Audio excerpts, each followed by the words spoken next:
Translated from Bengali. Victory to the Lord. Ghazipur. February 25, 1890. Dear Sir. The lumbago is giving a good deal of trouble, or else I would have already sought to come to you. The mind does not find rest here any longer. It is 3 days since I came away from Babaji's place, but he inquires of me kindly almost every day. As soon as the lumbago is a little better, I bid goodbye to Babaji. Countless greetings to you. Yours etc. Vivekananda. Translated from Bengali. Victory to the Lord. Ghazipur. March 3, 1890. Dear Sir. Your kind letter comes to hand just now. You know not, Sir, I am a very soft-natured man in spite of the stern Vedantic views I hold. And this proves to be my undoing. At the slightest touch I give myself away, for howsoever I may try to think only of my own good, I slip off in spite of myself to think of other people's interests. This time it was with a very stern resolve that I set out to pursue my own good, but I had to run off at the news of the illness of a brother at Allahabad. And now comes this news from Hrishikesh, and my mind has run off with me there. I have wired to Sharad, Hut no reply yet, a nice place indeed to delay even telegrams so much. The lumbago obstinately refuses to leave me, and the pain is very great. For the last few days I haven't been able to go to see Pavayaraji, but out of his kindness he sends every day for my report. But now I see the whole matter is inverted in its bearings. While I myself have come, a beggar, at his door, he turns round and wants to learn of me. This saint perhaps is not yet perfected too much of rites, vows, observances, and too much of self-concealment. The ocean in its fullness cannot be contained within its shores, I am sure. So it is not good, I have decided not to disturb the sadhu, holy man, for nothing, and very soon I shall ask leave of him to go. No help, you see, Providence has dealt me my death to make me so tender.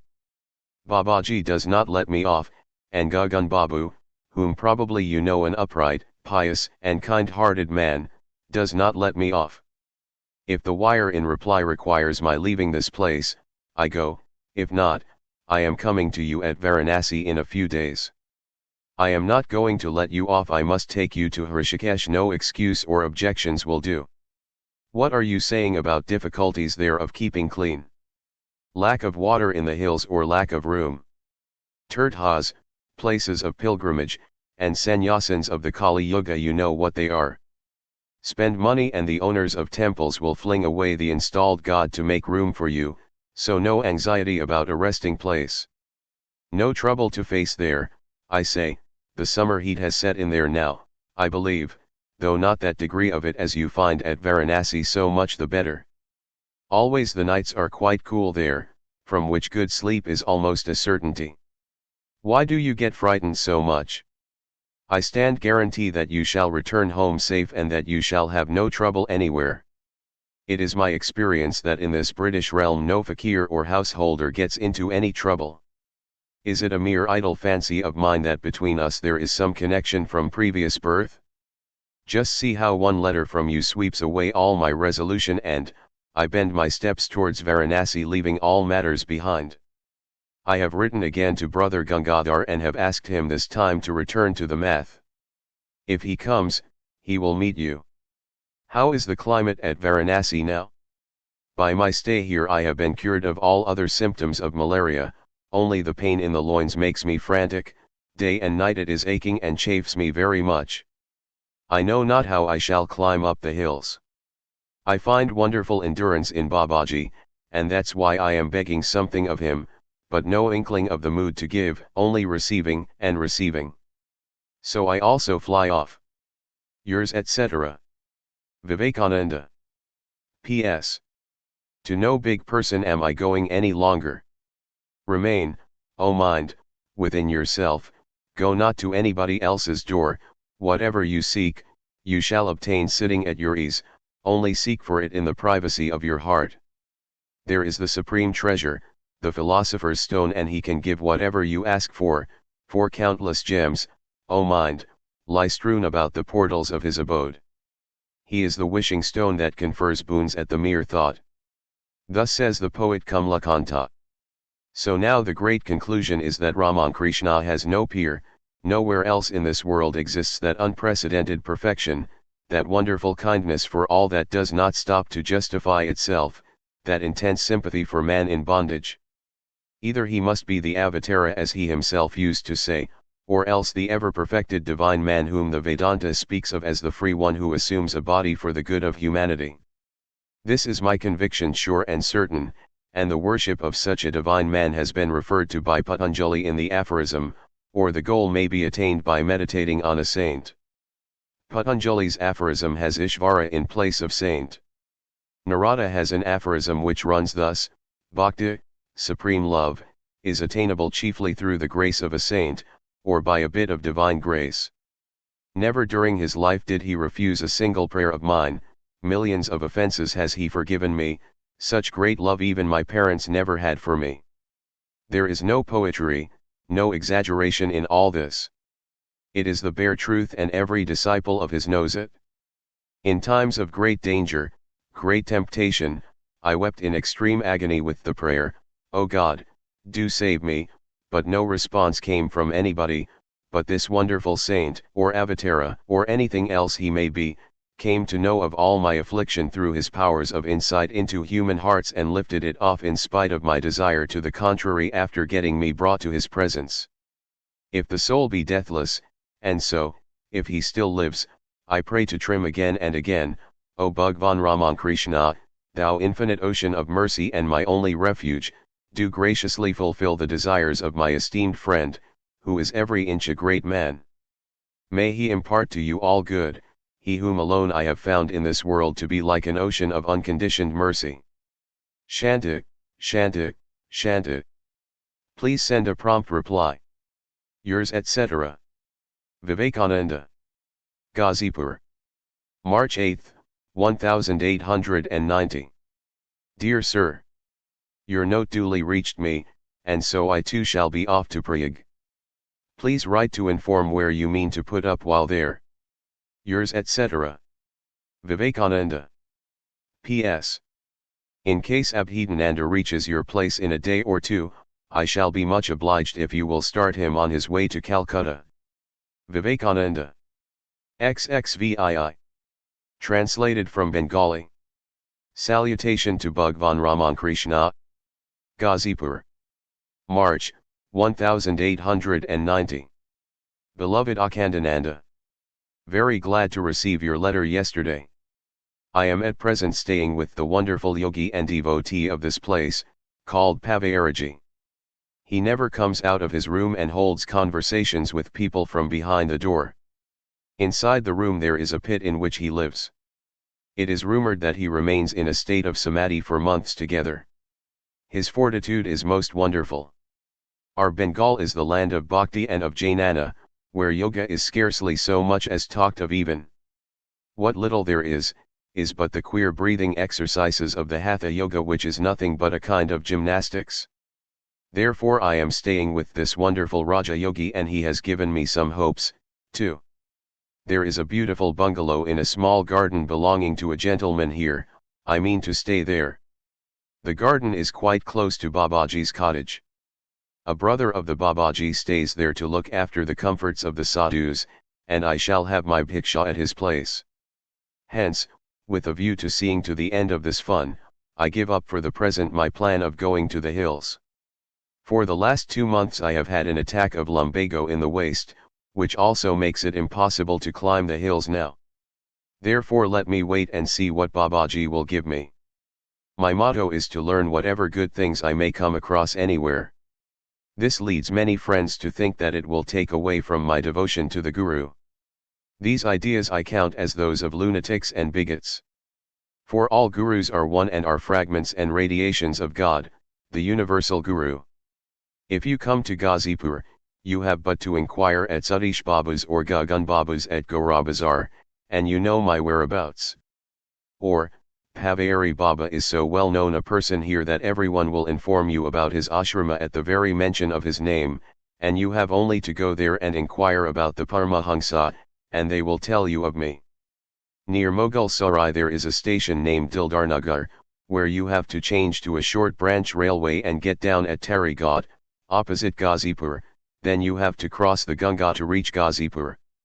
For the present, I stay at Ghazipur for some days, and wait and see what the Babaji does. If you come, we shall stay together at the said bungalow for some time, and then start for the hills, or for any other place we may decide upon. Don't, please, write to anyone at Baranagara that I am staying at Ghazipur. With blessings and best wishes. Ever yours. Vivekananda. Translated from Bengali. Salutation to Bhagwan Ramakrishna. Ghazipur. March, 1890. Beloved Akhandananda. Received another letter of yours just now, and with great difficulty deciphered the scribblings. I have written everything in detail in my last letter. You start immediately on receipt of this.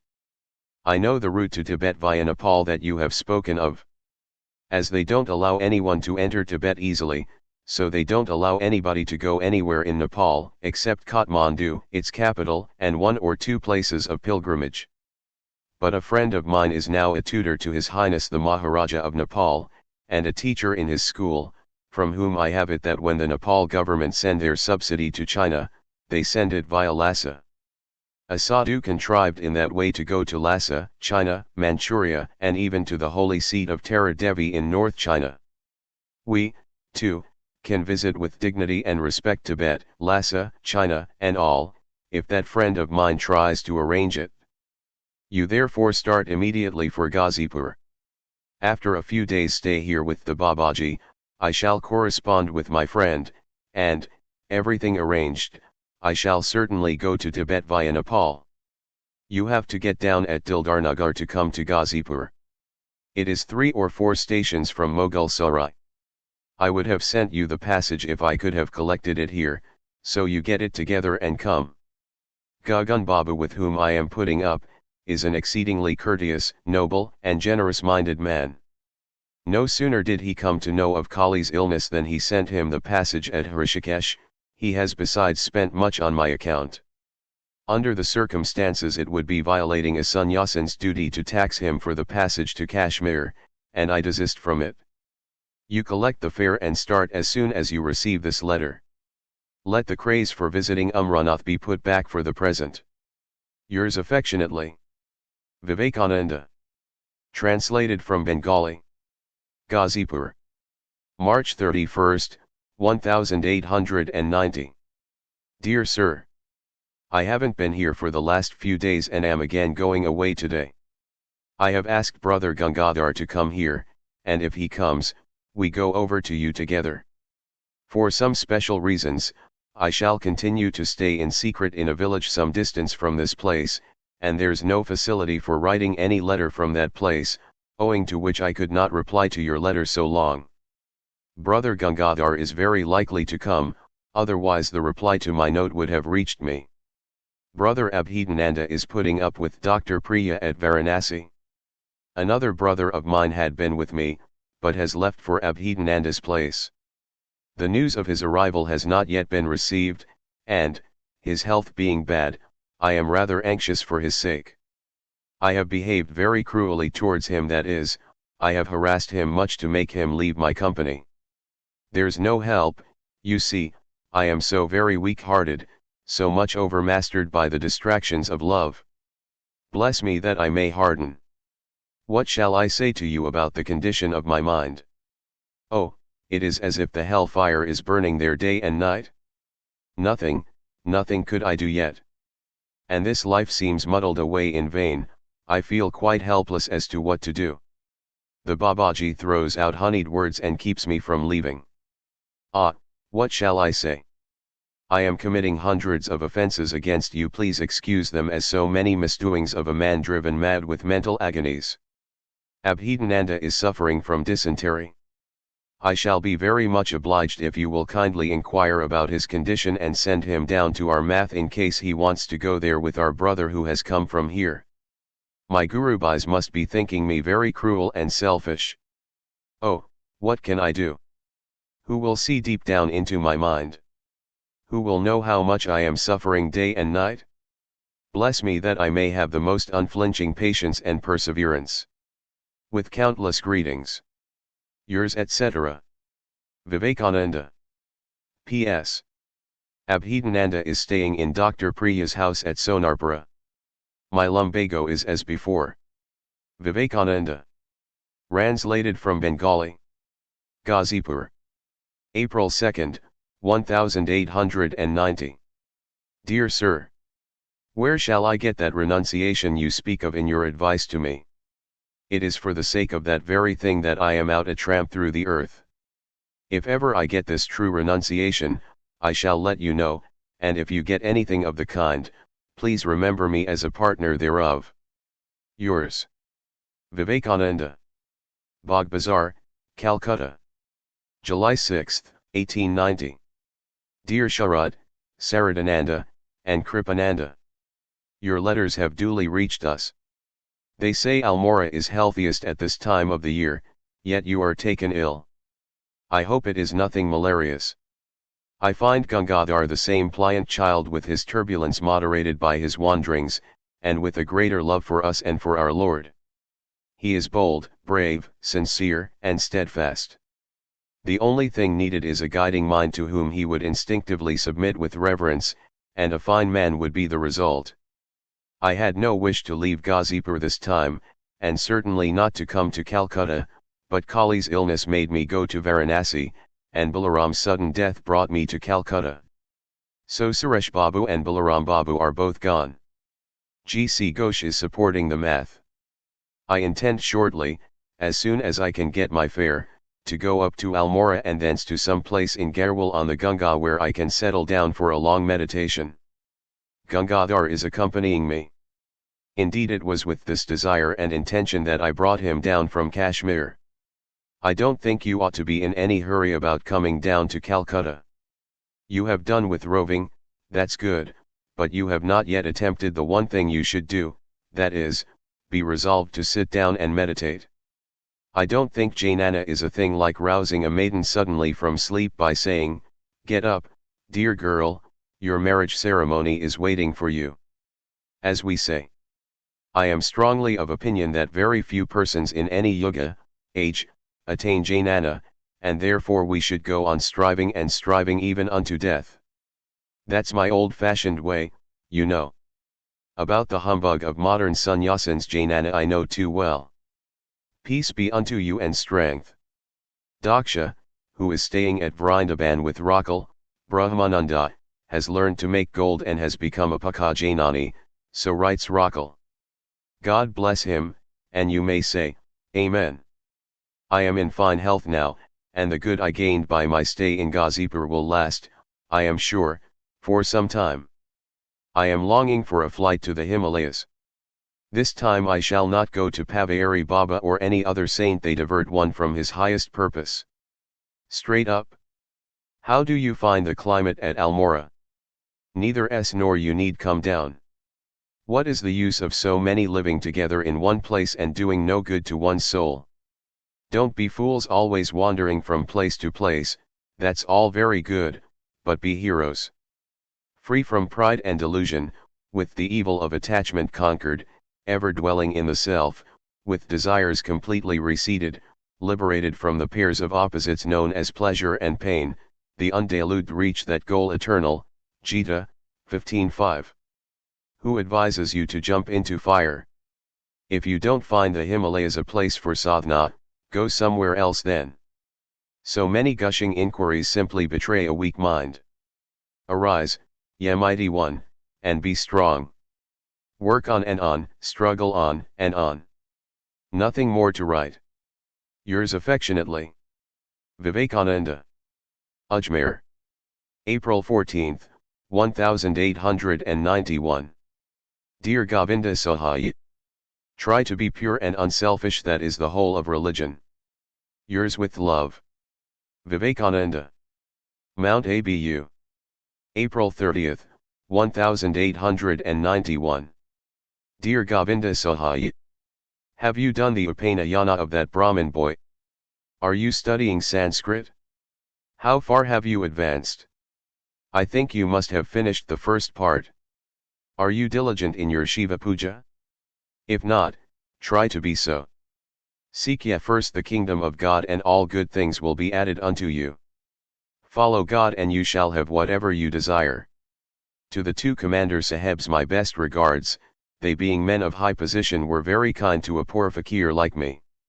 My children, the secret of religion lies not in theories but in practice.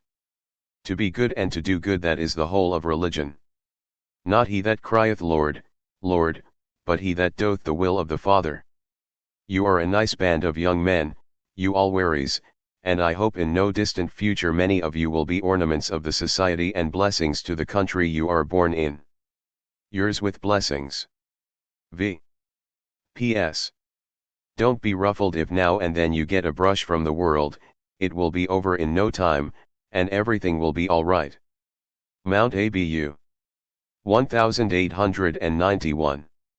Dear Govinda Sahai, you must go on with your japa whatever direction the mind takes. Tell Harbucks that he is to begin with the pranayama in the following way. Try hard with your Sanskrit studies. Yours with love. V. Khetri. April 27, 1893. Dear Dr. Nanjundarao, M.D. Your letter has just reached me. I am very much gratified by your love for my unworthy self. So sorry to learn that poor Balaji has lost his son. The Lord gave and the Lord hath taken away, blessed be the name of the Lord. We only know that nothing is lost or can be lost. For us is only submission, calm and perfect. The soldier has no right to complain, nay murmur, if the general orders him into the cannon's mouth. May he comfort Balaji in his grief, and may it draw him closer and closer to the breast of the all-merciful Mother. As to my taking ship from Madras, I do not think it feasible, as I have already made arrangements from Bombay. Tell Bhattacharya that the Raja, the Maharaja of Khetri, Rajputana, or my Gurubhais would be the last men to put any obstacles in my way. As for the Rajaji, his love for me is simply without limit. May the giver of all good bless you all here and hereafter, will be the constant prayer of Satchidananda. Swamiji uses to call himself such in those days. Dear Mrs. Bull. Mother knows best, that is all about me. Yours etc. Vivekananda. Ridgely. November 1st, 1899. Dear Margaret E. Noble or Sister Nivedita. It seems there is a gloom over your mind. Never mind, nothing is to last forever. Anyhow, life is not eternal. I am so thankful for it. Suffering is the lot of the world's best and bravest yet, for eons yet till things are righted, if possible, here at least it is a discipline which breaks the dream. In my sane moments I rejoice for my sufferings. Someone must suffer here, I am glad it is I, amongst others of nature's sacrifices. Yours etc. Vivekananda. New York. November 15, 1899. Dear Margaret E. Noble or Sister Nivedita. On the whole I don't think there is any cause for anxiety about my body. This sort of nervous body is just the instrument to play great music at times and at times to moan in darkness. Yours etc. Vivekananda. CL. December 12, 1899. My dear Mrs. Bull. You are perfectly right, I am brutal, very indeed. But about the tenderness etc., that is my fault. I wish I had less, much less of that. That is my weakness, and alas, all my sufferings have come from that.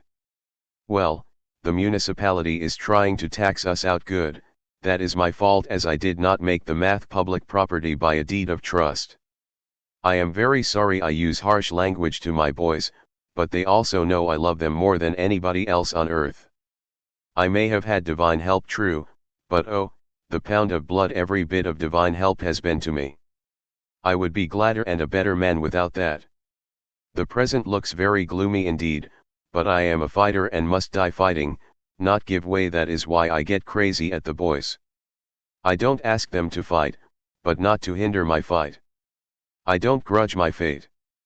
But oh, now I want a man, one of my boys, to stand by me and fight against all odds. Don't you vex yourself. If anything is to be done in India, my presence is necessary, and I am much better in health. Possibly the sea will make me better. Anyway, I did not do anything this time in America except bother my friends. Possibly Joe will help me out with the passage, and I have some money with Mr. Leggett. I have hopes of collecting some money in India yet. I did not see any of my friends in different parts of India.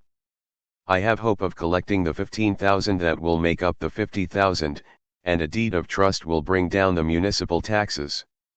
If I cannot collect that, it is better to struggle and die for it than vegetate here in America. My mistakes have been great, but every one of them was from too much love. How I hate love! Would I never had any bhakti. Indeed, I wish I could be an Advaitist, calm and heartless. Well, this life is done. I will try in the next. I am sorry, especially now, that I have done more injury to my friends than there have been blessings on them. The peace, the quiet I am seeking, I never found. I went years ago to the Himalayas, never to come back, and my sister committed suicide. The news reached me there, and that weak heart flung me off from that prospect of peace. It is the weak heart that has driven me out of India to seek some help for those I love, and here I am. Peace have I sought, but the heart, that seat of bhakti, would not allow me to find it. Struggle and torture, torture and struggle. Well, be it then, since it is my fate, and the quicker it is over, the better. They say I am impulsive, but look at the circumstances. I am sorry I have been the cause of pain to you above all, who love me so much, who have been so kind. But it is done was a fact. I am now going to cut the knot or die in the attempt. Ever your son, Vivekananda. P.S. As mother wants it, so let it be.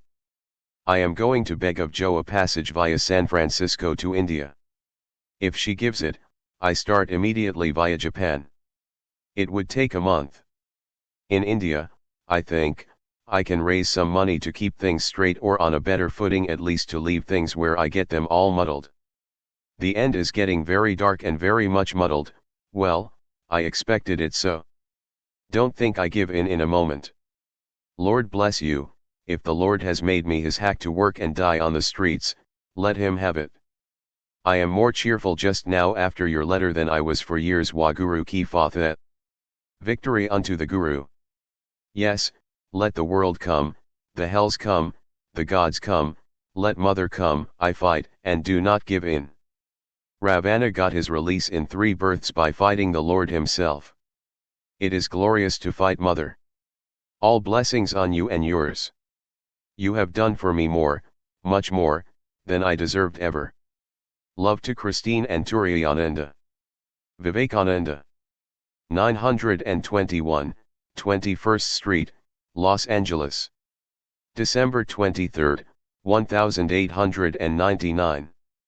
My dear Margot, Margaret E. Noble or Sister Nivedita.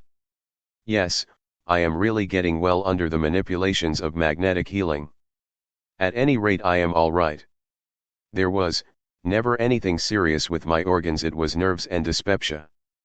Now I walk miles every day, at any time before or after meals. I am perfectly well and am going to remain so, I am sure. The will is turning up, mother is working it up. She cannot let me go before her work is done, and that is the secret. See, how England is working up. After this bloodletting, Swamiji refers to the Boer War, people will then have time of thinking better and higher things than war, war, war. That is our opportunity. We run in quick, get hold of them by the dozens, and then set the Indian work in full swing. I pray that England will lose Cape Colony, so that she will be able to concentrate her energy on India. These capes and promontories never are of any use to England except in puffing up a false pride and costing her hordes in money and blood. Things are looking up. So get ready. With all love to the four sisters and to you. Vivekananda. Los Angeles, California. January 24, 1900. Dear Margot, Margaret E. Noble or Sister Nivedita. I am afraid that the rest and peace I seek for will never come.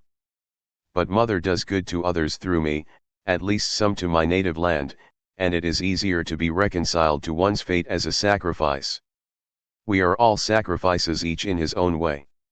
The great work is going on. No one can see its meaning except that it is a great sacrifice. Those that are willing escape a lot of pain. Those who resist are broken into submission and suffer more.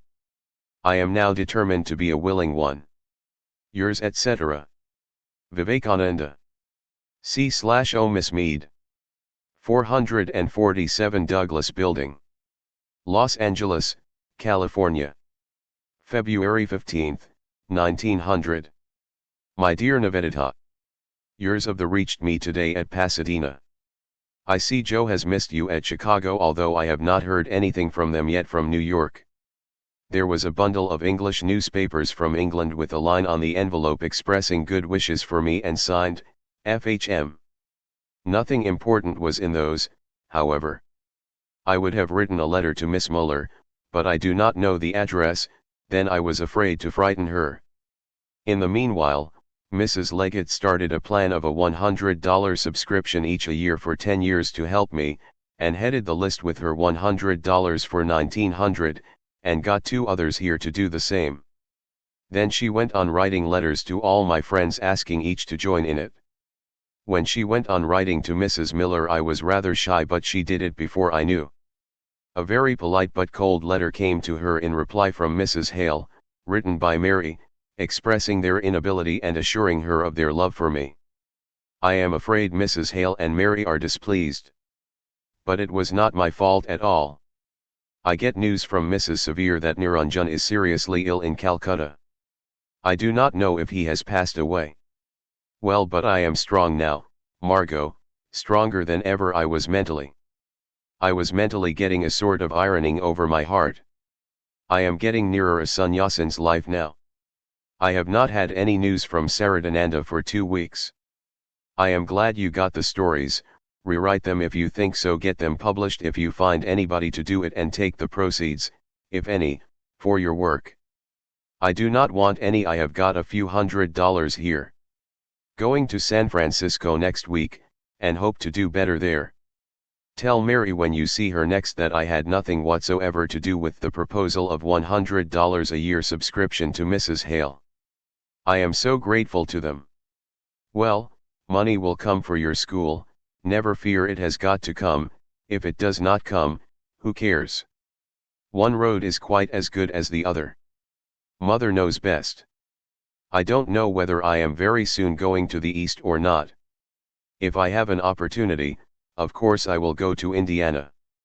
The international scheme is a good one, and by all means join it, and be the medium of getting some Indian women's clubs to join it through you, which is better. Things shall look up for us, never mind. As soon as the war is finished we go to England and try to do a big work there. What do you think? Shall I write to Mother Superior? If so, send her whereabouts. Has she written to you? Sturdies and shakies will all come round, hold on. You are learning your lessons, that is all I want. So am I. The moment we are fit, money and men must flow towards us. Between my nerves and your emotion we may make a mess of everything just now. So Mother is curing my nerves and drilling you into level-headedness, and then we go. This time good is coming in chunks, I am sure. We will make the foundations of the old land shake this time. I am getting cool as a cucumber, let anything come, I am ready. The next move any blow shall tell, not one miss, such is the next chapter. With all love. Vivekananda. Translated from Bengali. California. February 21, 1900. My dear Akhandananda. I am very glad to receive your letter and go through the details of news. Learning and wisdom are superfluities, the surface glitter merely, but it is the heart that is the seat of all power. It is not in the brain but in the heart that the Atman, possessed of knowledge, power, and activity, has its seat. The nerves of the heart are 101, etc. The chief nerve center near the heart, called the sympathetic ganglia, is where the Atman has its citadel. The more heart you will be able to manifest, the greater will be the victory you achieve. It is only a few that understand the language of the brain, but everyone from the creator down to a clump of grass, understands the language that comes from the heart. But then, in our country, it is a case of rousing men that are, as it were, dead. It will take time, but if you have infinite patience and perseverance, success is bound to come. No mistake in that. How are the English officials to blame? Is the family, of whose unnatural cruelty you have written, an isolated one in India? Or, are there plenty of such? It is the same story all over the country. But then, it is not as a result of pure wickedness that the selfishness commonly met with in our country has come. This bestial selfishness is the outcome of centuries of failure and repression.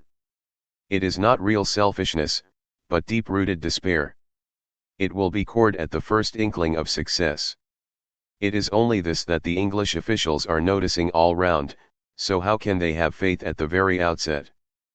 But tell me, do they not sympathize with any real work that they meet with? In these days of dire famine, flood, disease, and pestilence, tell me where your congressmen are. Will it do merely to say, hand the government of the country over to us? And who is there to listen to them? If a man does work, has he to open his mouth to ask for anything? If there be 2,000 people like you working in several districts, won't it be the turn of the English themselves to consult you in matters of political moment? The wise man should achieve his object. A was not allowed to open a center, but what of that? Has not Kishangarh allowed it? Let him work on without ever opening his lips. There is no use of either telling anything to anybody, or quarreling with any. Whoever will assist in this work of the Divine Mother of the Universe, will have her grace, and whoever will oppose it will not only be raising a deadly enemy for nothing, but also laying the axe to his own prospects. All in good time. Many a little makes a mickle. When a great work is being done, when the foundations are laid or a road constructed, when superhuman energy is needed, it is one or two extraordinary men who silently and noiselessly work through a world of obstacles and difficulties. When thousands of people are benefited, there is a great tom-toming, and the whole country is loud in notes of praise. But then the machine has already been set a-going, and even a boy can work it, or a fool add to it some impetus. Grasp this, that benefit done to a village or two, that orphanage with its 20 orphans, those 10 or 20 workers, all these are enough, they form the nucleus, never to be destroyed. From these, hundreds of thousands of people will be benefited in time. Now we want half a dozen lions, then excellent work will be turned out by even hundreds of jackals. If orphan girls happen to come to your hands for shelter, you must take them in above all else. Otherwise, Christian missionaries will take them, poor things, away. What matters it that you have no particular arrangements for them? Through the Divine Mother's will, they will be provided for. When you get a horse, never you worry about the whip. Get together whomsoever you can lay your hands on, no picking and choosing, now everything will be set right in course of time. In every attempt there are many obstacles to cope with, but gradually the path becomes smooth. Convey to the European officer many thanks from me. Work on fearlessly, there is a hero. Bravo! Thrice well done. The starting of a center at Bhagalpur that you have written about is no doubt a good idea, enlightening the schoolboys and things of that sort. But our mission is for the destitute, the poor, and the illiterate peasantry and laboring classes, and if, after everything has been done for them first, there is spare time, then only for the gentry. Those peasants and laboring people will be won over by love. Afterwards it will be they who will collect small sums and start missions at their own villages, and gradually, from among those very men, teachers will spring. Teach some boys and girls of the peasant classes the rudiments of learning and infuse a number of ideas into their brains. Afterwards the peasants of each village will collect funds and have one of these in their village. One must raise oneself by one's own exertions. This holds good in all spheres. We help them to help themselves. That they are supplying you with your daily bread is a real bit of work done. The moment they will come to understand their own condition and feel the necessity of help and improvement, know that your work is taking effect and is in the right direction, while the little good that the moneyed classes, out of pity, do to the poor, does not last, and ultimately it does nothing but harm to both parties. The peasants and laboring classes are in a moribund condition, so what is needed is that the moneyed people will only help them to regain their vitality, and nothing more. Then leave the peasants and laborers to look to their own problem, to grapple with and solve it. But then you must take care not to set up class strife between the poor peasants, the laboring people, and wealthy classes. Make it a point not to abuse the moneyed classes. The wise man should achieve his own object. Victory to the Guru. Victory to the Mother of the Universe. What fear? Opportunity, remedy, and its application will present themselves. I do not care about the result, well or ill. I shall be happy if only you do this much of work. Wordy warfares, texts and scriptures, doctrines and dogmas, all these I am coming to loathe as poison in this my advanced age. Know this for certain, that he who will work will be the crown on my head. Useless bandying of words and making noise is taking away our time, is consuming our life energy, without pushing the cause of humanitarianism a step further. Away with fear. Bravo! There is a hero indeed. May the blessed Guru be enthroned in your heart, and the Divine Mother guide your hands. Yours affectionately, Vivekananda. San Francisco, March 4, 1900. Dear Nivedita, I don't want to work. I want to be quiet and rest. I know the time and the place, but the fate or karma, I think, drives me on work. We are like cattle driven to the slaughterhouse, hastily nibbling a bite of grass on the roadside as they are driven along under the whip. And all this is our work, our fear, the beginning of misery, of disease, etc. By being nervous and fearful we injure others, by being so fearful to hurt we hurt more. By trying so much to avoid evil we fall into its jaws. What a mass of namby-pamby nonsense we create round ourselves. It does us no good, it leads us on to the very thing we try to avoid, misery. Oh, to become fearless, to be daring, to be careless of everything. Yours etc. Vivekananda. San Francisco, March 25, 1900. Dear Nivedita, I am much better and am growing very strong. I feel sometimes that freedom is near at hand, and the tortures of the last 2 years have been great lessons in many ways. Disease and misfortune come to do us good in the long run, although at the time we feel that we are submerged forever. I am the infinite blue sky, the clouds may gather over me, but I am the same infinite blue. I am trying to get a taste of that peace which I know is my nature and everyone's nature. These tin pots of bodies and foolish dreams of happiness and misery, what are they? My dreams are breaking. Om Tat Sat. Yours, Vivekananda. 1719 Turk Street, San Francisco, March 28, 1900. My dear Margaret E. Noble, or Sister Nivedita, I am so glad at your good fortune. Things have got to come round if we are steady. I am sure you will get all the money you require here or in England. I am working hard, and the harder I work, the better I feel. This ill health has done me a great good, sure. I am really understanding what non-attachment means. And I hope very soon to be perfectly non-attached. We put all our energies to concentrate and get attached to one thing, but the other part, though equally difficult, we seldom pay any attention to the faculty of detaching ourselves at a moment's notice from anything. Both attachment and detachment perfectly developed make a man great and happy. I am so glad at Mrs. Leggett's gift of $1,000. She is working up, wait. She has a great part to play in Ramankrishna's work, whether she knows it or not. I enjoyed your accounts of Professor Geddes, and Joe has a funny account of a clairvoyant. Things are just now beginning to turn. This letter, I think, will reach you at Chicago. I had a nice letter from Max Giesecke, the young Swiss who is a great friend of Miss Suter. Miss Suter also sends her love, and they ask to know the time when I come over to England. Many people are inquiring, they say. Things have got to come round, the seed must die underground to come up as the tree. The last 2 years were the underground rotting. I never had a struggle in the jaws of death, but it meant a tremendous upheaval of the whole life.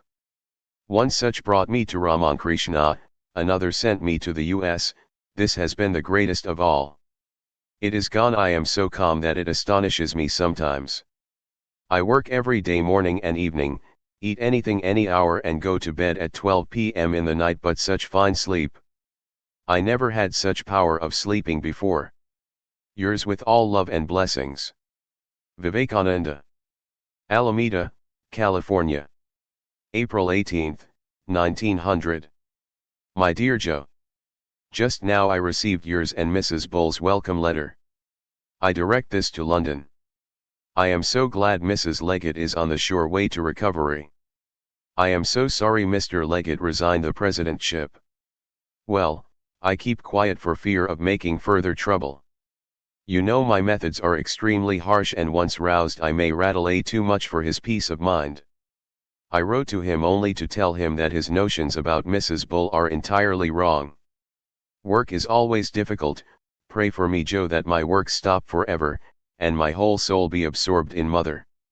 Her works, she knows. You must be glad to be in London once more, the old friends, give them all my love and gratitude. I am well, very well mentally. I feel the rest of the soul more shall that of the body. The battles are lost and won, I have bundled my things and am waiting for the great deliverer. Shiva, oh Shiva, carry my boat to the other shore. After all, Joe, I am only the boy who used to listen with rapt wonderment to the wonderful words of Ramankrishna under the banyan at Dakshineshvar.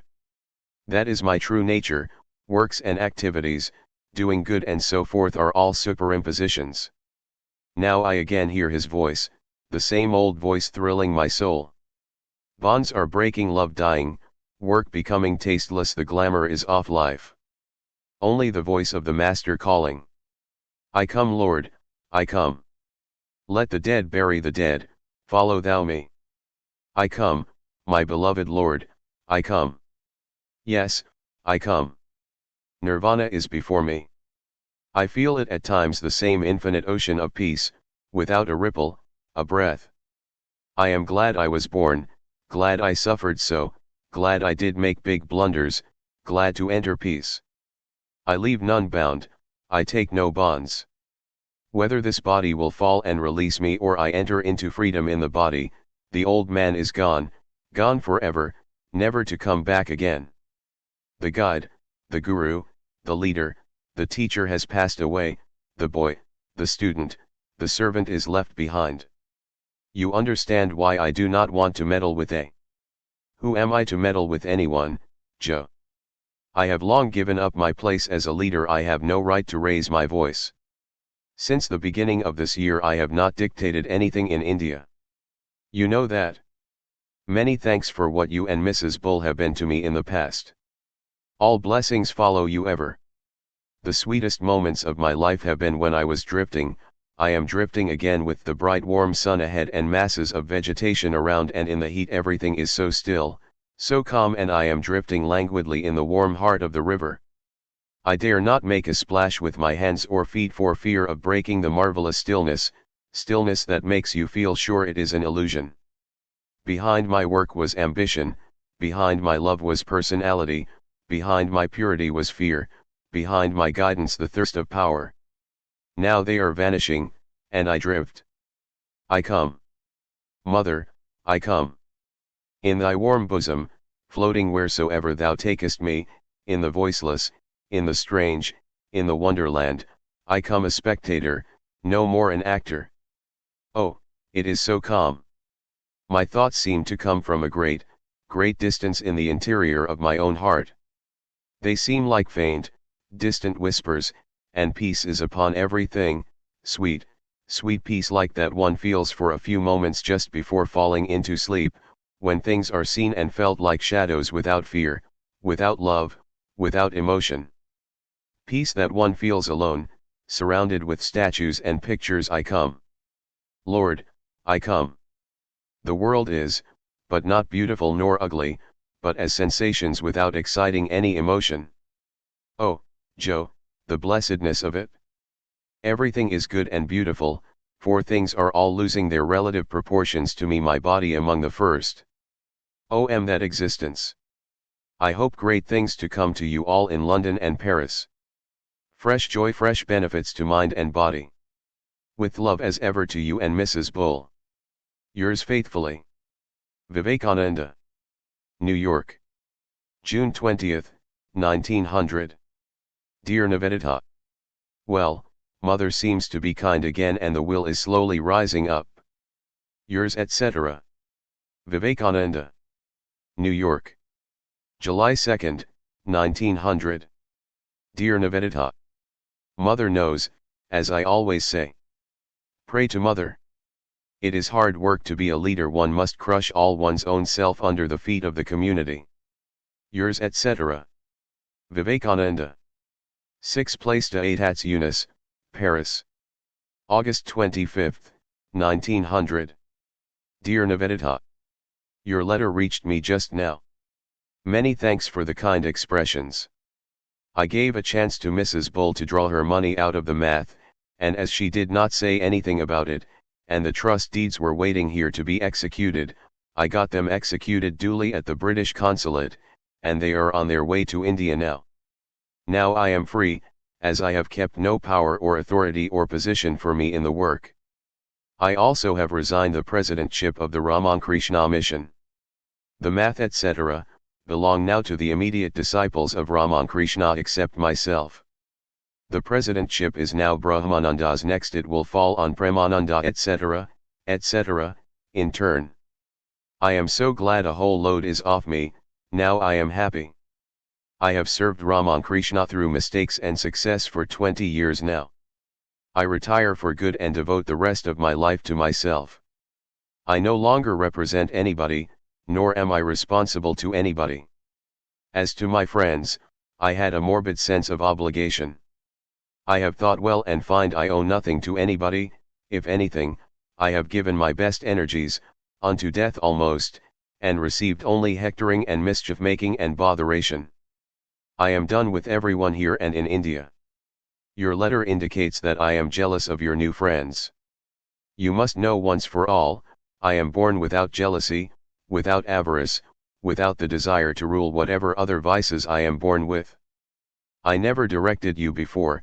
Now, after I am nobody in the work, I have no direction whatever. I only know this much, so long as you serve mother with a whole heart, she will be your guide. I never had any jealousy about what friends you made. I never criticized my brethren for mixing up in anything. Only I do believe the Western people have the peculiarity of trying to force upon others whatever seems good to them, forgetting that what is good for you may not be good for others. As such, I am afraid you might try to force upon others whatever turn your mind might take in contact with new friends. That was the only reason I sometimes tried to stop any particular influence, and nothing else. You are free, have your own choice, your own work. Friends or foes, they are all instruments in her hands to help us work out our own karma, through pleasure or pain. As such, mother bless them all. With all love and blessings. Yours affectionately, Vivekananda. Paris. August 28, 1900. Dear Nivedita. Such is life, grind, grind, and yet what else are we to do? Grind, grind. Something will come, some way will be opened. If it does not, as it probably never will, then what then? All our efforts are only to stave off, for a season, the great climax death. Oh, what would the world do without you, death? Thou great healer! The world, as it is not real, is not eternal, thank the Lord. How can the future be any better? That must be an effect of this one, at least like this, if not worse. Dreams, oh dreams! Dream on. Dream, the magic of dream, is the cause of this life, it is also the remedy. Dream, dream, only dream. Kill dream by dream. I am trying to learn French, talking to here. Some are very appreciative already. Talk to all the world of the eternal riddle, the eternal spool of fate, whose thread end no one finds and everyone seems to find, at least to his own satisfaction, at least for a time to fool himself a moment, isn't it? Well, now great things are to be done. Who cares for great things? Why not do small things as well? One is as good as the other. The greatness of little things, that is what the Gita teaches, bless the old book. I have not had much time to think of the body. So it must be well. Nothing is ever well here. We forget them at times, and that is being well and doing well. We play our parts here, good or bad. When the dream is finished and we have left the stage, we will have a hearty laugh at all this, of this only I am sure. Yours etc. Vivekananda. 6 Place de Etats Unis, Paris. 3rd September, 1900. Dear Mother, Mrs. Francis Leggett. We had a congress of cranks here in this house. The representatives came from various countries, from India in the south, to Scotland in the north, with England and America buttressing the sides. We were having great difficulty in electing the president, for though Dr. James, Professor William James, was there, he was more mindful of the blisters raised on him by Mrs. Melton, probably a magnetic healer, than solution of world problems. I proposed Josephine MacLeod, but she refused on the ground of non-arrival of her new gown and went to a corner to watch the scene, from a coign of vantage. Mrs. Bull was ready, but Margot, Sister Nivedita, objected to this meeting being reduced to a comparative philosophy class. When we were thus in a fix, up sprung a short, square, almost round figure from the corner, and without any ceremony declared that all difficulties will be solved, not only of electing a president but of life itself, if we all took to worshipping the sun god and moon god. He delivered his speech in 5 minutes, but it took his disciple, who was present, fully 3/4 of an hour to translate. In the meanwhile, the master began to draw the rugs in your parlor up in a heap, with the intention, as he said, of giving us an ocular demonstration of the power of fire god, then and there. At this juncture Joe interposed and insisted that she did not want a fire sacrifice in her parlor, whereupon the Indian saint looked daggers at Joe, entirely disgusted at the behavior of one he confidently believed to be a perfect convert to fire worship. Then Dr. James snatched a minute from nursing his blisters and declared that he would have something very interesting to speak upon fire god and his brethren, if he were not entirely occupied with the evolution of Meltonian blisters. Moreover, his great master, Herbert Spencer, not having investigated the subject before him, he would stick to golden silence. "Chutney is the thing," said a voice near the door. We all looked back and saw Margot. "It is chutney," she said, "chutney and kali, that will remove all difficulties of life, and make it easy for us to swallow all evils, and relish what is good." But she stopped all of a sudden and vehemently asserted that she was not going to speak any further, as she has been obstructed by a certain male animal in the audience in her speech. She was sure one man in the audience had his head turned towards the window and was not paying the attention proper to a lady, and though as to herself she believed in the equality of the sexes, yet she wanted to know the reason of that disgusting man's want of due respect for women. Then one and all declared that they had been giving her the most undivided attention, and all above the equal right, her due, but to no purpose. Margot would have nothing to do with that horrible crowd and sat down. Then Mrs. Bull of Boston took the floor and began to explain how all the difficulties of the world were from not understanding the true relation between the sexes. She said, the only panacea was a right understanding of the proper persons, and then to find liberty in love and freedom in liberty and motherhood, brotherhood, fatherhood, godhood, love in freedom and freedom in love, in the right holding up of the true ideal in sex. To this the Scotch delegate vehemently objected and said that as the hunter chased the goatherd the shepherd the peasant, and the peasant drove the fisher into the sea, now we wanted to fish out of the deep the fisher and let him fall upon the peasant upon the shepherd, and so on, and the web of life will be completed and we will be all happy. He was not allowed to continue his driving business long. In a second everyone was on his feet, and we could only hear a confusion of voices: sun god and moon god, chutney and kali, freedom holdings up, right understanding, sex, motherhood, never, the fisherman must go back to the shore, etc. Whereupon Joe declared that she was yearning to be the hunter for the time and chase them all out of the house if they did not stop their nonsense. Then was peace and calm restored, and I hasten to write you about it. Yours affly. Vivekananda. 6 Place des Hats Unis. Paris, France. September 10, 1900. Dear Alberta, I am surely coming this evening and of course will be very glad to meet the princess, probably Princess Demidoff, and her brother. But if it be too late to find my way out here, you will have to find me a place to sleep in the house. Yours with love and blessings. Vivekananda. 6 Place des Hats Unis. Paris, France. September 10, 1900. Dear Alberta, I am surely coming this evening and of course will be very glad to meet the princess, probably Princess Demidoff, and her brother. But if it be too late to find my way out here, you will have to find me a place to sleep in the house. Yours with love and blessings. Vivekananda. The Math, Belur, Howrah. December 19, 1900. Dear Nivedita. Just a voice across the continents to say, how do you do? Are you not surprised? Verily I am a bird of passage.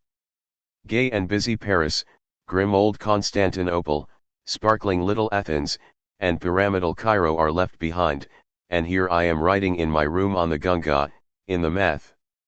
It is so quiet and still.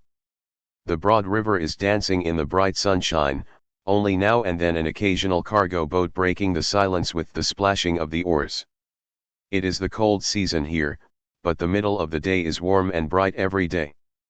But it is the winter of Southern California. Everything is green and gold, and the grass is like velvet, yet the air is cold and crisp and delightful. Yours etc. Vivekananda. The Math, Belur, Howrah.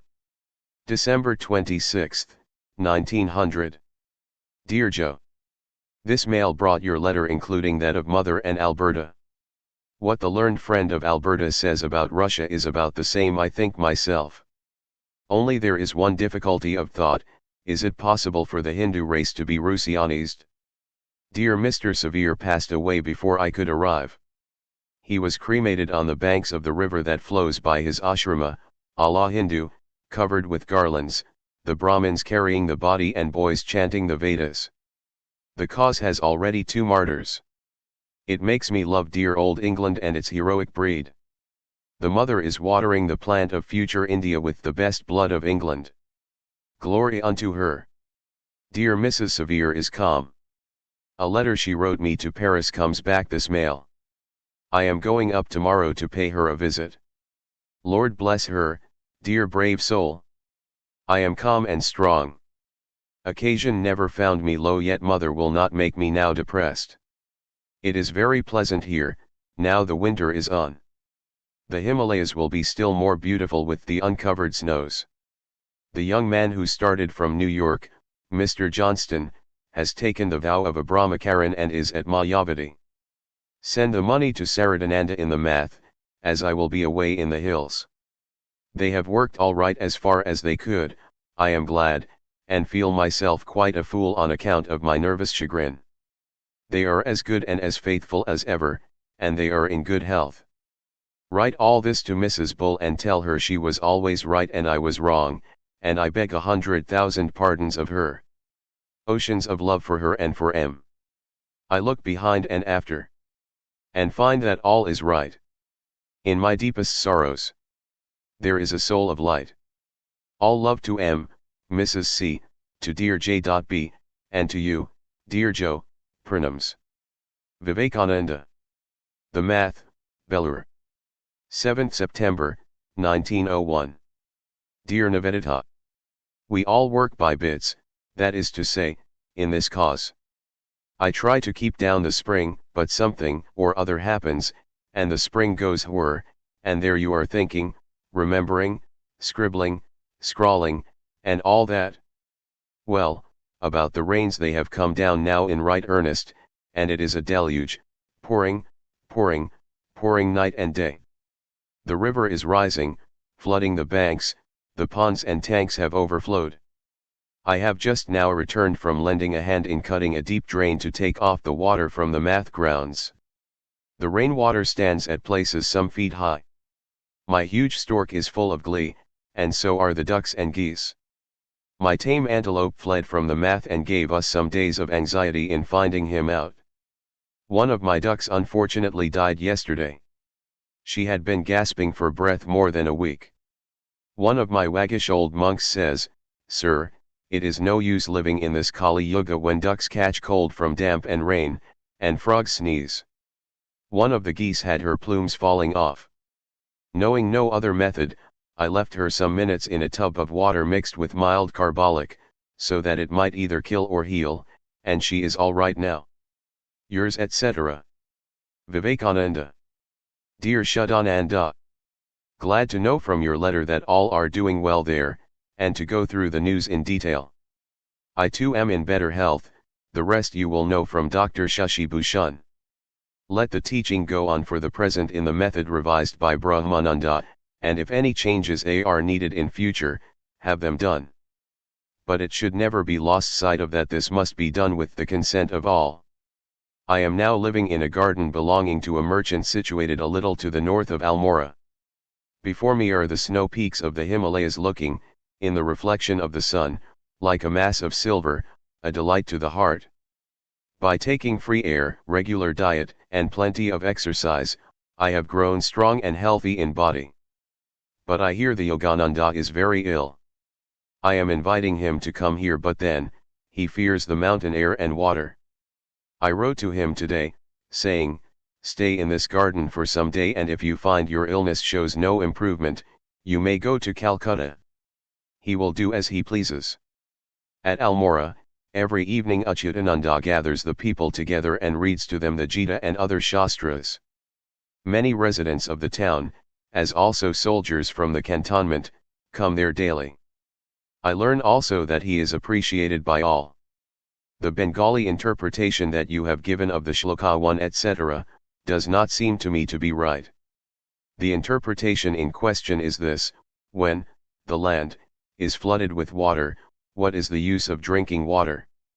If the law of nature be such that when a land is flooded with water, drinking it is useless, that through certain air passages or through any other recondite way people's thirst may be allayed, then only can this novel interpretation be relevant, otherwise not. It is Shankara whom you should follow. Or you may explain it in this way, as, even when whole tracts are flooded with water, small pools are also of great use to the thirsty, that is to say, just a little water suffices him, and he says, as it were, let the vast sheet of water be, even a little of water will satisfy my object. Of identical use are the whole Vedas to a learned Brahmin. As even when the land is overflooded, one's concern lies in drinking the water and no more, so in all the Vedas illumination alone is the concern.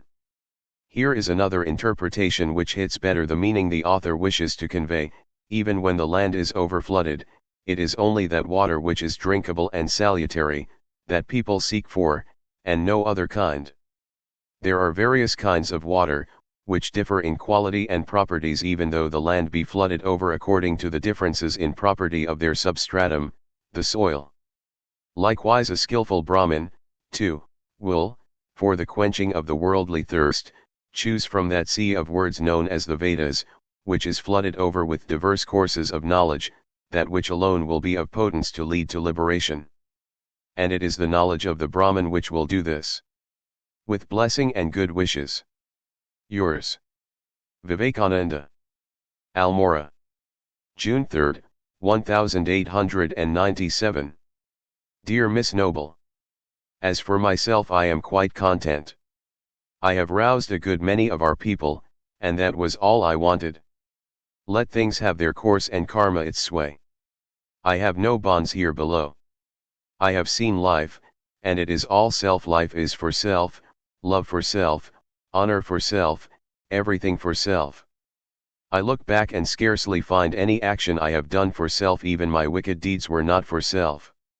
So I am content, not that I feel I have done anything specially good or great, but the world is so little, life so mean a thing, existence so servile that I wonder and smile that human beings, rational souls, should be running after the self so mean and detestable a prize.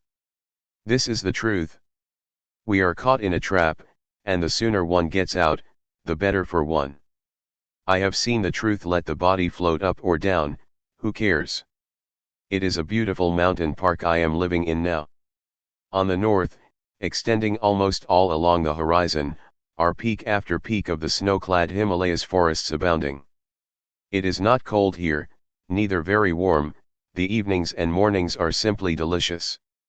I should like to be here this summer, and when the rains set in, I go down to the plains to work. I was born for the life of a scholar, retired, quiet, poring over my books. But the mother dispenses otherwise, yet the tendency is there. Yours etc. Vivekananda. Translated from Bengali. Almora. June 14, 1897. Dear Rakal. I am wholly in sympathy with the subject matter of the letter of Charu that you have sent me. In the proposed address to the Queen Empress the following points should be noted. 1. That it must be free from exaggeration, in other words, statements to the effect that she is God's regent and so forth, which are so common to us natives. 2. That all religions having been protected during her reign, we have been able fearlessly to preach our Vedantic doctrines both in India and England. 3. Her kindness towards the Indian poor, as, for instance, her inspiring the English to unique acts of charity by contributing herself to the cause of famine relief. 4. Prayer for her long life and for the continual growth of happiness and prosperity among the people of her dominions. Have this written in correct English and send it to me at Almora, and I shall sign it and send it to Simla. Let me know to whom it should be addressed at Simla. Yours affectionately, Vivekananda. P.S. Let Shuddhananda preserve a copy of the weekly letters that he writes to me from the Math. V. Translated from Bengali. Almora. June 15, 1897. My dear Akhandananda. I am getting detailed reports of you and getting more and more delighted. It is that sort of work which can conquer the world. What do differences of sect and opinion matter? Bravo! Accept 100,000 embraces and blessings from me. Work, work, work, I care for nothing else. Work, work, work, even unto death. Those that are weak must make themselves great workers, great heroes. Never mind money, it will drop from the heavens. Let them whose gifts you will accept, give in their own name if they like, no harm. Whose name, and what is it worth? Who cares for name? Off with it. If in the attempt to carry morsels of food to starving mouths, name and possession and all be doomed, even thrice blessed art thou. It is the heart that conquers, not the brain. Books and learning, yoga and meditation and illumination, all are but dust compared with love. It is love that gives you the supernatural powers, love that gives you bhakti, love that gives illumination, and love, again, that leads to emancipation. This indeed is worship, worship of the Lord in the human tabernacle, not this that people worship. That is things other than God. This is but the beginning, and unless we spread over the whole of India, nay, the whole earth, in that way, where lies the greatness of our Lord. Let people see whether or not the touch of our Lord's feet confers divinity on man. It is this that is called liberation in life, when the last trace of egoism and selfishness is gone. Well done. Glory to the Lord. Gradually try to spread. If you can, go to Calcutta, and raise a fund with the help of another band of boys, set 1 or 2 of them to work at some place, and begin somewhere else. Spread in that way, and go on inspecting them. You will see that the work will gradually become permanent, and spread of religion and education will follow as a matter of course. I have given particular instructions to them in Calcutta. Do that kind of work, and I shall carry you on my shoulders. Bravo! You will see that by degrees every district will become a center, and that a permanent one. I am soon going down to the plains. I am a fighter, and shall die in the battlefield. Does it behave me to sit up here like a Zenana lady? Yours with all love, Vivekananda. Translated from Bengali. Almora. June 20, 1897. Dear Rockall. Glad to learn that you are better in health than before. Well, it is seldom that Brother Yojan reports the bare truths, so do not at all be anxious to hear them. I am all right now, with plenty of muscular strength, and no thirst. The liver, too, acts well. I am not certain as to what effects Shashi, Babu's medicine had. So I have stopped using it. I am having plenty of mangoes. I am getting exceptionally adept in riding, and do not feel the least pain or exhaustion even after a run of 20 or 30 miles at a stretch. Milk I have altogether stopped for fear of corpulence. Yesterday I came to Almora, and shall not go any more to the garden. Henceforth I am to have 3 meals a day in the English fashion, as Miss Muller's guest. Shuddhananda writes to say that they are going on with Ruddock's practice of medicine or something of that sort. What nonsense do you mean by having such things taught in the class? A set of common apparatus for physics and another for chemistry, an ordinary telescope and a microscope, all these can be had for rupees 150 to 200. Shashi Babu may give a lecture on practical chemistry once a week, and Hari Prasanna on physics, etc. And buy all the good scientific books that you can have in Bengali, and have them read. Yours affectionately, Vivekananda. Translated from Bengali. Salutation to Bhagwan Ramakrishna. Almora. July 10, 1897. My dear Rockall. Today I send back the proofs of the objects of our association that you sent me, corrected. The rules and regulations portion, which the members of our association had read, is full of mistakes. Correct it very carefully and reprint it, or people will laugh. The kind of work that is going on at Birhampuri is exceedingly nice. It is those works that will triumph. Can doctrines and dogmas touch the heart? Work, work, live the life. What do doctrines and opinions count? Philosophy and yoga and penance, the worship room, your sunned rice or vegetable offerings, all these constitute the religion of one man or one country. Doing good to others is the one great, universal religion. Men and women, young and old, down to the pariah, nay, the very animal, all can grasp this religion. Can a merely negative religion be of any avail? The stone is never unchanged asked, the cow never tells a lie, nor do trees commit theft or robbery, but what does it matter? Granted that you do not steal, nor tell a lie, nor lead an unchanged asked life, but meditate 4 hours a day and religiously ring the bell for twice as many hours, yet, what matters it after all? That work, little as it is, that you have done, has brought Birhampuri to your feet forever. Now people will do whatever you wish them to. Now you will no longer have to argue to the people that Ramakrishna is God. Without it, what will mere lectures do? Do fine words butter any parsnips? If you could do like that in 10 districts, all the 10 would become yours to have and hold. Therefore, like the intelligent boy that you are, lay your greatest stress, for the present, on that work department, and try heart and soul to augment the utility of that alone. Organize a number of boys to go from door to door, let them fetch, in the manner of the Alakia sadhus, whatever they can get, money, or worn-out clothes, or rice and eatables, or anything. Then distribute them. That is work, work indeed. After that people will have faith, and will then do what they are told. Whatever is left over after defraying the expenses of the Calcutta meeting, remit for famine relief, or help with it the countless poor that live in the slums of Calcutta. Let memorial halls and things of that kind go to the dogs. The Lord will do what he thinks best. I am at present in excellent health. Why are you not collecting materials? I shall go down and start the paper myself. Kindness and love can buy you the whole world. Lectures and books and philosophy all stand lower than these. Please write to Shashi to open a work department like this for the service of the poor. Curtail the expenses of worship to a rupee or 2 per mensem. The children of the Lord are dying of starvation.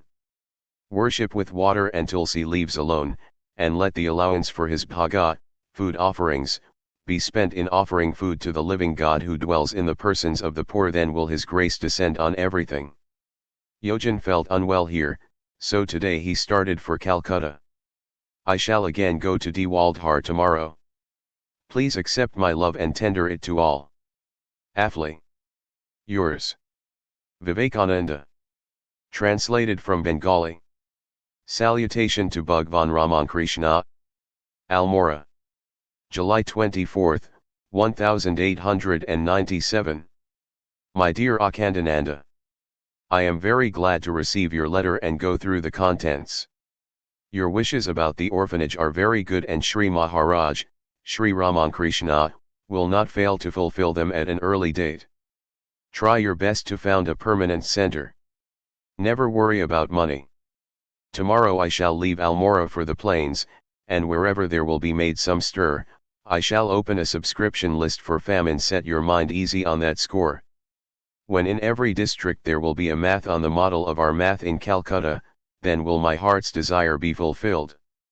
Let not the work of preaching, too, be at a standstill, and greater even than preaching, is the work of imparting education.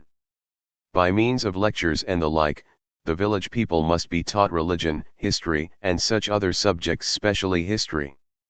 To help our educational work there is a society in England, which, as I find from reports, is doing excellent work.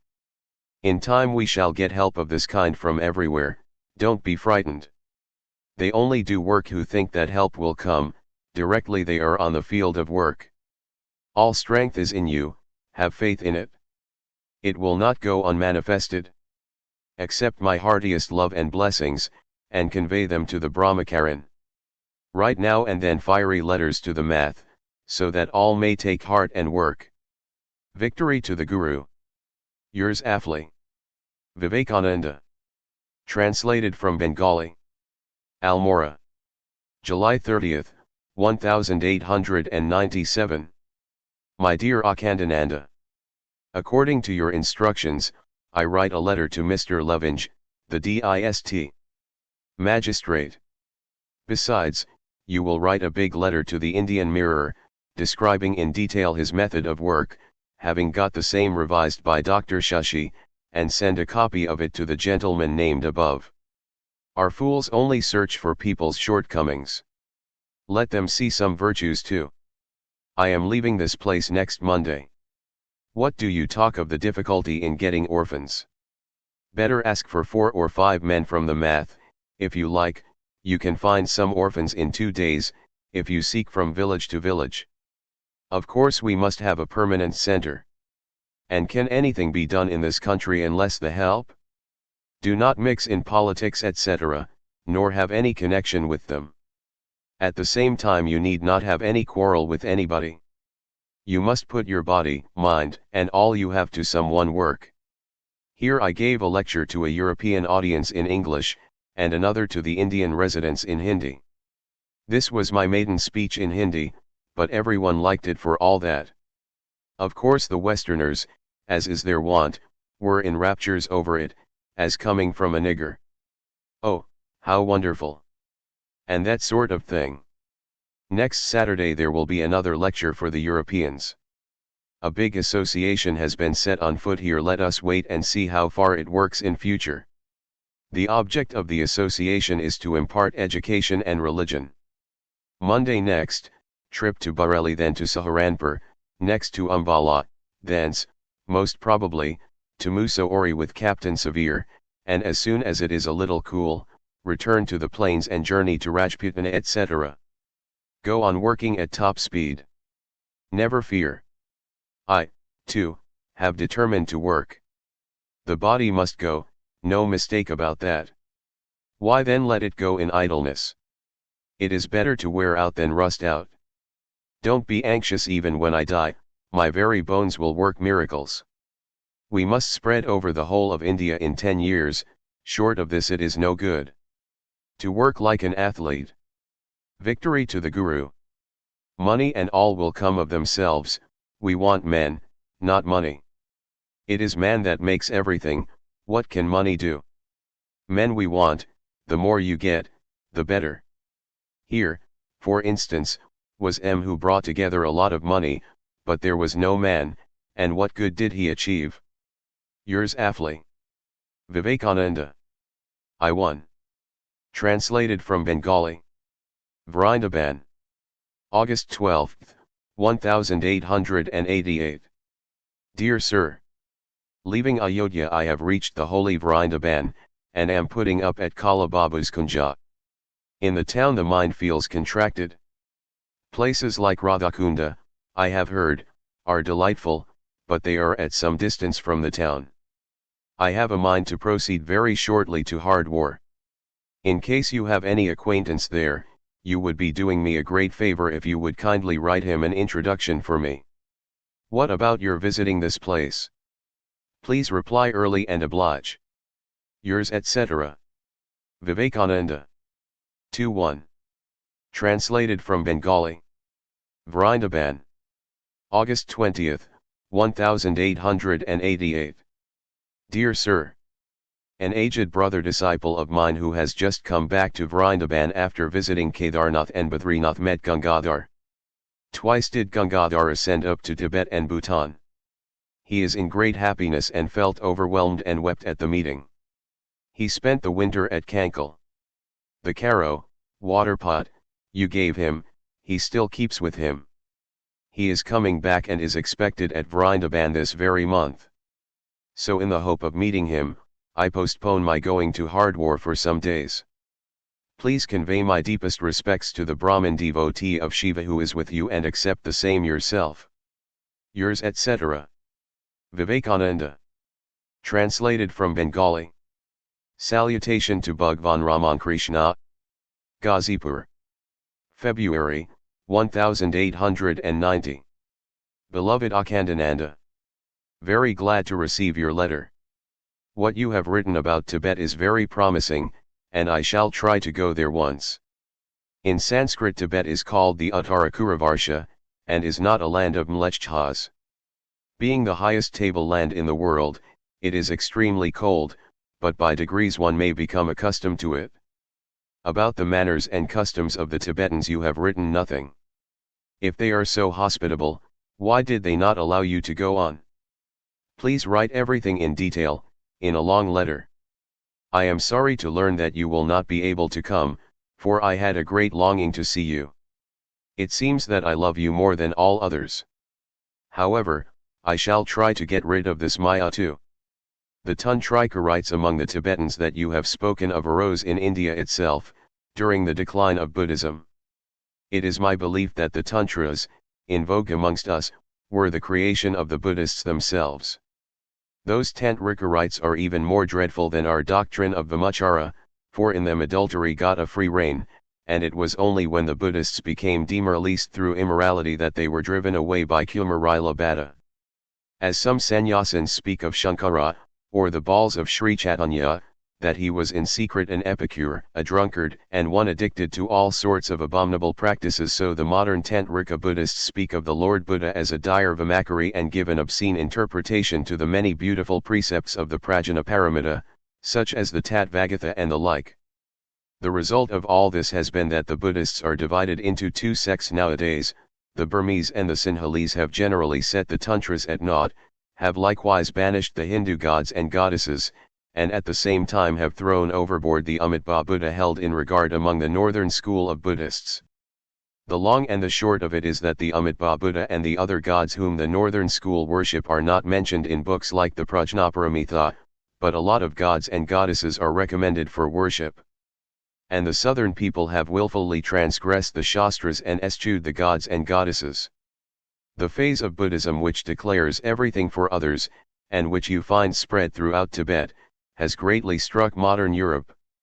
Concerning that phase, however, I have a good deal to say which it is impossible to do in this letter. What Buddha did was to break wide open the gates of that very religion which was confined in the Upanishads to a particular caste. What special greatness does his theory of nirvana confer on him? His greatness lies in his unrivaled sympathy. The high orders of samadhi etc., that lend gravity to his religion are, almost all there in the Vedas. What are absent there are his intellect and heart, which have never since been paralleled throughout the history of the world. The Vedic doctrine of karma is the same as in Judaism and all other religions, that is to say, the purification of the mind through sacrifices and such other external means, and Buddha was the first man who stood against it. But the inner essence of the ideas remained as of old. Look at that doctrine of mental exercises which he preached, and that mandate of his to believe in the suttas instead of the Vedas. Caste also remained as of old. Caste was not wholly obsolete at the time of Buddha, but it was now determined by personal qualifications, and those that were not believers in his religion were declared as heretics, all in the old style.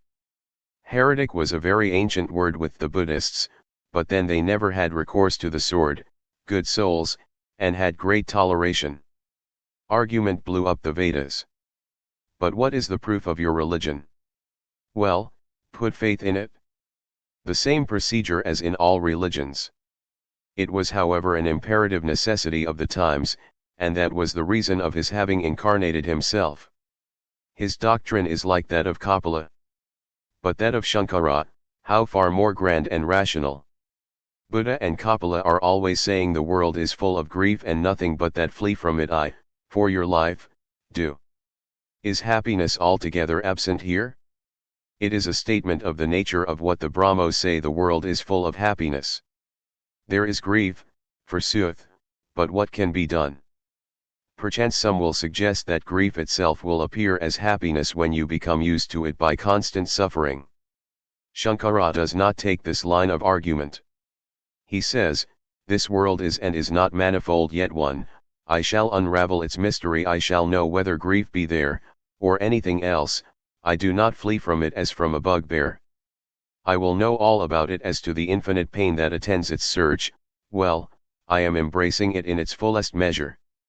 Am I a beast that you frighten me with happiness and misery, decay and death, which are but the outcome of the senses? I will know about it, will give up my life for it. There is nothing to know about in this world. Therefore, if there be anything beyond this relative existence, what the Lord Buddha has designated as Prajnapara, the transcendental, if such there be, I want that alone.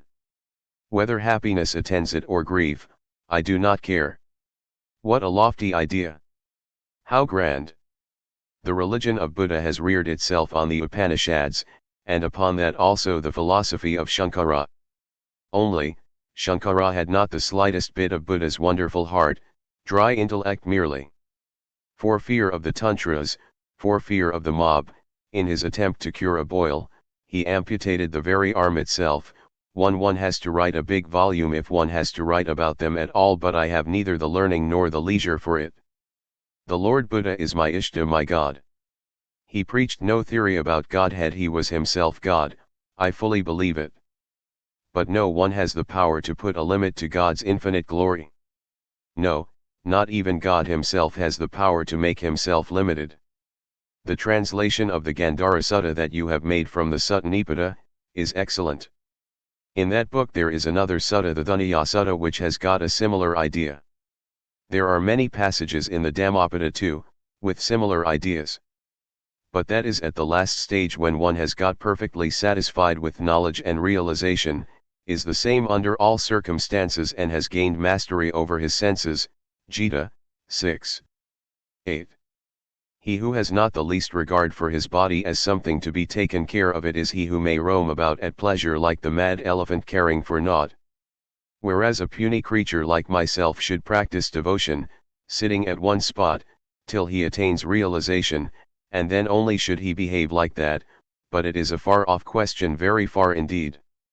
To a knower of Brahman, food comes of itself, without effort he drinks wherever he gets it. He roams at pleasure everywhere, he is fearless, sleeps sometimes in the forest, sometimes in a crematorium, and treads the path which the Vedas have taken but whose end they have not seen.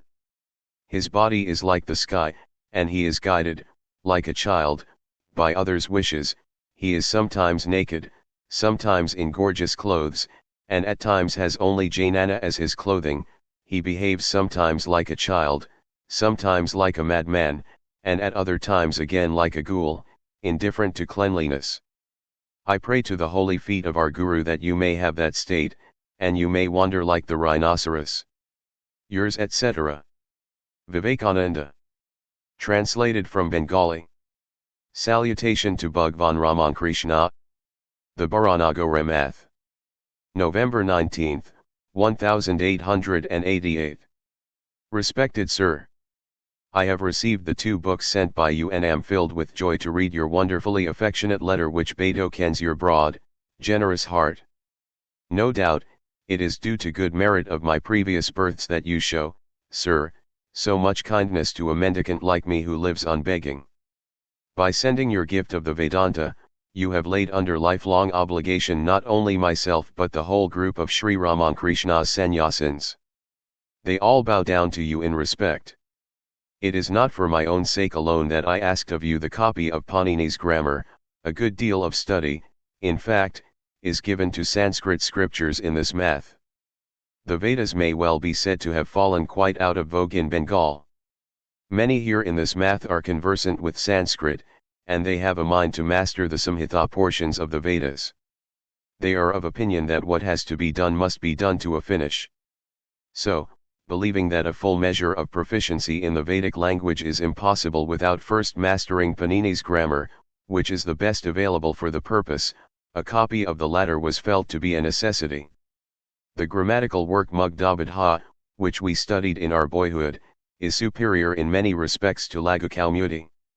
You are yourself, however, a deeply learned man and, therefore, the best judge we can have in this matter. So if you consider the Ashtadhyayi, Panini's, to be the most suitable in our case, you will lay us under a debt of lifelong gratitude by sending the same, provided you feel it convenient and feel so inclined. This math is not wanting in men of perseverance, talent, and penetrative intellect. I may hope that by the grace of our Master, they will acquire in a short time Panini's system and then succeed in restoring the Vedas to Bengal. I beg to send you 2 photographs of my revered master and 2 parts of some of his teachings as given in his homely style, compiled and published by a certain gentleman, hoping you will give us the pleasure of your acceptance. My health is now much improved, and I expect the blessings of meeting you within 2 or 3 months. Yours, etc. Vivekananda. 4:1. Translated from Bengali. Victory to God. Baranagoret. February 4, 1889. Dear Sir, for some reason I had been feeling today agitated and cramped in my mind, when your letter of invitation to the heavenly city of Varanasi reached me. I accept it as the call of Vishveshvara, the Lord of the universe, or Shiva, as installed in the leading temple of Varanasi or Kashi.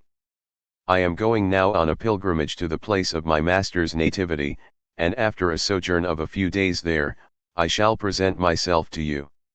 He must be made of stone whose mind does not melt at the sigh of Kashi and its lord. I feel now much improved in health.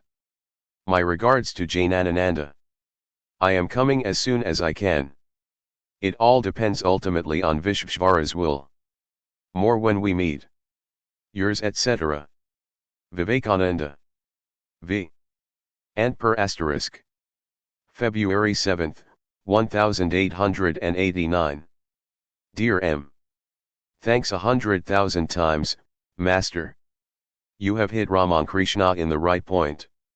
Few, alas, few understand him. Yours. Vivekananda. P.S. My heart leaps with joy, and it is a wonder that I do not go mad when I find anybody thoroughly launched into the midst of the doctrine which is to shower peace on earth hereafter. Asterisk, a village in the Hooghly district, the birthplace of Swami Premananda. The letter was written to Master Mahashaya. 6.1. Translated from Bengali. Sri Durga be my refuge. Baranagoret. June 26, 1889. Dear Sir.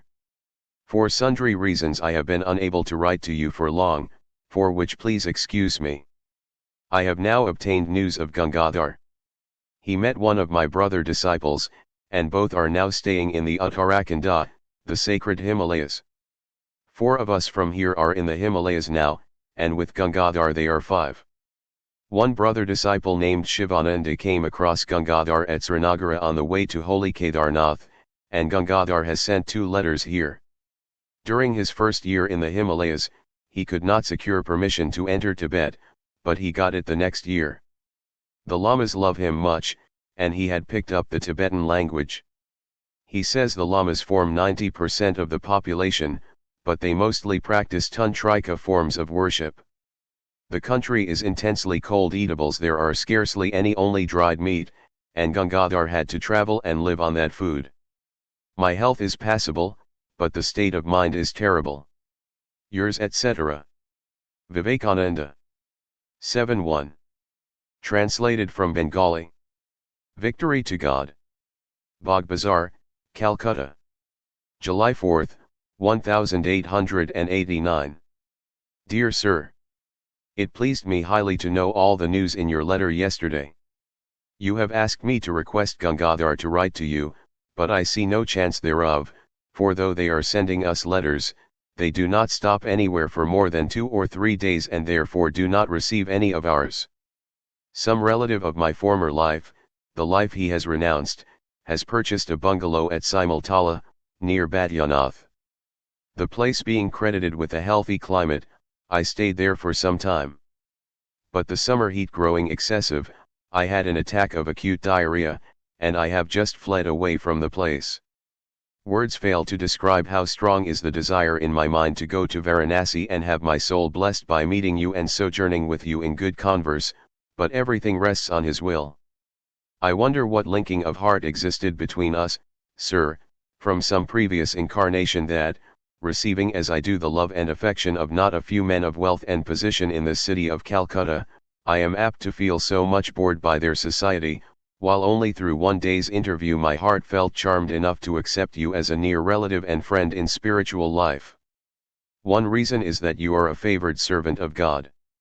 Another perhaps is Kalidasa's Shakuntalam, Act V, it must be the memories, unwittingly recalled, of affinities firmly established in previous incarnations through depths of heart. I am indebted to you for the advice which comes from you as the outcome of your experience and spiritual practice. It is very true, and I have also found it so very often, that one has to suffer at times for holding in one's brain novel views of all sorts. But with me it is a different malady this time. I have not lost faith in a benign providence, nor am I going ever to lose it. My faith in the scriptures is unshaken. But by the will of God, the last 6 or 7 years of my life have been full of constant struggles with hindrances and obstacles of all sorts. I have been vouchsafed the ideal Shastra, I have seen the ideal man, and yet fail myself to get on with anything to the end. This is my profound misery. And particularly, I see no chance of success while remaining near Calcutta. In Calcutta live my mother and 2 brothers. I am the eldest, the second is preparing for the first arts examination, and the third is young. They were quite well off before, but since my father's death, it is going very hard with them, they even have to go fasting at times. To crown all, some relatives, taking advantage of their helplessness, drove them away from the ancestral residence. Though a part of it is recovered through suing at the High Court, destitution is now upon them a matter of course in litigation. Living near Calcutta, I have to witness their adversity, and the quality of rajas prevailing. My egotism sometimes develops into the form of a desire that rises to plunge me into action. In such moments, a fierce fighting ensues in my mind, and so I wrote that the state of my mind was terrible. Now their lawsuit has come to an end. So bless me that after a stay here in Calcutta for a few days more to settle matters, I may bid adieu to this place forever. The Gita, 2.70, not he that lusteth after objects of desire, but he alone obtaineth peace in whom desires lose themselves like river water flowing into the ocean but leaving it unaffected and unmodified in spite of constant accession. Bless me that my heart may wax strong with supreme strength divine, and that all forms of Maya may drop off from me, for we have taken up the cross, thou hast laid it upon us, and grant us strength that we bear it unto death. Amen. Imitation of Christ. I am now staying in Calcutta. My address is C/Obalaram Babu, 57 Ramkanta Boza Street, Bagh Bazaar, Calcutta. Yours etc. 81. Translated from Bengali. All glory to God. Baranagore, Calcutta. August 7, 1889. Dear Sir, it is more than a week since I received your letter, but having had another attack of fever, I could not send a reply all this time, for which please excuse me. For an interval of a month and a half I kept well, but I have suffered again for the last 10 days, now I am doing well. I have certain questions to put, and you, sir, have a wide knowledge of Sanskrit, so please favor me with answers to the following.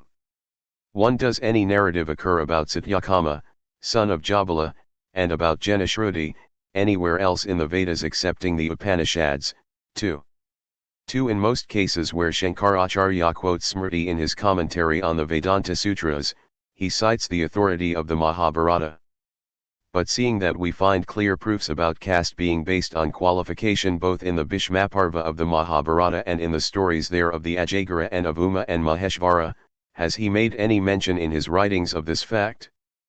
3. The doctrine of caste in the Purusha Sukta of the Vedas does not make it hereditary, so what are those instances in the Vedas where caste has been made a matter of hereditary transmission? 4. The Acharya could not adduce any proof from the Vedas to the effect that the Shudra should not study the Vedas. He only quotes, the Shudra is not conceived of as a performer of yajna or Vedic sacrifices. Thai. Samhita, 7. I1. 6. To maintain that when he is not entitled to perform yajnas, he has neither any right to study the Upanishads and the like. But the same Acharya contends with reference to, now then commences hence the inquiry about Brahman. Vedanta Sutras, II1, that the word here does not mean subsequent to the study of the Vedas, because it is contrary to proof that the study of the Upanishad is not permissible without the previous study of the Vedic mantras and Brahmanas, and because there is no intrinsic sequence between the Vedic Karmakanda and Vedic Jnanakanda. It is evident, therefore, that one may attain to the knowledge of Brahman without having studied the ceremonial parts of the Vedas. So if there is no sequence between the sacrificial practices and Jnana, why does the Acharya contradict his own statement when it is a case of the Shudras, by inserting the clause by force of the same logic? Why should the Shudra not study the Upanishad? I am mailing you, sir, a book named Imitation of Christ written by a Christian sannyasin. It is a wonderful book. One is astonished to find that such renunciation, vairagya, and dajya bhakti have existed even among the Christians. Probably you may have read this book before, if not, it will give me the greatest pleasure if you will kindly read it. 8.1. Translated from Bengali. All glory to God. Baranagore, Calcutta. August 7, 1889. Dear Sir, it is more than a week since I received your letter, but having had another attack of fever, I could not send a reply all this time, for which please excuse me. For an interval of a month and a half I kept well, but I have suffered again for the last 10 days, now I am doing well. I have certain questions to put, and you, sir, have a wide knowledge of Sanskrit, so please favor me with answers to the following. 1. Does any narrative occur about Satyakama, son of Jabala, and about Janashruti, anywhere else in the Vedas excepting the Upanishads? 2. In most cases where Shankaracharya quotes Smriti in his commentary on the Vedanta Sutras, he cites the authority of the Mahabharata. But seeing that we find clear proofs about caste being based on qualification both in the Bhishmaparva of the Mahabharata and in the stories there of the Ajagara and of Uma and Maheshvara, has he made any mention in his writings of this fact? 3. The doctrine of caste in the Purusha Sukta of the Vedas does not make it hereditary, so what are those instances in the Vedas where caste has been made a matter of hereditary transmission? 4. The Acharya could not adduce any proof from the Vedas to the effect that the Shudra should not study the Vedas.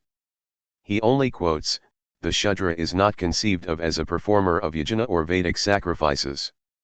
Thai. Samhita, 7. I1. 6. To maintain that when he is not entitled to perform yajanas, he has neither any right to study the Upanishads and the like. But the same Acharya contends with reference to, now then commences hence the inquiry about Brahman. Vedanta Sutras, II1, that the word here does not mean subsequent to the study of the Vedas, because it is contrary to proof that the study of the Upanishad is not permissible without the previous study of the Vedic mantras and Brahmanas, and because there is no intrinsic sequence between the Vedic Karmakanda and Vedic Jnanakanda. It is evident, therefore, that one may attain to the knowledge of Brahman without having studied the ceremonial parts of the Vedas. So if there is no sequence between the sacrificial practices and Jnana, why does the Acharya contradict his own statement when it is a case of the Shudras, by inserting the clause by force of the same logic? Why should the Shudra not study the Upanishad? I am mailing you, sir, a book named Imitation of Christ written by a Christian sannyasin. It is a wonderful book. One is astonished to find that such renunciation, vairagya, and dajya bhakti have existed even among the Christians. Probably you may have read this book before, if not, it will give me the greatest pleasure if you will kindly read it. Yours etc. 9-1. Translated from Bengali. Baranagoret. August 17, 1889. Dear Sir, you have expressed embarrassment in your last favor for being addressed reverentially. But the blame attaches not to me but to your own excellent qualities. I wrote in one letter before that from the way I feel attracted by your lofty virtues, it seems we had some affinity from previous births. I make no distinction as to householder or sannyasin in this, that for all time my head shall bend low in reverence wherever I see greatness, broadness of heart, and holiness. Shanta. Shanta. Shanta. My prayer is that among the many people embracing sannyasa nowadays, greedy of honor, posing renunciation for the sake of a living, and fallen off from the ideal on both sides, may one in a lock at least become high-souled like you. To you my Brahmin fellow disciples who have heard of your noble virtues tender their best prostrations. About one amongst my several questions to which you sent your replies, my wrong idea is corrected. For this I shall remain indebted to you forever. Another of these questions was, whether Acharya Shankara gives any conclusion regarding caste based on gunas as mentioned in Puranas like the Mahabharata. If he does, where is it to be found? I have no doubt that according to the ancient view in this country, caste was hereditary, and it cannot also be doubted that sometimes the Shudras used to be oppressed more than the Helots among the Spartans and the Negroes among the Americans. As for myself, I have no partiality for any party in this caste question, because I know it is a social law and is based on diversity of guna and karma. It also means grave harm if one bent on going beyond guna and karma cherishes in mind any caste distinctions.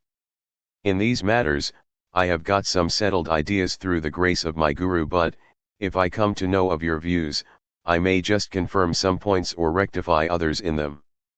One doesn't have honey dripping unless one pokes at the hive, so I shall put you some more questions, and looking upon me as ignorant and as a boy, please give proper replies without taking any offense. One is the mukti, which the Vedanta Sutras speaks of, one and the same with the nirvana of the Avadhuta Gita and other texts. 2. What is really meant by nirvana if, according to the aphorism, without the function of creating etc. 2. Ibid. 447, none can attain to the fullest Godhead.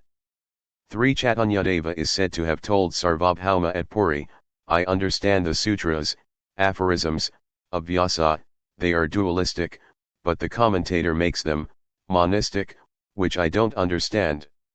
Is this true? Tradition says, Chaitanyadeva had a dispute with Prakashananda Sarasvati on the point, and Chaitanyadeva won. One commentary by Chaitanyadeva was rumored to have been existing in Prakashananda's math. 4. In the Tantra, Acharya Shankara has been called a crypto-Buddhist. Views expressed in Prajnaparamita, the Buddhist Mahayana book, perfectly tally with the Vedantic views propounded by the Acharya. The author of Panchadashi also says, what we call Brahman is the same truth as the Shanya of the Buddhist.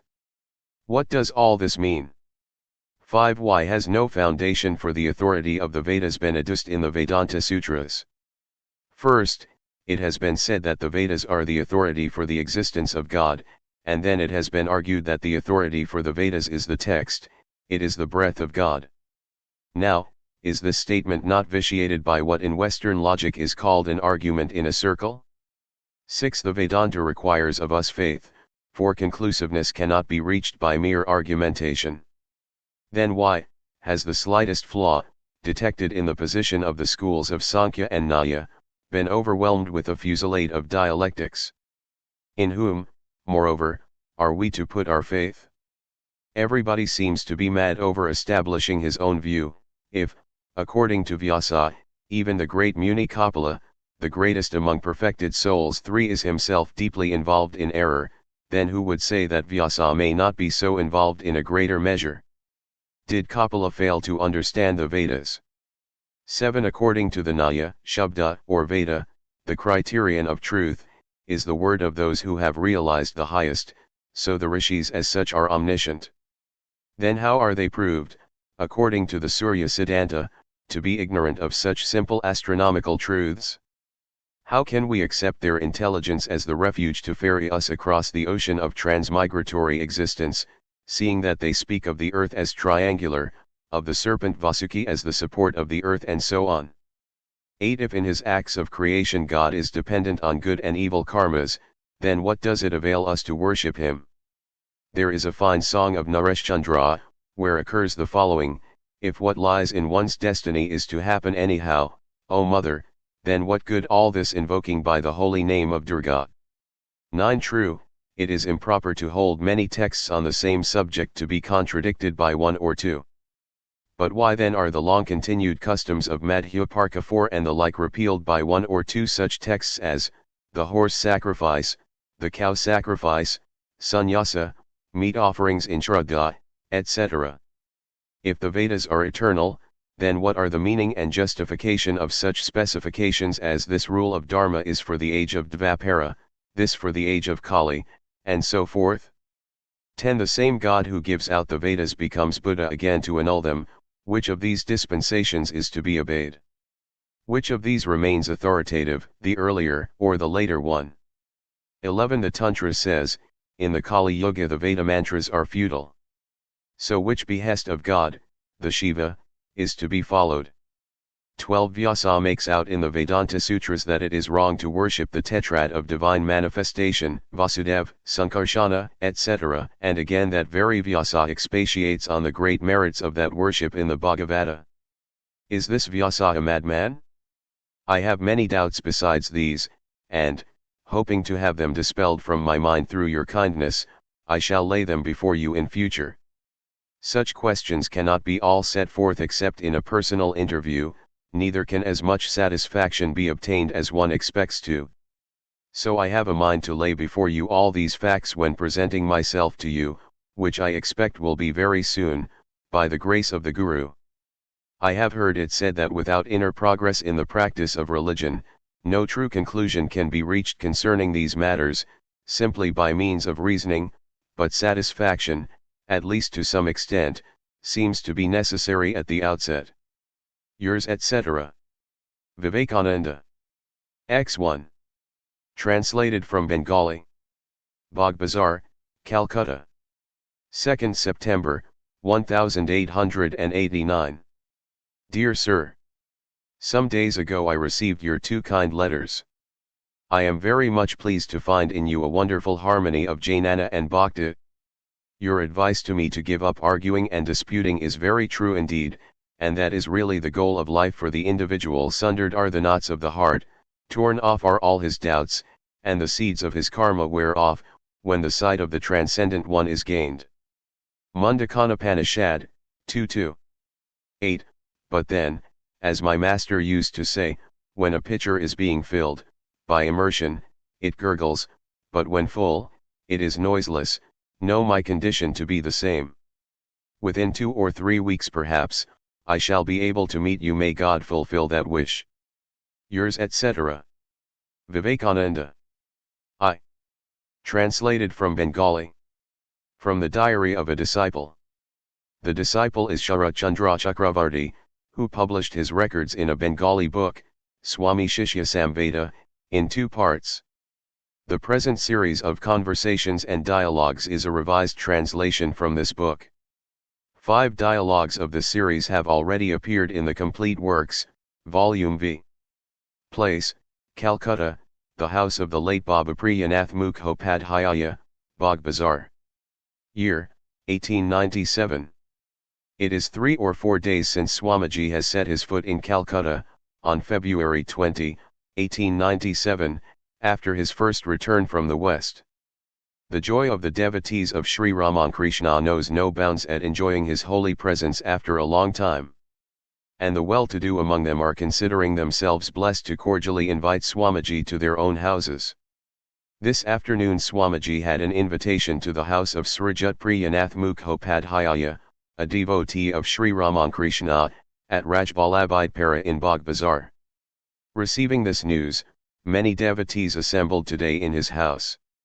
The disciple also, informed of it through indirect sources, reached the house of Mr. Mukherjee at about 2:30 p.m. He had not yet made his acquaintance with Swamiji. So this was to be his first meeting with the Swami. On the disciples reaching there, Swami Turiyananda took him to Swamiji and introduced him. After his return to the math, the Swami had already heard about him, having read a hymn on Sri Ramakrishna composed by the disciple. Swamiji also had come to know that the disciple used to visit Nag Mahashaya, a foremost devotee of Sri Ramakrishna. 1. When the disciple prostrated himself before him and took his seat, Swamiji addressed him in Sanskrit and asked him about Nag Mahashaya and his health, and while referring to his superhuman renunciation, his unbounded love for God, and his humility, he said. Words addressed by King Dushyanta to the bee which was teasing Shakuntala by darting at her lips Kalidasa's Shakuntalam. We are undone by our vain quest after reality, while, O bee, you are indeed blessed with success. He then asked the disciple to send these words to Nag Mahashaya. Afterwards, finding it rather inconvenient to talk to the disciple in the crowd, he called him and Swami Turiyananda to a small room to the west and, addressing himself to the disciple, began to recite these words from the Vivekachudamani, 43. O wise one, fear not, you have not to perish. Means there are for crossing the ocean of this round of birth and death. I shall show you the same way by which holy men of renunciation have crossed this ocean. He then asked him to read Acharya Shankara's work named Vivekachudamani. At these words, the disciple went on musing within himself. Was the Swami in this way hinting at the desirability of his own formal initiation? The disciple was at that time a staunch orthodox man in his ways, and a Vedantin. He had not yet settled his mind as regards the adoption of a guru and was a devoted advocate of varnashrama or caste ordinances. While various topics were going on, a man came in and announced that Mr. Narendranath Sen, the editor of the Mirror, had come for an interview with Swamiji. Swamiji asked the bearer of this news to show him into that small room. Narendra Babu came and taking a seat there introduced various topics about England and America. In answer to his questions Swamiji said, "Nowhere in the world is to be found another nation like the Americans, so generous, broad-minded, hospitable, and so sincerely eager to accept new ideas. Wherever work," he went on, "has been done in America has not been done through my power. The people of America have accepted the ideas of Vedanta, because they are so good-hearted." Referring to England he said, "There is no nation in the world so conservative as the English. They do not like so easily to accept any new idea, but if through perseverance they can be once made to understand any idea, they will never give it up by any means. Such firm determination you will find in no other nation. This is why they occupy the foremost position in the world in power and civilization." Then declaring that if qualified preachers could be had, there was greater likelihood of the Vedanta work being permanently established in England than in America, he continued, "I have only laid the foundation of the work. If future preachers follow my path, a good deal of work may be done in time." Narendra Babu asked, "What future prospect is there for us in preaching religion in this way?" Swamiji said, "In our country there is only this religion of Vedanta. Compared with the Western civilization, it may be said, we have hardly got anything else. But by the preaching of this universal religion of Vedanta, a religion which gives equal rights to acquire spirituality to men of all creeds and all paths of religious practice, the civilized West would come to know what a wonderful degree of spirituality once developed in India and how that is still existing. By the study of this religion, the Western nations will have increasing regard and sympathy for us. Already these have grown to some extent. In this way, if we have their real sympathy and regard, we would learn from them the sciences bearing on our material life, thereby qualifying ourselves better for the struggle for existence. On the other hand, by learning this Vedanta from us, they will be enabled to secure their own spiritual welfare." Narendra Babu asked, "Is there any hope of our political progress in this kind of interchange?" Swamiji said, "They, the Westerners, are the children of the great hero Vivekananda, too their power makes the five elements play like puppets in their hands. If you people believe that we shall in case of conflict with them gain freedom by applying those material forces, you are profoundly mistaken. Just as a little piece of stone figures before the Himalayas, so we differ from them in point of skill in the use of those forces. Do you know what my idea is? By preaching the profound secrets of the Vedanta religion in the Western world, we shall attract the sympathy and regard of these mighty nations, maintaining forever the position of their teacher in spiritual matters, and they will remain our teachers in all material concerns. The day when, surrendering the spiritual into their hands, our countrymen would sit at the feet of the West to learn religion, that day indeed the nationality of this fallen nation will be dead and gone for good. Nothing will come of crying day and night before them, give me this or give me that. When there will grow a link of sympathy and regard between both nations by this give and take intercourse, there will be then no need for these noisy cries. They will do everything of their own accord. I believe that by this cultivation of religion and the wider diffusion of Vedanta, both this country and the West will gain enormously. To me the pursuit of politics is a secondary means in comparison with this. I will lay down my life to carry out this belief practically. If you believe in any other way of accomplishing the good of India, well, you may go on working your own way." Narendra Babu shortly left, expressing his unqualified agreement with Swamiji's ideas. The disciple, hearing the above words from Swamiji, astonishingly contemplated his luminous features with steadfast gaze.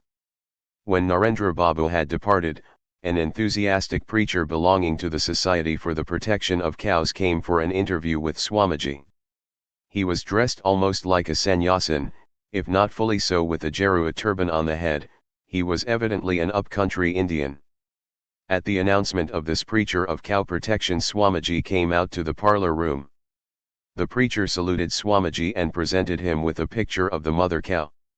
Swamiji took that in his hand and, making it over to one standing by, commenced the following conversation with the preacher. Swamiji, what is the object of your society? Preacher, we protect the mother cows of our country from the hands of the butcher. Cow infirmaries have been founded in some places where the diseased, decrepit mother cows or those bought from the butchers are provided for. Swamiji, that is very good indeed. What is the source of your income? Preacher, the work of the society is carried on only by gifts kindly made by great men like you. Swamiji, what amount of money have you now laid by? Preacher, the Marwari traders community are the special supporters of this work. They have given a big amount for this good cause. Swamiji, a terrible famine has now broken out in central India. The Indian government has published a death roll of 9 lakhs of starved people. Has your society done anything to render help in this time of famine? Preacher, we do not help during famine or other distresses. This society has been established only for the protection of mother cows. Swamiji, during a famine when lakhs of people, your own brothers and sisters, have fallen into the jaws of death, you have not thought it your duty, though having the means, to help them in that terrible calamity with food. Preacher, no. This famine broke out as a result of men's karma, their sins. It is a case of like karma, like fruit. Hearing the words of the preacher, sparks of fire, as it were, scintillated in Swamiji's large eyes, his face became flushed. But he suppressed his feeling and said, those associations which do not feel sympathy for men and, even seeing their own brothers dying from starvation, do not give them a handful of rice to save their lives, while giving away piles of food to save birds and beasts, I have not the least sympathy for, and I do not believe that society derives any good from them.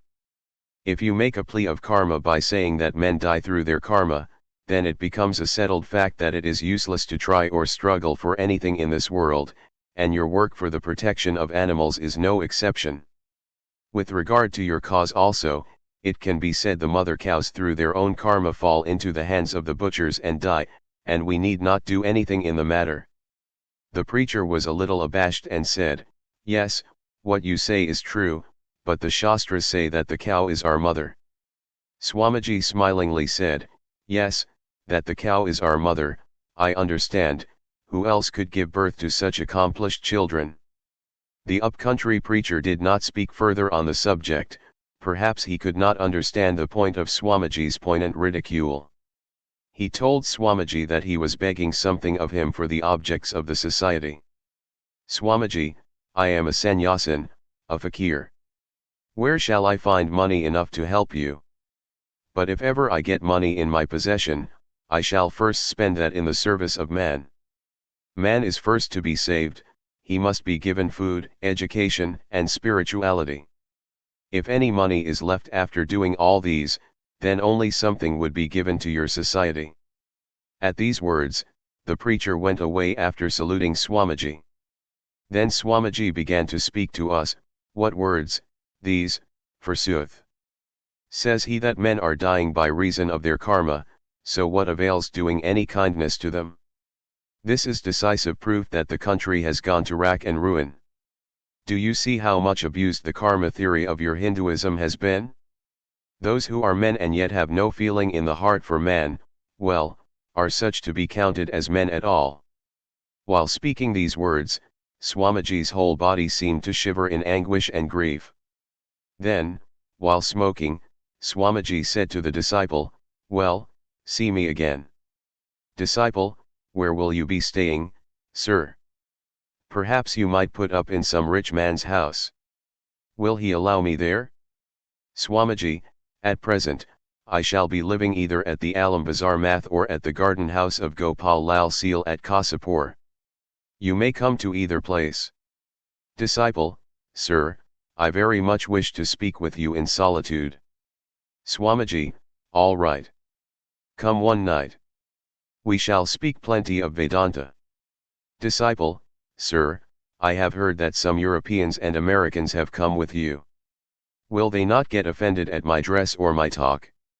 Swamiji, why, they are also men, and moreover they are devoted to the Vedanta religion. They will be glad to converse with you. Disciple, sir, Vedanta speaks of some distinctive qualifications for its aspirants. How could these come out in your Western disciples? The Shastras say he who has studied the Vedas and the Vedanta, who has formally expiated his sins, who has performed all the daily and occasional duties enjoined by the scriptures, who is self-restrained in his food and general conduct, and specially he who is accomplished in the four special sadhanas, preliminary disciplines, he alone has a right to the practice of Vedanta. Your Western disciples are in the first place non-Brahmins, and then they are lax in point of proper food and dress. How could they understand the system of Vedanta? Swamiji, when you speak with them, you will know at once whether they have understood Vedanta or not. Swamiji, perhaps, could now see that the disciple was rigidly devoted to the external observances of orthodox Hinduism. Swamiji then, surrounded by some devotees of Sri Ramakrishna, went over to the house of Srijat Balaram Basu of Bagh Bazar. The disciple bought the book Vivekachudamani at Battala and went towards his own home at Darhipura. 2. Translated from Bengali. From the Diary of a Disciple. The disciple is Sharat Chandra Chakravarti, who published his records in a Bengali book, Swami Shishya Samveda, in 2 parts. The present series of conversations and dialogues is a revised translation from this book. 5 dialogues of the series have already appeared in the Complete Works, Volume V. Place, on the way from Calcutta to Kasipur and in the garden of the late Gopal Lal Seal. Year, 1897. Today Swamiji was taking rest at noon in the house of Srijat Girish Chandra Ghosh. 1 The disciple arriving there saluted him and found that Swamiji was just ready to go to the garden house of Gopal Lal Seal. A carriage was waiting outside. He said to the disciple, "Well, come with me." The disciple agreeing, Swamiji got up with him into the carriage and it started. When it drove up the Chitpur road, on seeing the Ganga, Swamiji broke forth in a chant, self-involved, etc. The disciple listened in silent wonder to that wave of music, when after a short while, seeing a railway engine going towards the Chitpur hydraulic bridge, Swamiji said to the disciple, "Look how it goes majestically like a lion." The disciple replied, "But that is inert matter. Behind it there is the intelligence of man working, and hence it moves. In moving thus, what credit is there for it?" Swamiji, "Well, say then, what is the sign of consciousness?" Disciple, "Why, sir, that indeed is conscious which acts through intelligence." Swamiji, "Everything is conscious which rebels against nature, there, consciousness is manifested. Just try to kill a little ant, even it will once resist to save its life. Where there is struggle, where there is rebellion, there is the sign of life, there consciousness is manifested."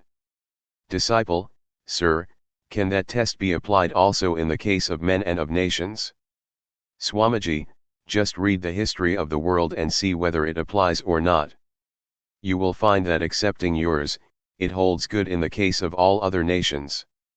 It is you only who are in this world lying prostrate today like inert matter. You have been hypnotized. From very old times, others have been telling you that you are weak, that you have no power, and you also, accepting that, have for about 1,000 years gone on thinking, we are wretched, we are good for nothing." Pointing to his own body. "This body also is born of the soil of your country, but I never thought like that. And hence you see how, through his will, even those who always think us low and weak, have done and are still doing me divine honor. If you can think that infinite power, infinite knowledge and indomitable energy lie within you, and if you can bring out that power, you also can become like me." Disciple, "Where is the capacity in us for thinking that way, sir? Where is the teacher or preceptor who from our childhood will speak thus before us and make us understand? What we have heard and have learned from all is that the object of having an education nowadays is to secure some good job. Swamiji, for that reason is it that we have come forward with quite another precept and example. Learn that truth from us, understand it and realize it, and then spread that idea broadcast, in cities, in towns, and in villages. Go and preach to all, arise, awake, sleep no more, within each of you there is the power to remove all wants and all miseries. Believe this, and that power will be manifested. Teach this to all, and, with that, spread among the masses in plain language the central truths of science, philosophy, history, and geography.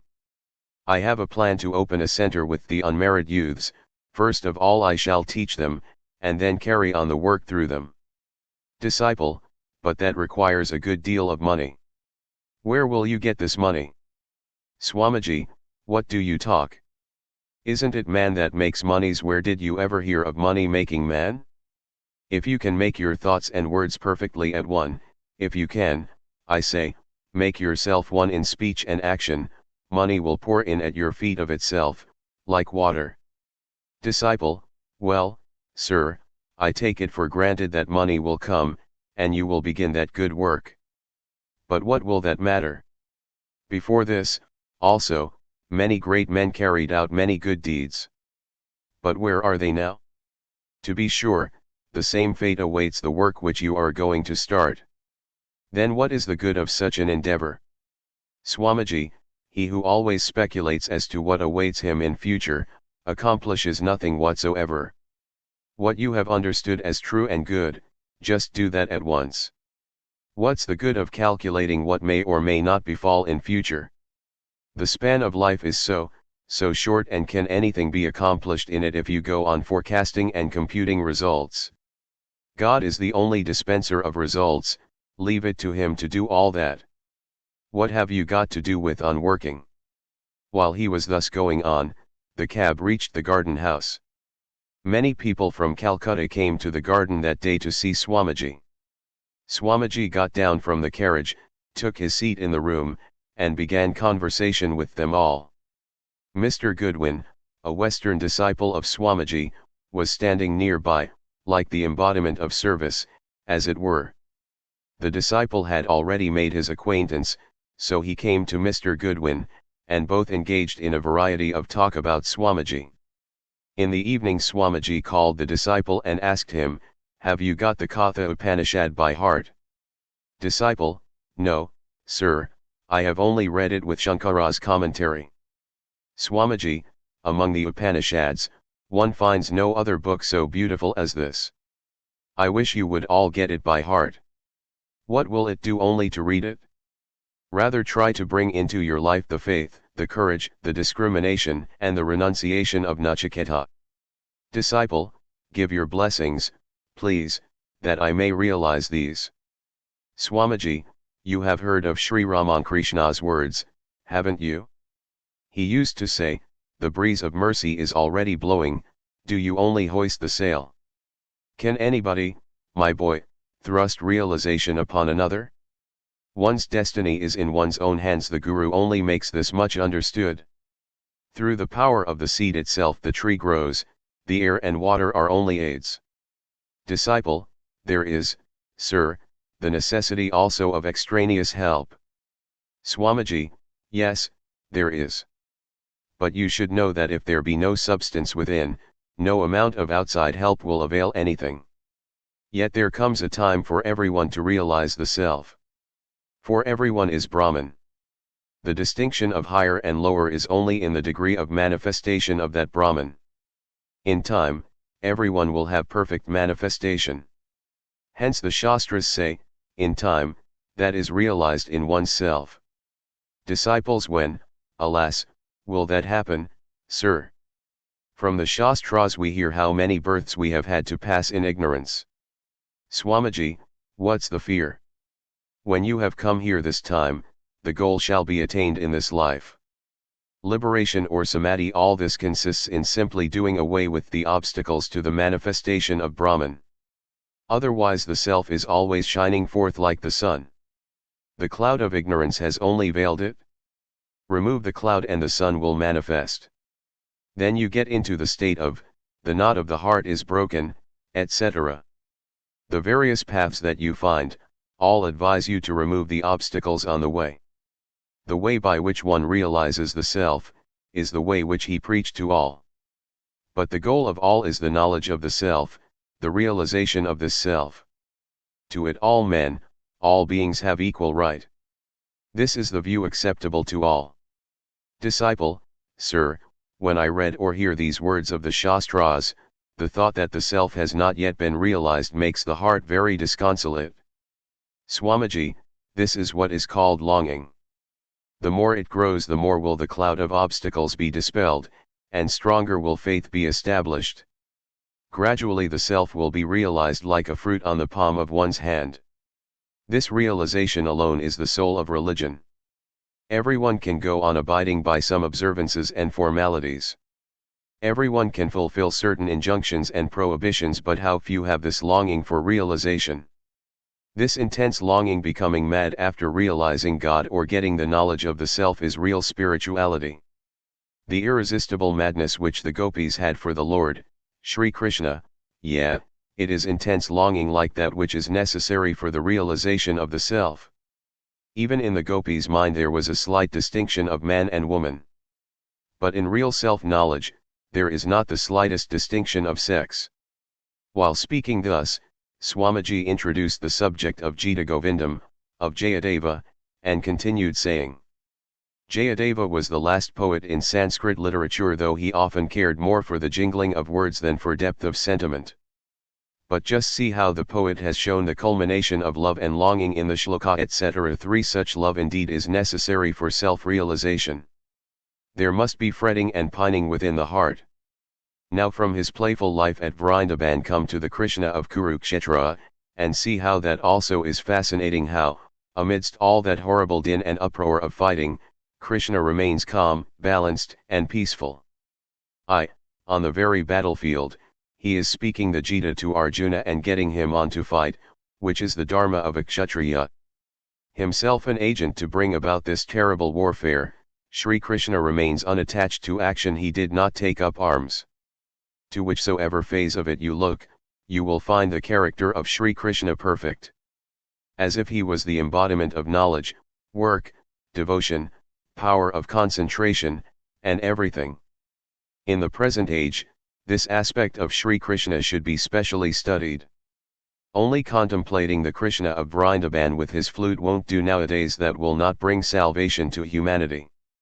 Now is needed the worship of Sri Krishna, uttering forth the lion roar of the Gita, of Rama with his bow and arrows, of Mahavira, of Mother Kali.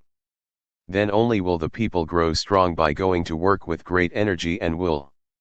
I have considered the matter most carefully and come to the conclusion that of those who profess and talk of religion nowadays in this country, the majority are full of morbidity, crack-brained or fanatic. Without development of an abundance of rajas, you have hopes neither in this world, nor in the next. The whole country is enveloped in intense tamas, and naturally the result is servitude in this life and hell in the next. Disciple, do you expect in view of the rajas in the Westerners that they will gradually become sattvika? Swamiji, certainly. Possessed of a plenitude of rajas, they have now reached the culmination of bhaga, or enjoyment. Do you think that it is not they, but you, who are going to achieve yoga, you who hang about for the sake of your bellies? At the sight of their highly refined enjoyment, the delineation in Meghatutta etc. 4 comes to my mind. And your bhaga consists in lying on a ragged bed in a muggy room, multiplying progeny every year like a hog, begetting a band of famished beggars and slaves. Hence do I say, let people be made energetic and active in nature by the stimulation of rajas. Work, work, work, there is no other path of liberation but this. Disciple, sir, did our forefathers possess this kind of rajas? Swamiji, why, did they not? Does not history tell us that they established colonies in many countries, and sent preachers of religion to Tibet, China, Sumatra, and even to far-off Japan? Do you think there is any other means of achieving progress except through rajas? As conversation thus went on, night approached, and meanwhile Miss Muller came there. She was an English lady, having great reverence for Swamiji. Swamiji introduced the disciple to her, and after a short talk Miss Muller went upstairs. Swamiji, see, to what a heroic nation they belong.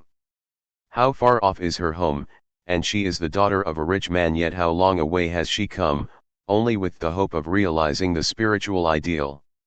Disciple: yes, sir, but your works are stranger still. How so many Western ladies and gentlemen are always eager to serve you. For this age, it is very strange indeed.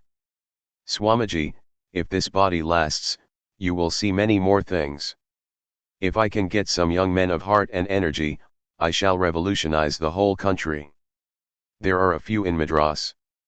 But I have more hope in Bengal. Such clear brains are to be found scarcely in any other country. But they have no strength in their muscles.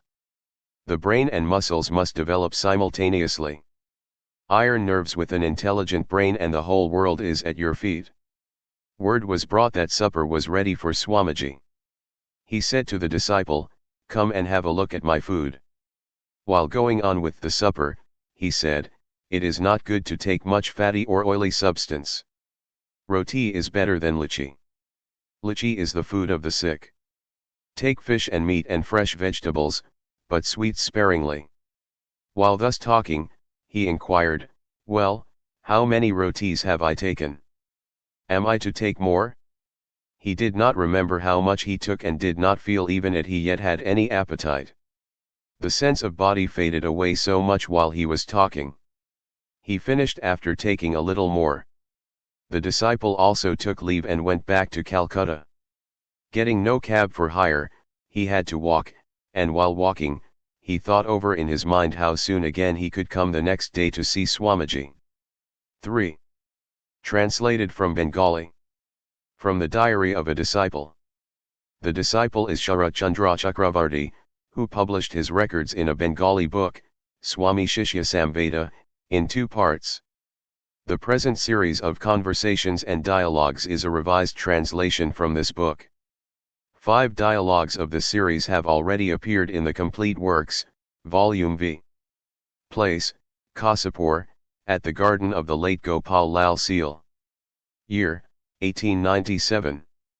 After his first return from the West, Swamiji resided for a few days at the garden of the late Gopal Lal Seal at Kasipur. Some well-known pundits living at Barbajar, Calcutta, came to the garden one day with a view to holding a disputation with him. The disciple was present there on the occasion. All the pundits who came there could speak in Sanskrit fluently. They came and greeting Swamiji, who sat surrounded by a circle of visitors, began their conversation in Sanskrit. Swamiji also responded to them in melodious Sanskrit. The disciple cannot remember now the subject on which the pundits argued with him that day. But this much he remembers, that the pundits, almost all in one strident voice, were rapping out to Swamiji in Sanskrit subtle questions of philosophy, and he, in a dignified serious mood, was giving out to them calmly his own well-argued conclusions about those questions. In the discussion with the pundits, Swamiji represented the side of the Siddhanta or conclusions to be established, while the pundits represented that of the Purvapaksh or objections to be raised. The disciple remembers that, while arguing, Swamiji wrongly used in one place the word asti instead of svasti, which made the pundits laugh out. At this, Swamiji at once submitted, "I am but a servant of the pundits, please excuse this mistake." The pundits also were charmed at this humility of Swamiji. After a long dispute, the pundits at last admitted that the conclusions of the Siddhanta side were adequate, and preparing to depart, they made their greetings to Swamiji. After the pundits had left, the disciple learned from Swamiji that these pundits who took the side of the Purvapaksh were well versed in the Purvamamamsa Shastras. Swamiji advocated the philosophy of the Uttaramamamsa or Vedanta and proved to them the superiority of the path of knowledge, and they were obliged to accept his conclusions. About the way the pundits laughed at Swamiji, picking up one grammatical mistake, he said that this error of his was due to the fact of his not having spoken in Sanskrit for many years together. He did not blame the pundits a bit for all that. But he pointed out in this connection that in the West it would imply a great incivility on the part of an opponent to point out any such slip in language, deviating from the real issue of dispute. A civilized society in such cases would accept the idea, taking no notice of the language. But in your country, All the fighting is going on over the husk, nobody searches for the kernel within. So saying, Swamiji began to talk with the disciple in Sanskrit. The disciple also gave answers in broken Sanskrit. Yet Swamiji praised him for the sake of encouragement. From that day, at the request of Swamiji, the disciple used to speak with him in Sanskrit off and on. In reply to the question, "What is civilization?" Swamiji said that day, "The more advanced a society or nation is in spirituality, the more is that society or nation civilized. No nation can be said to have become civilized only because it has succeeded in increasing the comforts of material life by bringing into use lots of machinery and things of that sort. The present-day civilization of the West is multiplying day by day only the wants and distresses of men. On the other hand, the ancient Indian civilization, by showing people the way to spiritual advancement, doubtless succeeded, if not in removing once for all, at least in lessening, in a great measure, the material needs of men. In the present age, it is to bring into coalition both these civilizations that Bhagwan Sri Ramakrishna was born. In this age, as on the one hand people have to be intensely practical, so on the other hand they have to acquire deep spiritual knowledge. Swamiji made us clearly understand that day that from such interaction of the Indian civilization with that of the West would dawn on the world a new era. In the course of dilating upon this, he happened to remark in one place, "Well, another thing. People there in the West think that the more a man is religious, the more demure he must be in his outward bearing no word about anything else from his lips. As the priests in the West would on the one hand be struck with wonder at my liberal religious discourses, they would be as much puzzled on the other hand when they found me, after such discourses, talking frivolities with my friends. Sometimes they would speak out to my face, 'Swami, you are a priest, you should not be joking and laughing in this way like ordinary men. Such levity does not look well in you.' To which I would reply, 'We are children of bliss, why should we look morose and somber?' But I doubt if they could rightly catch the drift of my words. That day Swamiji spoke many things about Bhava Samadhi and Nirvikalpa Samadhi as well. These are produced below as far as possible. Suppose a man is cultivating that type of devotion to God which Hanuman represents. The more intense the attitude becomes, the more will the pose and demeanor of that aspirant, nay even his physical configuration, be cast in that wood. It is in this way that transmutation of species takes place. Taking up any such emotional attitude, the worshipper becomes gradually shaped into the very form of his ideal. The ultimate stage of any such sentiment is called Bhava Samadhi. While the aspirant in the path of jnana, pursuing the process of niti, not this, such as I am not the body, nor the mind, nor the intellect, and so on, attains to the Nirvikalpa Samadhi when he is established in absolute consciousness. It requires striving through many births to reach perfection or the ultimate stage with regard to a single one of these devotional attitudes. But Sri Ramakrishna, the king of the realm of spiritual sentiment, perfected himself in no less than 18 different forms of devotion. He also used to say that his body would not have endured, had he not held himself on to this play of spiritual sentiment. The disciple asked that day, "Sir, what sort of food did you use to take in the West?" "Swamiji, the same as they take there. We are sannyasins and nothing can take away our caste." On the subject of how he would work in future in this country, Swamiji said that day that starting 2 centers, one in Madras and another in Calcutta, he would rear up a new type of sannyasins for the good of all men in all its phases. He further said that by a destructive method no progress either for the society or for the country could be achieved. In all ages and times progress has been effected by the constructive process, that is, by giving a new mold to old methods and customs. Every religious preacher in India, during the past ages, worked in that line. Only the religion of Bhagwan Buddha was destructive. Hence that religion has been extirpated from India. The disciple remembers that while thus speaking on, he remarked, "If the Brahman is manifested in one man, thousands of men advance, finding their way out in that light." Only the knowers of Brahman are the spiritual teachers of mankind. This is corroborated by all scriptures and by reason too. It is only the selfish Brahmins who have introduced into this country the system of hereditary gurus, which is against the Vedas and against the Shastras. Hence it is that even through their spiritual practice men do not now succeed in perfecting themselves or in realizing Brahman. To remove all this corruption in religion, the Lord has incarnated himself on earth in the present age in the person of Sri Ramakrishna. The universal teachings that he offered, if spread all over the world, will do good to humanity and the world. Not for many a century past has India produced so great, so wonderful, a teacher of religious synthesis. A brother disciple of Swamiji at that time asked him, "Why did you not publicly preach Sri Ramakrishna as an avatara in the West?" "Swamiji, they make much flourish and fuss over their science and philosophy. Hence, unless you first knock to pieces their intellectual conceit through reasoning, scientific argument, and philosophy, you cannot build anything there. Those who finding themselves off their moorings through their utmost intellectual reasoning would approach me in a real spirit of truth-seeking, to them alone, I would speak of Sri Ramakrishna. If, otherwise, I had forthwith spoken of the doctrine of incarnation, they might have said, 'Oh, you do not say anything new. Why, we have our Lord Jesus for all that.'" After thus spending some 3 or 4 delightful hours, the disciple came back to Calcutta that day along with the other visitors. 4. Translated from Bengali. From the Diary of a Disciple. The disciple is Sharat Chandra Chakravarti, who published his records in a Bengali book, Swami Shishya Samveda, in 2 parts. The present series of conversations and dialogues is a revised translation from this book. 5 dialogues of the series have already appeared in the complete works, Volume V. Place, the Kali Temple at Dakshineshwar and the Alam Bazar Math. Year, 1897, March. When Swamiji returned from England for the first time, the Ramakrishna Math was located at Alam Bazar.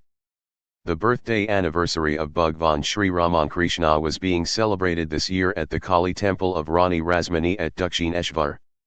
Swamiji with some of his brother disciples reached there from the Alam Bazar Math at about 9 or 10 a.m. He was barefooted, with a yellow turban on his head. Crowds of people were waiting to see and hear him. In the temple of Mother Kali, Swamiji prostrated himself before the Mother of the Universe, and thousands of heads, following him, bent low. Then after prostrating himself before Radhakantaji he came into the room which Sri Ramakrishna used to occupy. There was not the least breathing space in the room. 2 European ladies who accompanied Swamiji to India attended the festival. Swamiji took them along with himself to show them the holy Panchavati and the Vilva-tree. 1 Though the disciple was not yet quite familiar with Swamiji, he followed him, and presented him with the copy of a Sanskrit ode about the Utsava, celebration, composed by himself. Swamiji read it while walking towards the Panchavati. And on the way he once looked aside towards the disciple and said, "Yes, it's done well. Attempt others like it." The householder devotees of Sri Ramakrishna happened to be assembled on one side of the Panchavati, among whom was Baba Girish Chandra Ghosh. Swamiji, accompanied by a throng, came to Girish Babu and saluted him, saying, "Hello. Here is Mr. Ghosh." Girish Babu returned his salutation with folded hands. Reminding Girish Babu of the old days, Swamiji said, "Think of it, Mr. Ghosh, from those days to these, what a transition." Girish Babu endorsed Swamiji's sentiment and said, "Yes, that is true, but yet the mind longs to see more of it." After a short conversation, Swamiji proceeded towards the Vilva tree situated on the northeast of the Panchavati. Now a huge crowd stood in keen expectancy to hear a lecture from Swamiji. But though he tried his utmost, Swamiji could not speak louder than the noise and clamour of the people.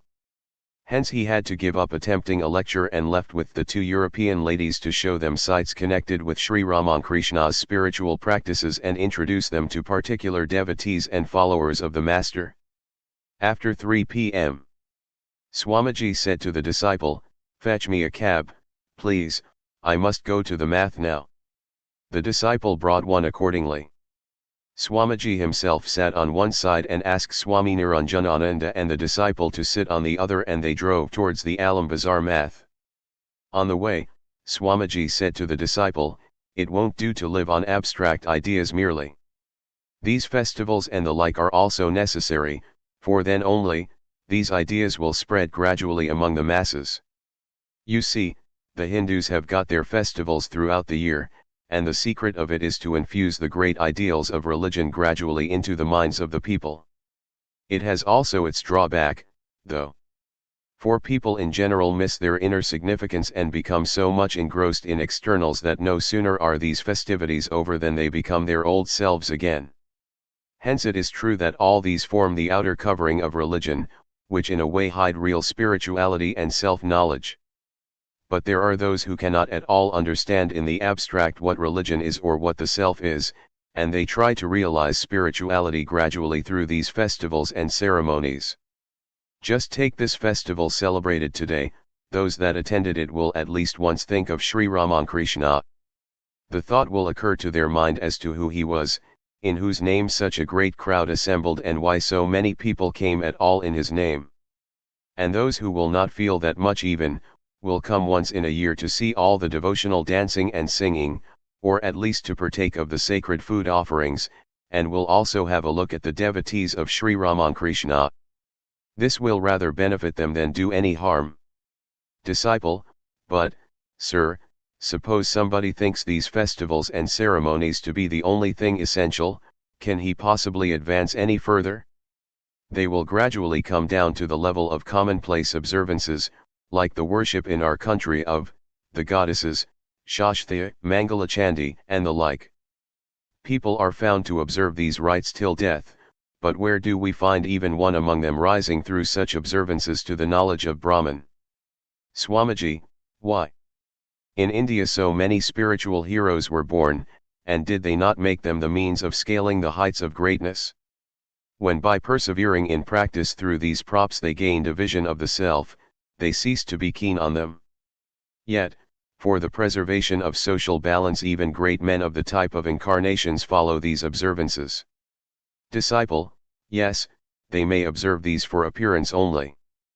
But when to a knower of the self even this world itself becomes unreal like magic, is it possible for him to recognize these external observances as true? Swamiji: Why not? Is not our idea of truth also a relative one, varying in relation to time, place, and person? Hence all observances have their utility, relatively to the varying qualifications in men. It is just as Sri Ramakrishna used to say, that the mother cooks palau and kalia, rich dishes, for one son, and sago for another. Now the disciple understood at last and kept quiet. Meanwhile the carriage arrived at the Alam Bazar math. The disciple followed Swamiji into the math where Swamiji, being thirsty, drank some water. Then putting off his coat, he rested recumbent on the blanket spread on the floor. Swami Niranjanananda, seated by his side, said, "We never had such a great crowd in any year's Utsava before. As if the whole of Calcutta flocked there." Swamiji: It was quite natural, stranger things will happen hereafter. Disciple: Sir, in every religious sect are found to exist external festivals of some kind or other. But there is no amity between one sect and another in this matter. Even in the case of such a liberal religion as that of Mohammed, I have found in Dhaka that the Shias and Sunnis go to loggerheads with each other. Swamiji: That is incidental more or less wherever you have sects. But do you know what the ruling sentiment amongst us is? Non-sectarianism. Our Lord was born to point that out. He would accept all forms, but would say with all that, looked at from the standpoint of the knowledge of Brahman, they were only like illusory maya. Disciple: Sir, I can't understand your point. Sometimes it seems to me that, by thus celebrating these festivals, you are also inaugurating another sect round the name of Sri Ramakrishna. I have heard it from the lips of Nag Mahashaya that Sri Ramakrishna did not belong to any sect. He used to pay great respect to all creeds such as the Shaktas, the Vaishnavas, the Brahmos, the Mohammedans, and the Christians. Swamiji, how do you know that we do not also hold in great esteem all the religious creeds? So saying, Swamiji called out in evident amusement to Swami Niranjanananda, just think what this Bengal too is saying. Disciple, kindly make me understand, sir, what you mean. Swamiji, well, you have, to be sure, read my lectures. But where have I built on Sri Ramakrishna's name? It is only the pure Upanishad religion that I have gone about preaching in the world. Disciple, that's true, indeed. But what I find by being familiar with you is that you have surrendered yourself, body and soul, to Ramakrishna. If you have understood Sri Ramakrishna to be the Lord himself, why not give it out to the people at large? Swamiji, well, I do preach what I have understood. And if you have found the Advaitic principles of Vedanta to be the truest religion, then why don't you go out and preach it to all men? Disciple, but I must realize, before I can preach it to others. I have only studied Advaitism in books. Swamiji, good, realize first and then preach. Now, therefore, you have no right to say anything of the beliefs each man tries to live by. For you also proceed now by merely putting your faith on some such beliefs. Disciple, true, I am also living now by believing in something, but I have the Shastras for my authority. I do not accept any faith opposed to the Shastras. Swamiji, what do you mean by the Shastras? If the Upanishads are authority, why not the Bible or the Zendavesta equally so?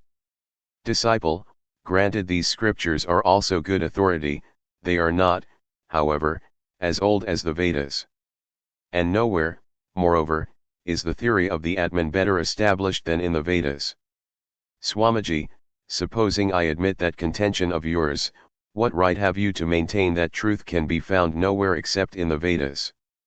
Disciple, yes, truth may also exist in all the scriptures other than the Vedas, and I don't say anything to the contrary. But as for me, I choose to abide by the teachings of the Upanishads, for I have very great faith in them. Swamiji, quite welcome to do that, but if somebody else has very great faith in any other set of doctrines, surely you should allow him to abide by that. You will discover that in the long run both he and yourself will arrive at the same goal. For haven't you read in the Mahimna Stotram, thou art as the ocean to the rivers falling into it? V. Translated from Bengali. From the Diary of a Disciple. The disciple is Sharat Chandra Chakravarti, who published his records in a Bengali book, Swami Shishya Samveda, in 2 parts. The present series of conversations and dialogues is a revised translation from this book. 5 dialogues of the series have already appeared in the complete works, Volume V. Place, Alambazar Math. Year, 1897, May.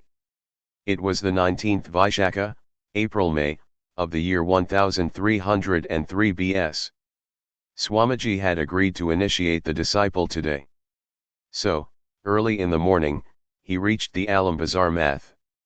Seeing the disciple, Swamiji jocosely said, "Well, you are to be sacrificed today, are you not?" After this remark to the disciple, Swamiji with a smile resumed his talk with others about American subjects. And in due relevancy came along such topics also as how one-pointed in devotion one has to be in order to build up a spiritual life, how firm faith and strong devotion to the Guru have to be kept up, how deep reliance has to be placed on the words of the Guru, and how even one's life has to be laid down for his sake. Then putting some questions to the disciple, Swamiji began to test his heart. "Well, are you ready to do my bidding to your utmost, whatever it be and whenever it may come?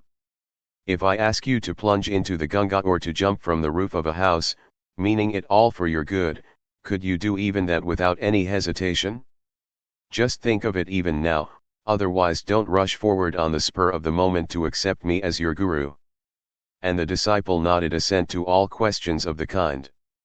Swamiji then continued, The real guru is he who leads you beyond this maya of endless birth and death, who graciously destroys all the griefs and maladies of the soul.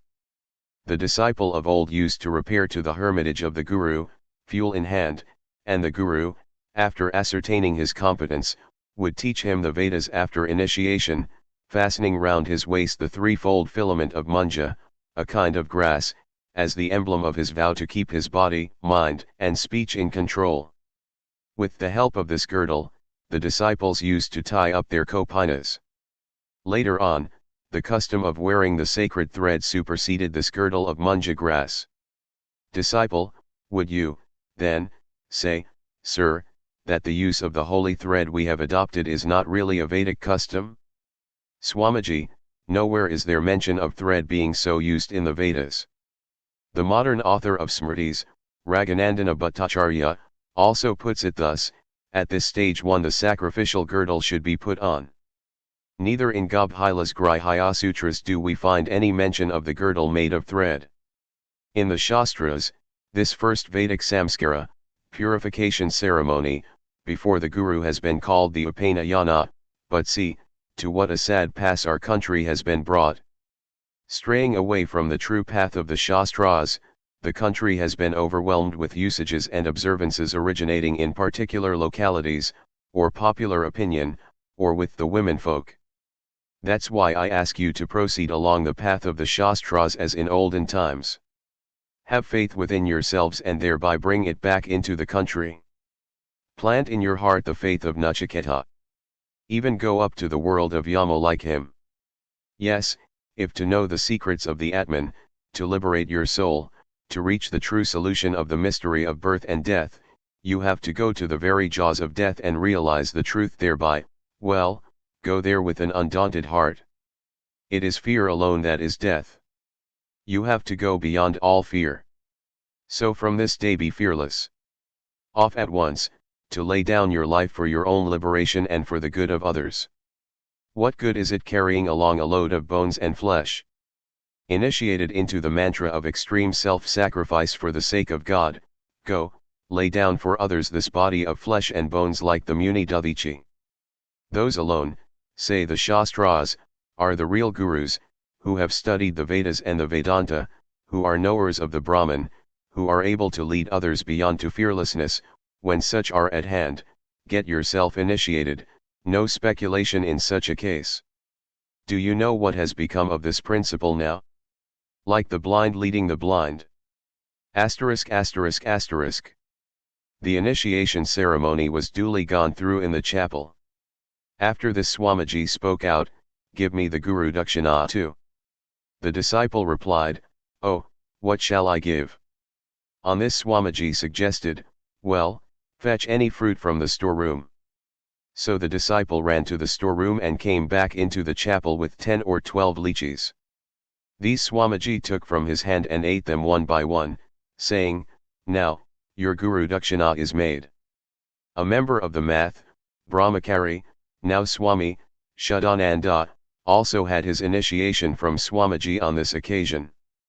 Swamiji then had his dinner and went to take a short rest. After the siesta, he came and sat in the hall of the upper story. The disciple, finding this opportunity, asked, "Sir, how and whence came the ideas of virtue and vice?"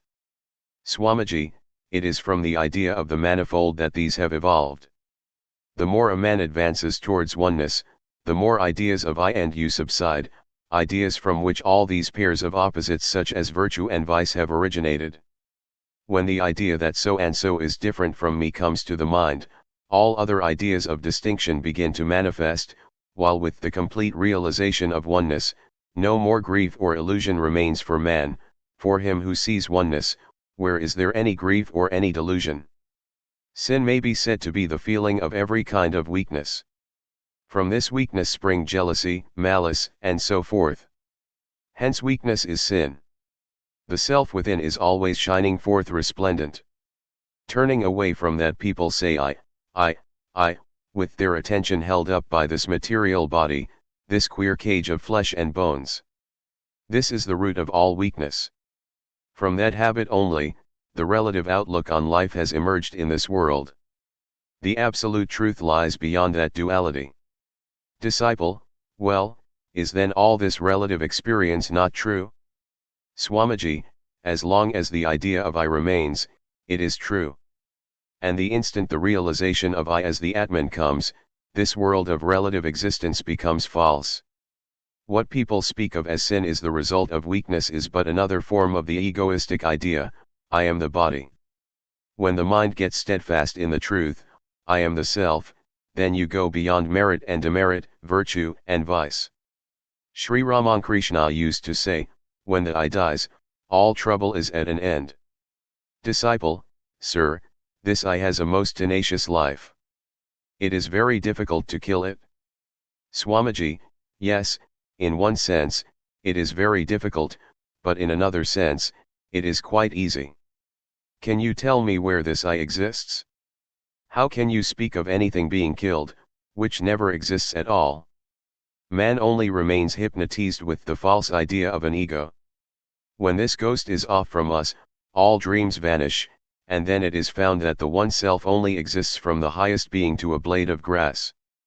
This will have to be known, to be realized. All practice or worship is only for taking off this veil. When that will go, you will find that the sun of absolute knowledge is shining in its own luster. For the Atman only is self-luminous and has to be realized by itself. How can that, which can be experienced only by itself, be known with the help of any other thing? Hence the Shruti says, well, through what means is that to be known which is the knower? Whatever you know through the instrumentality of your mind. But mind is something material.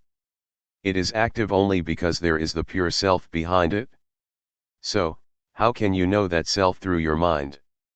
But this only becomes known, after all, that the mind cannot reach the pure self, no, nor even the intellect. Our relative knowledge ends just there. Then, when the mind is free from activity or functioning, it vanishes and the self is revealed. This state has been described by the commentator Shankara as or supersensuous perception. Disciple: but, sir, the mind itself is the I. If that mind is gone, then the I also cannot remain. Swamiji: yes, the state that comes then is the real nature of the ego. The I that remains then is omnipresent, all-pervading, the self of all. Just as the Ghatakasha, when the jar is broken, becomes the Mahakasha, for with the destruction of the jar the enclosed space is not destroyed. The puny I which you were thinking of as confined in the body, becomes spread out and is thus realized in the form of the all-pervading I or the self. Hence what matters it to the real I or the self, whether the mind remains or is destroyed? What I say you will realize in course of time. It is realized within oneself in due time. As you go on with Shravan and Manana, proper hearing and proper thinking, you will fully understand it in due time, and then you will go beyond mind. Then there will be no room for any such question. Hearing all this, the disciple remained quiet on his seat, and Swamiji, as he gently smoked, continued, how many shastras have been written to explain this simple thing, and yet men fail to understand it. How they are vesting this precious human life on the fleeting pleasures of some silver coins and the frail beauty of women. Wonderful is the influence of Mahamaya, divine illusion. Mother. O Mother. 6. Translated from Bengali. From the Diary of a Disciple. The disciple is Sharat Chandra Chakravarti, who published his records in a Bengali book, Swami Shishya Samveda, in 2 parts. The present series of conversations and dialogues is a revised translation from this book. 5 dialogues of the series have already appeared in the Complete Works, Volume V. Place, Bagh Bazaar, Calcutta. Year, 1897. Swamiji has been staying for some days at the house of the late Balaram Babu. At his wish, a large number of devotees of Sri Ramakrishna have assembled at the house at 3 p.m. On May 1, 1897. Swami Yogananda is amongst those present here. The object of Swamiji is to form an association. When all present had taken their seats, Swamiji proceeded to speak as follows. The conviction has grown in my mind after all my travels in various lands that no great cause can succeed without an organization. In a country like ours, however, it does not seem quite practicable to me to start an organization at once with a democratic basis or work by general voting. People in the West are more educated in this respect, and less jealous of one another than ourselves. They have learned to respect merit. Take for instance my case. I was just an insignificant man there, and yet see how cordially they received and entertained me. When with the spread of education the masses in our country grow more sympathetic and liberal, when they learn to have their thoughts expanded beyond the limits of sect or party, then it will be possible to work, on the democratic basis of organization. For this reason it is necessary to have a dictator for this society. Everybody should obey him, and then in time we may work on the principle of general voting. Let this association be named after him, in whose name indeed, we have embraced the monastic life, with whom as your ideal in life you all toil on the field of work from your station in family life, within 20 years of whose passing away a wonderful diffusion of his holy name and extraordinary life has taken place both in the East and the West. We are the servants of the Lord. Be you all helpers in this cause. When Srijat Girish Chandra Ghosh and all other householder disciples present had approved of the above proposal, the future program of the Society of Sri Ramankrishna was taken up for discussion. The society was named the Ramankrishna Mission. Swamiji himself became the general president of the mission and other office-bearers also were elected.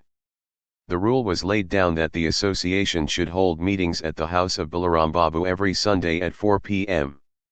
Needless to say that Swamiji used to attend these meetings whenever convenient.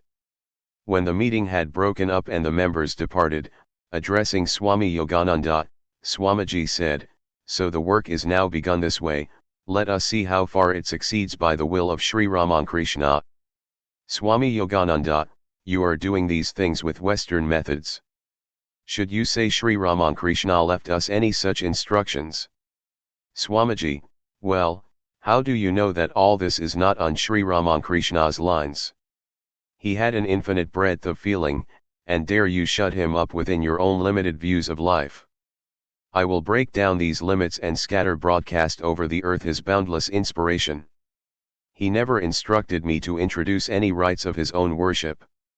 We have to realize the teachings he has left us about religious practice and devotion, concentration and meditation, and such higher ideas and truths, and then preach these to all men. The infinite number of faiths are only so many paths. I haven't been born to found one more sect in a world already teeming with sects. We have been blessed with obtaining refuge at the feet of the Master, and we are born to carry his message to the dwellers of the three worlds. Swami Yogananda uttered no word of dissent, and so Swamiji continued, "Time and again have I received in this life marks of his grace. He stands behind and gets all this work done by me. When lying helpless under a tree in an agony of hunger, when I had not even a scrap of cloth for kopana, when I was resolved on travelling penniless round the world, even then help came in all ways by the grace of Sri Ramankrishna. And again when crowds jostled with one another in the streets of Chicago to have a sight of this Vivekananda, then also, just because I had his grace, I could digest without difficulty all that honor 100th part of which would have been enough to turn mad any ordinary man, and by his will, victory followed everywhere. Now I must conclude by doing something in this country. So casting all doubt away, please help my work, and you will find everything fulfilled by his will." Swami Yogananda, yes, whatever you will, shall be fulfilled, and are we not all ever obedient to you? Now and then I do clearly see how Sri Ramankrishna is getting all these things done through you. And yet, to speak plainly, some misgiving rises at intervals, for as we saw it, his ways of doing things was different. So I question myself, are we sure that we are not going astray from Sri Ramankrishna's teachings? And so I take the opposing attitude and warn you. Swamiji, you see, the fact is that Sri Ramankrishna is not exactly what the ordinary followers have comprehended him to be. He had infinite moods and phases. Even if you might form an idea of the limits of Brahmajanana, the knowledge of the Absolute, you could not have any idea of the unfathomable depths of his mind. Thousands of Vivekanandas may spring forth through one gracious glance of his eyes. But instead of doing that, he has chosen to get things done this time through me as his single instrument, and what can I do in this matter, you see? Saying this, Swamiji left to attend to something else waiting for him, and Swami Yogananda went on praising Swamiji's versatile gifts. Meanwhile Swamiji returned and asked the disciple, "Do the people in your part of the country know much of Sri Ramakrishna?" Disciple, only one man, Nag Mahashaya, came to Sri Ramakrishna from our part of Bengal. One, it is from him that many came to hear of him and had their curiosity excited to know more. But that Sri Ramakrishna was the incarnation of God, the people there have not yet come to know, and some would not believe it even if told so. Swamiji, do you think it is an easy matter to believe so? We who had actual dealings with him in every respect, we who heard of that fact again and again from his own lips, we who lived and stayed with him for 24 hours of the day, even we off and on have doubts about it coming over us. So what to speak of others? Disciple, did Sri Ramakrishna, out of his own lips, ever say that he was God, the all-perfect Brahman? Swamiji, yes, he did so many times. And he said this to all of us. One day while was staying at the Kasipur garden, his body in imminent danger of falling off forever, by the side of his bed I was saying in my mind, well, now if you can declare that you are God, then only will I believe you are really God himself. It was only 2 days before he passed away. Immediately, he looked up towards me all on a sudden and said, "He who was Rama, he who was Krishna, verily is he now Ramakrishna in this body. And that not merely from the standpoint of your Vedanta, too." At this I was struck dumb. Even we haven't had yet the perfect faith. After hearing it again and again from the holy lips of our Lord himself, our minds still get disturbed now and then with doubt and despair, and so, what shall we speak of others being slow to believe? It is indeed a very difficult matter to be able to declare and believe a man with a body like ours to be God himself. We may just go to the length of declaring him to be a perfected one, or a knower of Brahman. Well, it matters nothing, whatever you may call him or think of him, a saint, or a knower of Brahman, or anything. But take it from me, never did come to this earth such an all-perfect man as Sri Ramakrishna. In the utter darkness of the world, this great man is like the shining pillar of illumination in this age. And by his light alone will man now cross the ocean of samsara. Disciple, to me it seems, sir, that true faith comes only after actually seeing or hearing something. Mathur 3 Babu, I have heard, actually saw so many things about Sri Ramakrishna, and thus he had that wonderful faith in him. Swamiji, he who believes not even after seeing, and thinks that it is all hallucination or dream, and so on. The great transfiguration of Krishna, the Vishvarupa, form universal, was seen alike by Duryodhana and by Arjuna. But only Arjuna believed, while Duryodhana took it to be magic. Unless he makes us understand, nothing can be stated or understood. Somebody comes to the fullest faith even without seeing or hearing, while somebody else remains plunged in doubt even after witnessing with his own eyes various extraordinary powers for 12 years. The secret of it all is his grace. But then one must persevere, so that the grace may be received. Disciple, is there, sir, any law of grace? Swamiji, yes and no. Disciple, how is that? Swamiji, those who are pure always in body, mind, and speech, who have strong devotion, who discriminate between the real and the unreal, who persevere in meditation and contemplation, upon them alone the grace of the Lord descends. The Lord, however, is beyond all natural laws, is not under any rules and regulations, or just as Sri Ramakrishna used to say, he has the child's nature, and that's why we find some failing to get any response even after calling on him for millions of births, while someone else whom we regard as a sinful or penitent man or a disbeliever, would have illumination in a flash. On the latter the Lord perhaps lavishes his grace quite unsolicited. You may argue that this man had good merits stored up from previous life, but the mystery is really difficult to understand. Sri Ramakrishna used to say sometimes, do rely on him, be like the dry leaf at the mercy of the wind, and again he would say, the wind of his grace is always blowing, what you need to do is to unfurl your sail. Disciple, but, sir, this is a most tremendous statement. No reasoning, I see, can stand here. Swamiji, all reasoning and arguing is within the limit of the realm of Maya, it lies within the categories of space, time, and causation. But he is beyond these categories. We speak of his law, still he is beyond all law. He creates, or becomes, all that we speak of as laws of nature, and yet he is outside of them all. He on whom his grace descends, in a moment goes beyond all law. For this reason there is no condition in grace. It is as his play or sport.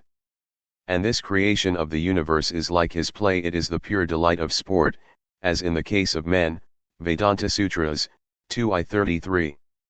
Is it not possible for him who creates and destroys the universe as if in play to grant salvation by grace to the greatest sinner? But then it is just his pleasure, his play, to get somebody through the practice of spiritual discipline and somebody else without it. Disciple, sir, I can't understand this. Swamiji, and you needn't. Only get your mind to cling to him as far as you can. For then only the great magic of this world will break of itself. But then, you must persevere. You must take off your mind from lust and lucre, must discriminate always between the real and the unreal, must settle down into the mood of bodilessness with the brooding thought that you are not this body, and must always have the realization that you are the all-pervading Atman. This persevering practice is called Purushakara, self-exertion as distinguished from grace. By such self-exertion will come true reliance on him, and that is the goal of human achievement. After a pause Swamiji resumed, had you not been receiving his grace, why else would you come here at all? Sri Ramakrishna used to say, those who have had the grace of God cannot but come here. Wherever they might be, whatever they might be doing, they are sure to be affected by words or sentiments uttered from here. For just take your own case, do you think it is possible without the grace of God to have the blessed company of Nag Mahashaya, a man who rose to spiritual perfection through the strength of divine grace and came to know fully what this grace really means? One attains the highest stage after being perfected by the practice of repeated births, Gita, 645.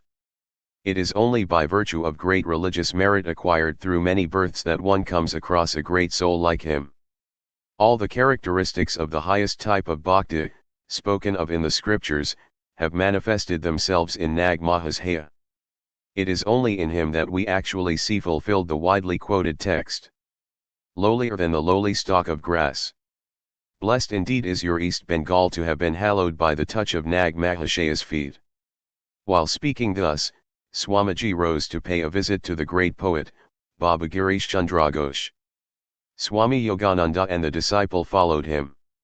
Reaching Girish Baba's place, Swamiji seated himself and said, you see, GC, the impulse is constantly coming nowadays to my mind to do this and to do that, to scatter broadcast on earth the message of Sri Ramakrishna and so on. But I pause again to reflect, lest all this give rise to another sect in India. So I have to work with a good deal of caution. Sometimes I think, what if a sect does grow up? But then again the thought comes. No. Sri Ramakrishna never disturbed anybody's own spiritual outlook, he always looked at the inner sameness. Often do I restrain myself with this thought. Now, what do you say? Girish Babu, what can I say to this? You are the instrument in his hand. You have to do just what he would have you do. I don't trouble myself over the detail. But I see that the power of the Lord is getting things done by you, I see it clear as daylight. Swamiji, but I think we do things according to our own will. Yet, that in misfortunes and adversities, in times of want and poverty, he reveals himself to us and guides us along the true path, this I have been able to realize. But alas, I still fail to comprehend in any way the greatness of his power. Girish Babu, yes, he said, if you understand it to the full, everything will at once vanish. Who will work then, or who will be made to work? After this the talk drifted on to America. And Swamiji grew warm on his subject and went on describing the wonderful wealth of the country, the virtues and defects of men and women there, their luxury and so on. 7. Translated from Bengali. From the Diary of a Disciple. The disciple is Sharat Chandra Chakravarti, who published his records in a Bengali book, Swami Shishya Samveda, in 2 parts. The present series of conversations and dialogues is a revised translation from this book. 5 dialogues of the series have already appeared in the Complete Works, Volume V.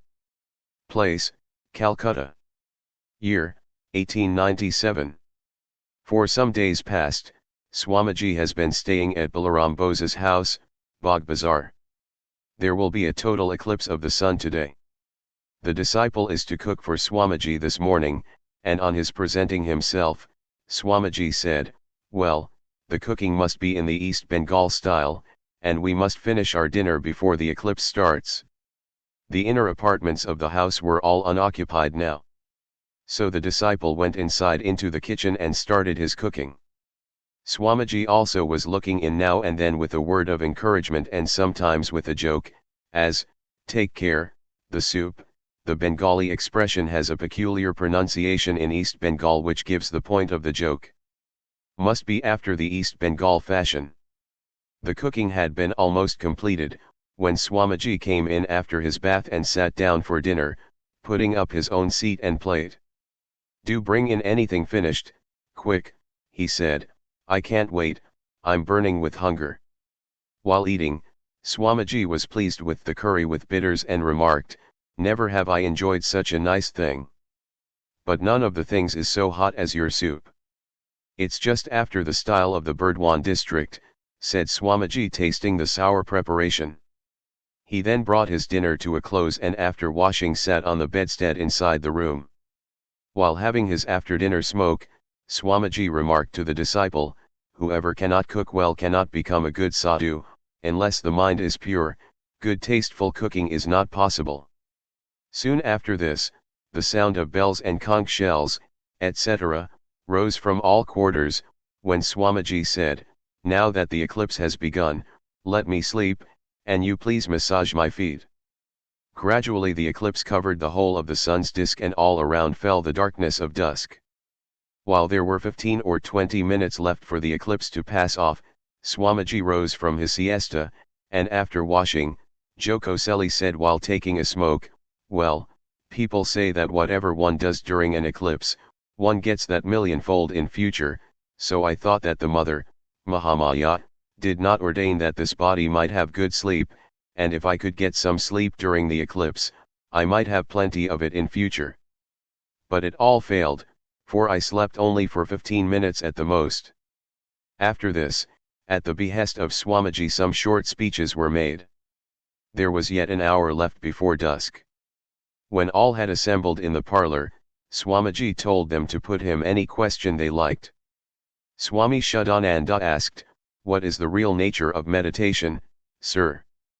Swamiji, meditation is the focusing of the mind on some object. If the mind acquires concentration on one object, it can be so concentrated on any object whatsoever. Disciple, mention is made in the scriptures of 2 kinds of meditation, one having some object and the other objectless. What is meant by all that, and which of the 2 is the higher one? Swamiji, first, the practice of meditation has to proceed with some one object before the mind. Once I used to concentrate my mind on some black point.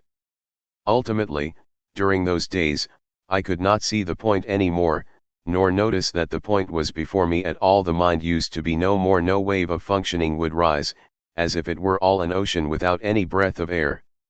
In that state I used to experience glimpses of supersensuous truth.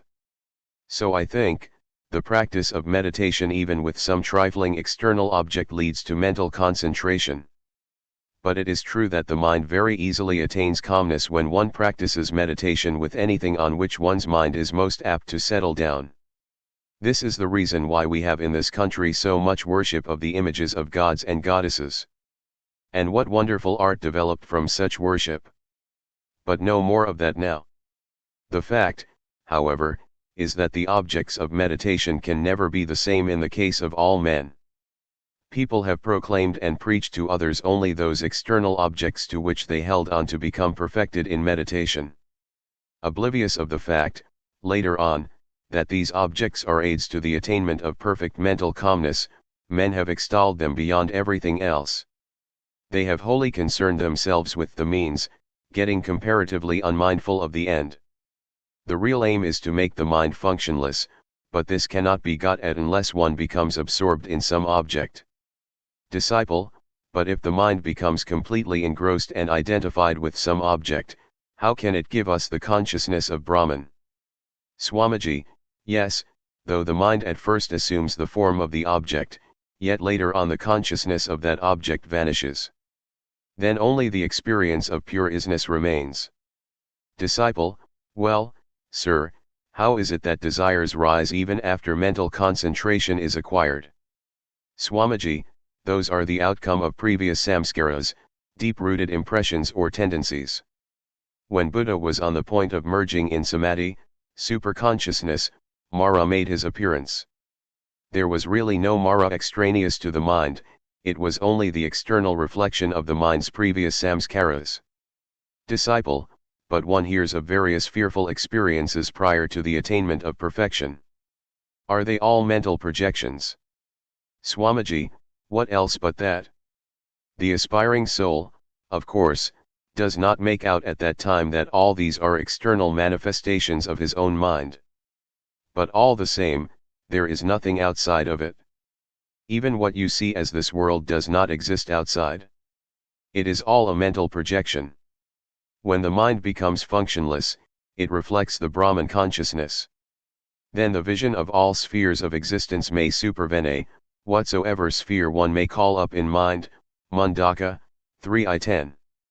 Whatsoever is resolved on becomes realized at once. He who, even on attaining the state of unfalsified self-determination, preserves his watchfulness and is free from the bondage of desire, verily attains to the knowledge of Brahman. But he who loses his balance after reaching this state gets the manifold powers, but falls off from the supreme goal. So saying, Swamiji began to repeat Shiva, Shiva, and then continued, there is no way, none whatsoever, to the solution of the profound mystery of this life except through renunciation. Renunciation, renunciation, and renunciation, let this be the one motto of your lives. For men, all things on earth are infected with fear, vairagya, renunciation, alone constitutes fearlessness, vairagya shatakam. 8. Translated from Bengali. From the Diary of a Disciple. The disciple is Sharat Chandra Chakravarti, who published his records in a Bengali book, Swami Shishya Samveda, in 2 parts. The present series of conversations and dialogues is a revised translation from this book.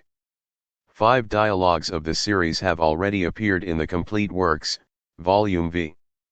Place, Calcutta. Year, 1897, March or April. Today the disciple came to meet Swamiji at Bagh Bazaar, but found him ready for a visiting engagement. Well, come along with me, were the words with which Swamiji accosted him as he went downstairs, and the disciple followed.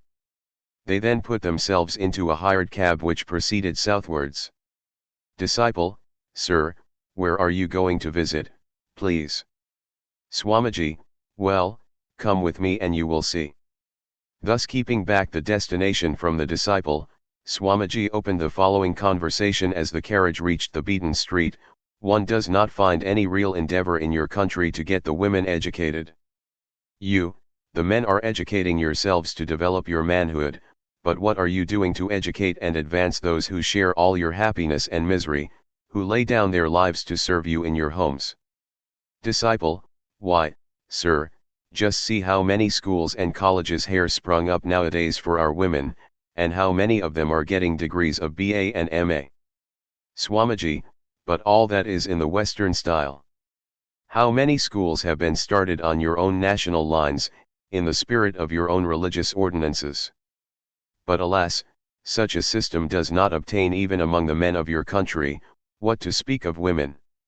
It is seen from the official statistics that only 3 or 4% of the people in India are educated, and not even 1% of the women. Otherwise, how could the country come to such a fallen condition? How can there be any progress of the country without the spread of education, the dawning of knowledge? Even no real effort or exertion in the cause is visible among the few in your country who are the promise of the future, you who have received the blessings of education. But know for certain that absolutely nothing can be done to improve the state of things, unless there is spread of education first among the women and the masses. And so I have it in my mind to train up some Brahmacarins and Brahmacarinis, the former of whom will eventually take the vow of sannyasa and try to carry the light of education among the masses, from village to village, throughout the country, while the latter will do the same among women. But the whole work must be done in the style of our own country. Just as centers have to be started for men, so also centers have to be started for teaching women. Brahmacarinis of education and character should take up the task of teaching at these different centers. History and the Puranas, housekeeping and the arts, the duties of home life and principles that make for the development of an ideal character have to be taught with the help of modern science, and the women students must be trained up in ethical and spiritual life. We must see to their growing up as ideal matrons of home in time. The children of such mothers will make further progress in the virtues that distinguish the mothers. It is only in the homes of educated and pious mothers that great men are born. And you have reduced your women to something like manufacturing machines. Alas, for heaven's sake, is this the outcome of your education? The uplift of the women, the awakening of the masses must come first, and then only can any real good come about for the country, for India. Near Chorbagan Swamiji gave it out to the disciple that the foundress of the Mahakali Patashala, the Tapasvini Mataji, ascetic mother, had invited him to visit her institution. When our carriage stopped at its destination, 3 or 4 gentlemen greeted Swamiji and showed him up to the first door. There the Tapasvini mother received him standing. Presently she escorted him into one of the classes, where all the maidens stood up in greeting. At a word from Mataji all of them commenced reciting the Sanskrit meditation of Lord Shiva with proper intonation. Then they demonstrated at the instance of the mother how they were taught the ceremonies of worship in their school. After watching all this with much delight and interest, Swamiji proceeded to visit the other classes. After this, Mataji sent for some particular girl and asked her to explain before Swamiji the first verse of the 3rd canto of Kalidasa's Ragavamsam, which she did in Sanskrit. Swamiji expressed his great appreciation of the measure of success Mataji had attained by her perseverance and application in the cause of diffusing education among women. In reply, she said with much humility, "In my service to my students, I look upon them as the Divine Mother. Well, in starting the school I have neither fame nor any other object in view." Being asked by Mataji, Swamiji recorded his opinion about the institution in the visitor's book, the last line of which was, "The movement is in the right direction." After saluting Mataji, Swamiji went back to his carriage, which then proceeded towards Bagh Bazar, while the following conversation took place between Swamiji and the disciple. "Swamiji, how far is the birthplace of this venerable lady? She has renounced everything of her worldly life, and yet how diligent in the service of humanity. Had she not been a woman, could she ever have undertaken the teaching of women in the way she is doing? What I saw here was all good, but that some male householders should be pitchforked as teachers is a thing I cannot approve of. The duty of teaching in the school ought to devolve in every respect on educated widows and Brahmacarinis. It is good to avoid in this country any association of men with women's schools." Disciple: "But, sir, how would you get now in thin country learned and virtuous women like Gargi, Kina, or Lilavati?" Swamiji: "Do you think women of the type don't exist now in the country?" Still on this sacred soil of India, this land of Siddha and Savitri, among women may be found such character, such spirit of service, such affection, compassion, contentment, and reverence, as I could not find anywhere else in the world. In the West, the women did not very often seem to me to be women at all, they appeared to be quite the replicas of men. Driving vehicles, drudging in offices, attending schools, doing professional duties. In India alone the sight of feminine modesty and reserve soothes the eye. With such materials of great promise, you could not, alas, work out their uplift. You did not try to infuse the light of knowledge into them. If they get the right sort of education, they may well turn out to be the ideal women in the world. Disciple, do you think, sir, the same consummation would be reached through the way Mataji is educating her students? These students would soon grow up and get married and would presently shade into the likeness of all other women of the common run. So I think, if these girls might be made to adopt Brahmacharya, then only could they devote their lives to the cause of the country's progress and attain to the high ideals preached in our sacred books. Swamiji, yes, everything will come about in time. Such educated men are not yet born in this country, who can keep their girls unmarried without fear of social punishment. Just see how before the girls exceed the age of 12 or 13, people hasten to give them away in marriage out of this fear of their social equals. Only the other day, when the age of consent bill was being passed, the leaders of society massed together millions of men to send up the cry, "We don't want the bill." Had this been in any other country, far from getting up meetings to send forth a cry like that, people would have hidden their heads under their roofs in shame, that such a calumny could yet stain their society. Disciple, but, sir, I don't think the ancient lawgivers supported this custom of early marriage without any rhyme or reason. There must have been some secret meaning in this attitude of theirs. Swamiji, well, what might have been this secret meaning, please?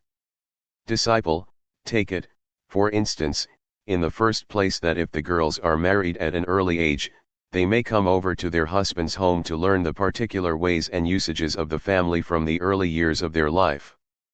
They may acquire adequate skill in the duties of the household under the guidance of their parents-in-law. In the homes of their own parents, on the other hand, there is the likelihood of grown-up daughters going astray. But married early, they have no chance of thus going wrong, and over and above this, such feminine virtues as modesty, reserve, fortitude, and diligence are apt to develop in them. Swamiji, in favor of the other side of the question, again, it may be argued that early marriage leads to premature childbearing, which accounts for most of our women dying early, their progeny also, being of low vitality, go to swell the ranks of our country's beggars. For if the physique of the parents be not strong and healthy, how can strong and healthy children be born at all? Married a little later and bred in culture, our mothers will give birth to children who would be able to achieve the real good of the country.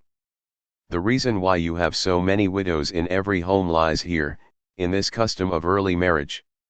If the number of early marriages declines, that of widows is bound to follow suit. Disciple, but, sir, it seems to me, if our women are married late in life, they are apt to be less mindful of their household duties. I have heard that the mothers-in-law in Calcutta very often do all the cooking, while the educated daughters-in-law sit idle with red paint round their feet. But in our East Bengal such a thing is never allowed to take place. Swamiji, but everywhere under the sun you find the same blending of the good and the bad. In my opinion, society in every country shapes itself out of its own initiative. So we need not trouble our heads prematurely about such reforms as the abolition of early marriage, the remarriage of widows, and so on. Our part of the duty lies in imparting true education to all men and women in society. As an outcome of that education, they will of themselves be able to know what is good for them and what is bad, and will spontaneously eschew the latter. It will not be then necessary to pull down or set up anything in society by coercion. Disciple, what sort of education, do you think, is suited to our women? Swamiji, religion, arts, science, housekeeping, cooking, sewing, hygiene. The simple essential points in these subjects ought to be taught to our women. It is not good to let them touch novels and fiction. The Mahakali Patashala is to a great extent moving in the right direction.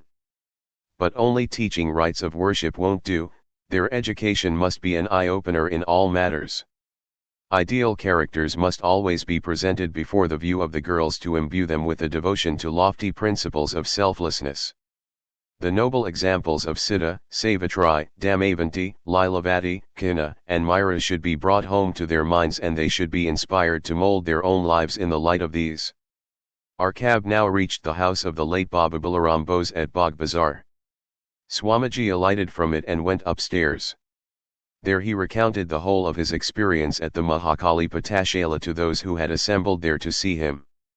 Then, while discussing what the members of the newly formed Ramankrishna mission should do, Swamiji proceeded to establish by various arguments the supreme importance of the gift of learning and the gift of knowledge. The allusion here is to the classification of various gifts, mentioned by Manu. Turning to the disciple he said, "Educate, educate, than this there is no other way." And referring in banter to the party who do not favor educational propaganda, he said, "Well, don't go into the party of Prahladas." Asked as to the meaning of the expression, he replied, "Oh, haven't you heard?" Tears rushed out of the eyes of Prahlada at the very sight of the first letter Ka of the alphabet, as it reminded him of Krishna, so how could any studies be proceeded with? But then the tears in Prahlada's eyes were tears of love, while your fools affect tears in fright. Many of the devotees are also like that. All of those present burst out laughing on hearing this, and Swami Yogananda said to Swamiji, "Well, once you have the urge within towards anything to be done, you won't have any peace until you see the utmost done about it. Now what you have a mind to have done shall be done, no doubt." 9. Translated from Bengali. From the Diary of a Disciple. The disciple is Sharat Chandra Chakravarti, who published his records in a Bengali book, Swami Shishya Samveda, in 2 parts. The present series of conversations and dialogues is a revised translation from this book. 5 dialogues of the series have already appeared in the Complete Works, Volume V. Place, Calcutta. Year, 1897. For the last 10 days, the disciple had been studying Sayana's commentary on the Rigveda with Swamiji, who was staying then at the house of the late Baba Balaram Bose at Bagh Bazar. Max Muller's volumes on the Rigveda had been brought from a wealthy friend's private library.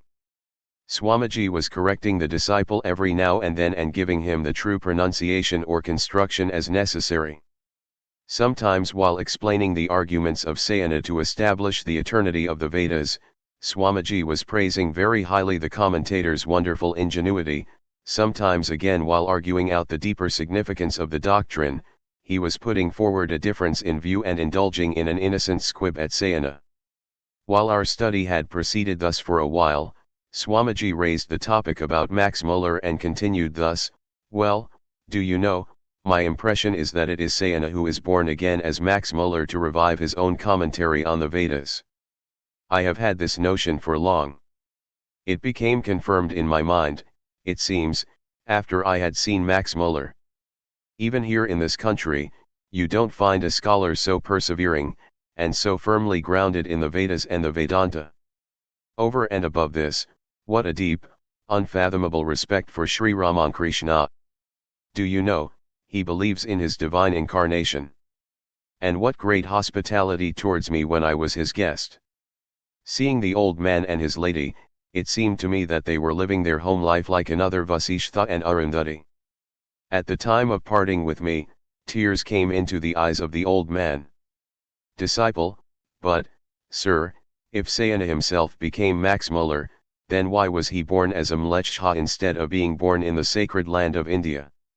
Swamiji, the feeling and the distinction that I am an Aryan and the other is a Mlechha come from ignorance.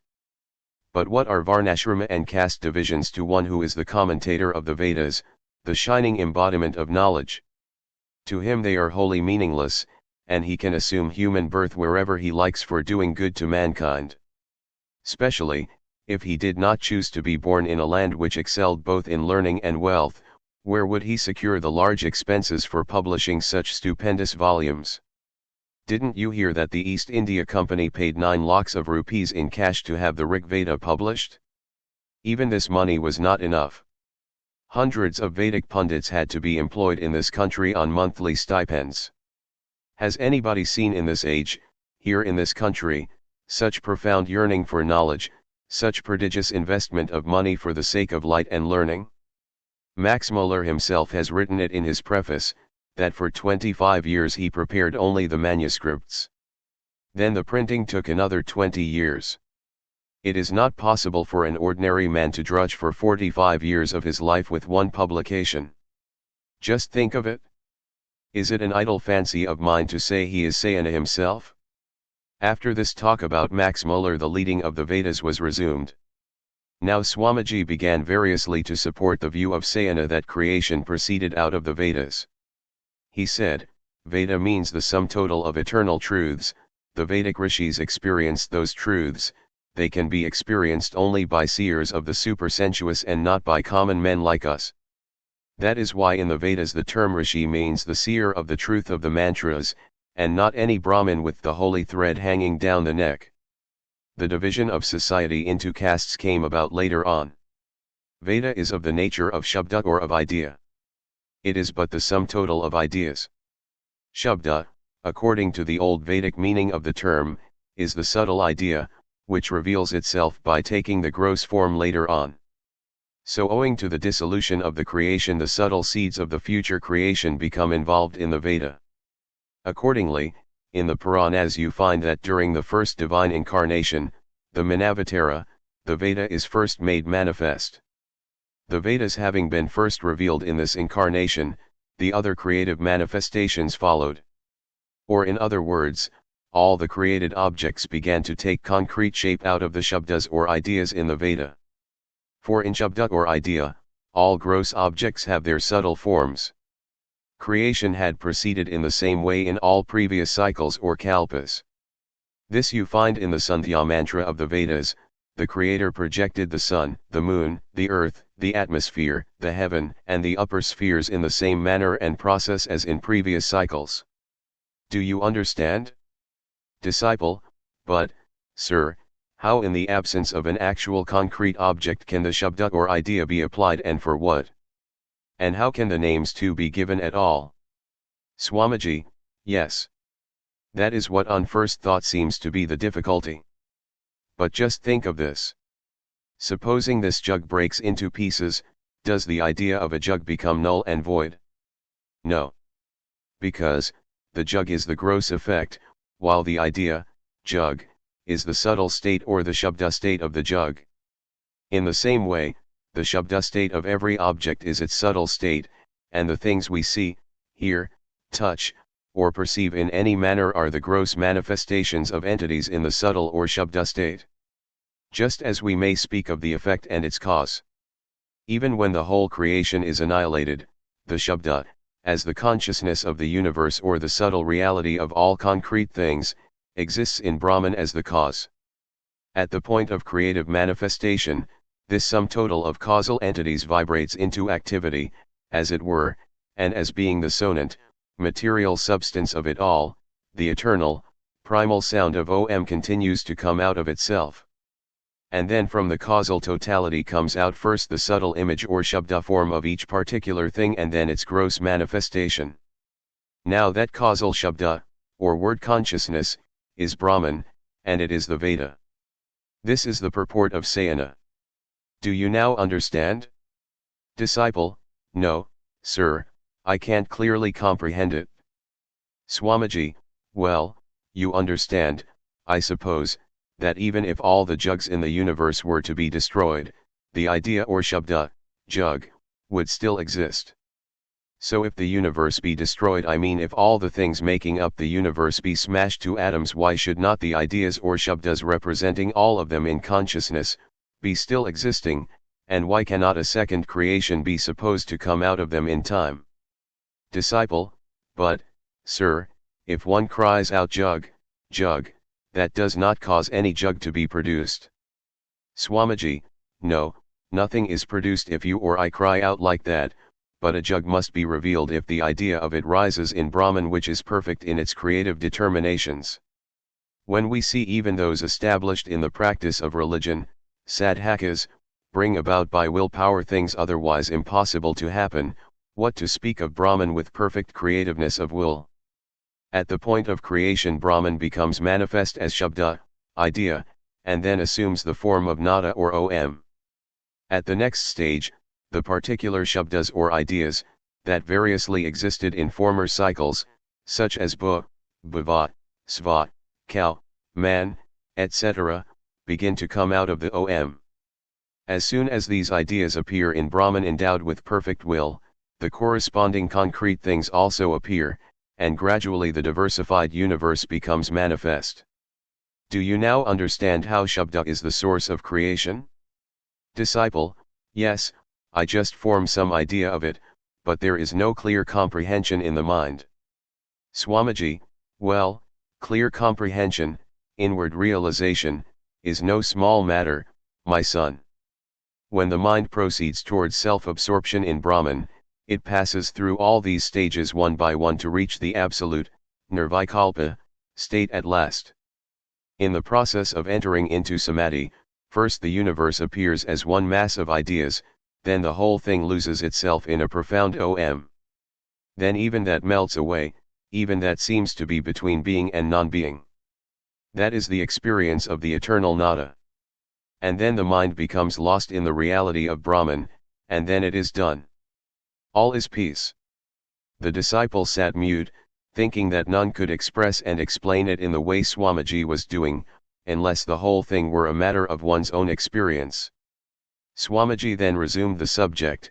Great men like Avataras, in coming back from samadhi to the realm of I and mine, first experience the unmanifest nada, which by degrees grows distinct and appears as Om, and then from Omkara, the subtle form of the universe as a mass of ideas becomes experienced, and last, the material universe comes into perception.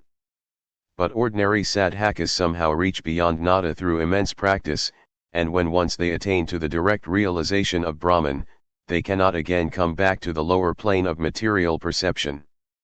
They melt away in Brahman, like water in milk. When all this talk on the theory of creation was going on, the great dramatist, Baba Girish Chandra Ghosh, appeared on the scene. Swamiji gave him his courteous greetings and continued his lessons to the disciple. Shabdas are again divided into two classes, the Vedic Shabdas and those in common human use.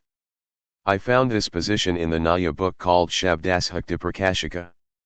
There the arguments no doubt indicate great power of thought, but, oh, the terminology confounds the brain.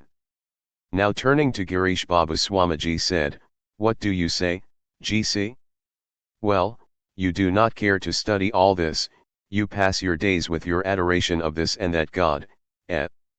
Girish Babu, what shall I study, brother? I have neither time nor understanding enough to pry into all that. But this time, with Sri Ramankrishna's grace, I shall pass by with greetings to your Vedas and Vedanta, and take one leap to the far beyond. He gets you through all these studies, because he wants to get many a thing done by you. But we have no need of them." Saying this, Girish Babu again and again touched the big Rig Veda volumes with his head, uttering, "All victory to Ramankrishna in the form of Veda." Swamiji was now in a sort of deep reverie, when Girish Babu suddenly called out to him and said, "Well, hear me, please. A good deal of study you have made in the Vedas and Vedanta, but say, did you find anywhere in them any way for us out of all these profound miseries in the country, all these wailings of grief, all this starvation, all these crimes of adultery, and the many horrible sins?" Saying this he painted over and over again the horrid pictures of society. Swamiji remained perfectly quiet and speechless, while at the thought of the sorrows and miseries of his fellow men, tears began to flow out of his eyes, and seemingly to hide his feelings from us, he rose and left the room. Meanwhile, addressing the disciple, Girish Babu said, "Did you see, Bengal? What a great loving heart! I don't honor your Swamiji simply for being a pundit versed in the Vedas, but I honor him for that great heart of his which just made him retire weeping at the sorrows of his fellow beings. The disciple and Girish Babu then went on conversing with each other, the latter proving that knowledge and love were ultimately the same. In the meantime, Swamiji returned and asked the disciple, "Well, what was all this talk going on between you?" The disciple said, "Sir, we are talking about the Vedas, and the wonder of it is that our Girish Babu has not studied these books but has grasped the ultimate truths with clean precision." Swamiji, all truths reveal themselves to him who has got real devotion to the Guru, he has hardly any need of studies. But such devotion and faith are very rare in this world. He who possesses those in the measure of our friend here need not study the Shastras. But he who rushes forward to imitate him will only bring about his own ruin. Always follow his advice, but never attempt to imitate his ways. Disciple, yes, sir. Swamiji, no saying ditto merely. Do grasp clearly the words I say. Don't nod assent like a fool to everything said. Don't put implicit faith, even if I declare something. First clearly grasp and then accept. Sri Ramakrishna always used to insist on my accepting every word of his only after clear comprehension of it. Walk on your path, only with what sound principle, clear reasoning, and scripture all declare as true. Thus by constant reflection, the intellect will become dear, and then only can Brahman be reflected therein. Do you understand? Disciple, yes, sir, I do. But the brain gets puzzled with the different views of different men. This very moment I was being told by Girish Babu, "What will you do with all this studying?" And then you come and say, "Reflect on what you hear and read about." So what exactly am I to do? Swamiji, both what he and I have advised you are true. The only difference is that the advice of both has been given from different standpoints. There is a stage of spiritual life where all reasonings are hushed, like some delicious taste enjoyed by the dumb. And there is another mode of spiritual life in which one has to realize the truth through the pursuit of scriptural learning, through studying and teaching. You have to proceed through studies and reflection, that is your way to realization. Do you see? Receiving such a mandate from Swamiji, the disciple in his folly took it to imply Girish Babu's discomfiture, and so turning towards him said, "Do you hear, sir? Swamiji's advice to me plainly is just to study and reflect on the Vedas and Vedanta." Girish Babu, well, you go on doing so, with Swamiji's blessings, you will, indeed, succeed in that way. Swami Sadananda arrived there at that moment, and seeing him, Swamiji at once said, "Do you know, my heart is sorely troubled by the picture of our country's miseries GC was depicting just now. Well, can you do anything for our country?" Sadananda, Maharaj, let the mandate once go forth, your slave is ready. Swamiji, first, on a pretty small scale, start a relief center, where the poor and the distressed may obtain relief and the diseased may be nursed. Helpless people having none to look after them will be relieved and served there, irrespective of creed or color, do you see? Sadananda, just as you command, sir. Swamiji, there is no greater dharma than the service of living beings. If this dharma can be practiced in the real spirit, then, liberation comes as a fruit on the very palm of one's hand. Addressing Girish Babu now, Swamiji said, "Do you know, Girish Babu, it occurs to me that even if 1,000 births have to be taken in order to relieve the sorrows of the world, surely I will take them. If by my doing that, even a single soul may have a little bit of his grief relieved, why, I will do it. Well, what avails it all to have only one's own liberation? All men should be taken along with oneself on that way. Can you say why a feeling like this comes up foremost in my mind?" Girish Babu, otherwise why should Sri Ramakrishna declare you to be greater than all others in spiritual competence? Saying this, Girish Babu took leave of us all to go elsewhere on some business. X. Translated from Bengali. From the Diary of a Disciple.